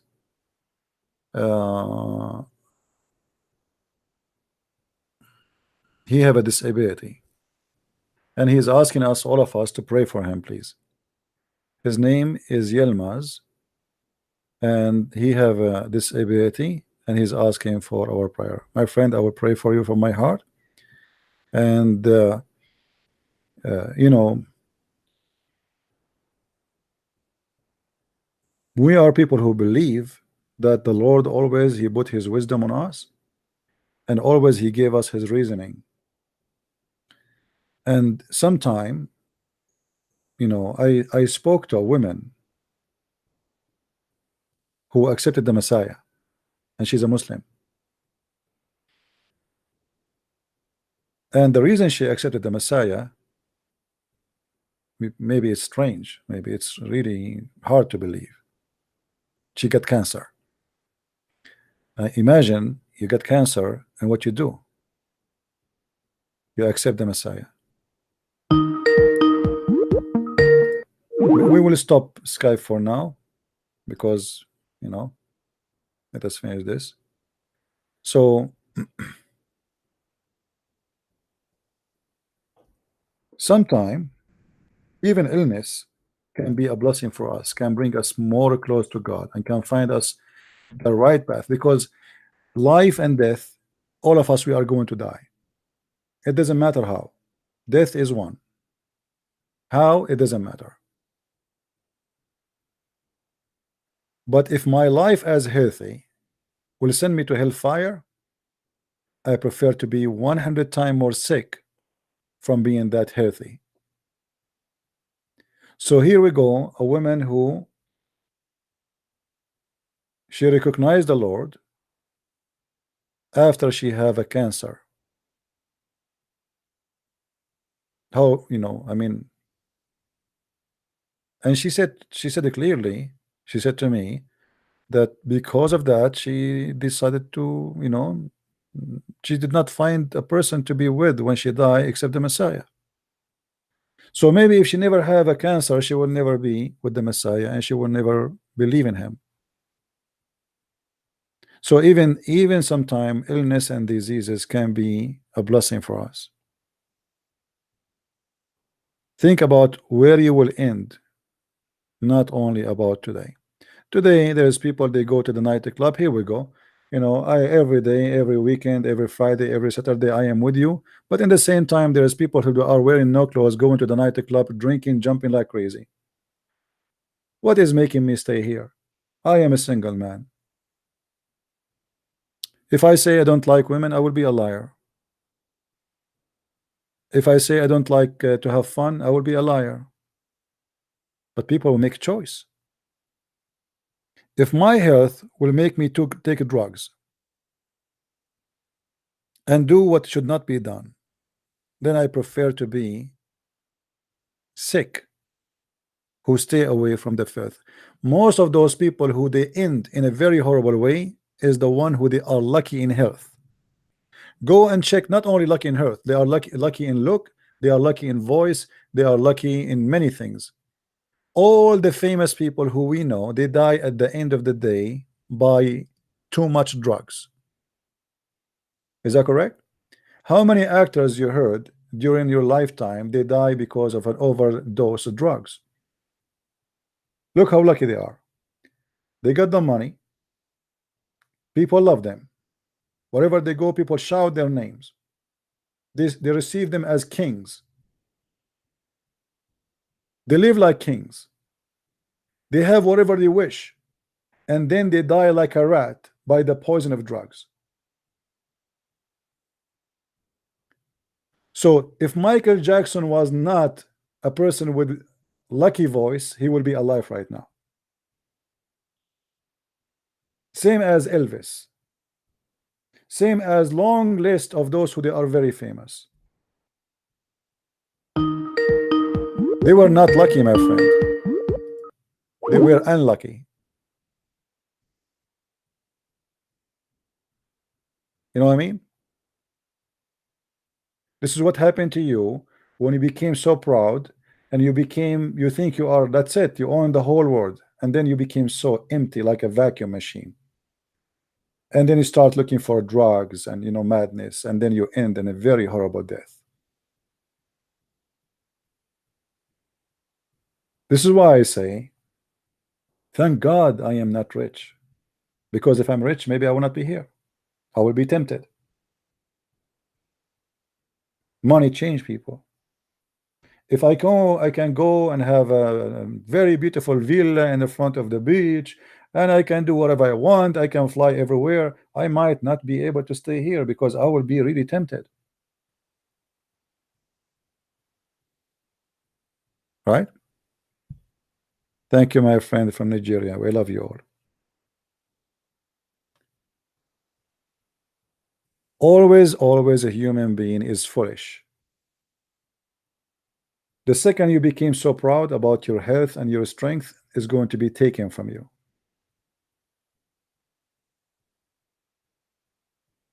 Be proud about something you really, something have a value.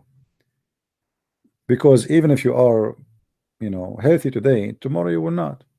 That will happen to everybody. You get older, you became a person like a car, junky car who need a lot of maintenance. I'm not making fun of all people. All of us are going there. But you have to recognize reality. Don't be proud about something you don't have. Be proud about something will never be taken from you as long as you maintain it. That is your faith and your wisdom. You see, we grow by age. We should grow by wisdom. And we should grow by faith. You see, a person, when I went to Asia, you will see a guy, he is 80 years old, and he is walking with the girl, she is like 17 years old. And I say to myself, like, what's wrong with this one? You didn't have enough of women all your life. Now you are coming. Do you think really this woman, she is walking with you because she like you? She's a poor woman. She needs some money. How silly are you? How stupid are you? The same as a human being, a man, a growing man who is supposed he is educated, he make a good salary in the West, etc. And then he go to those countries and he go and he sleep with a prostitute. How silly are you? How stupid are you? How insulting you are to yourself. You accept that a woman, she will not sleep with you unless you pay her. This is how bad it is. You know what I mean, guys? To sleep with a prostitute, it means you are so bad to the point even prostitute, she will not sleep with you unless you pay her. This is how scumbag you are. You know what I mean? This is the reality. You are so bad to the point even a prostitute, she will not lay down with you in the bed unless you pay her. That means you are the whore, not her. You are the stupid, not her. For you are insulting yourself. And sadly, in our society, they call always the woman the whore, but the fact the man is a whore.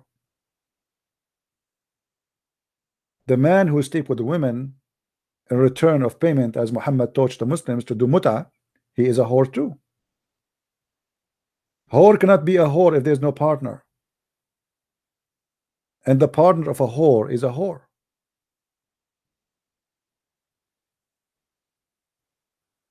And by the way, the Quran legalized prostitution officially, and there's no punishment in Islam for prostitution as long as you do it in the right way. And this is what we find in the Quran in chapter 24, verse number 33.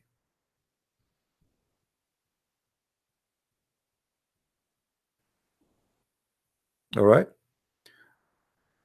Anyway, our time is up.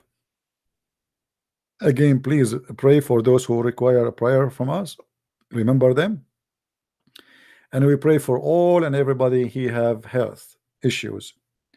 But our prayer always should be focusing in one thing more than the health.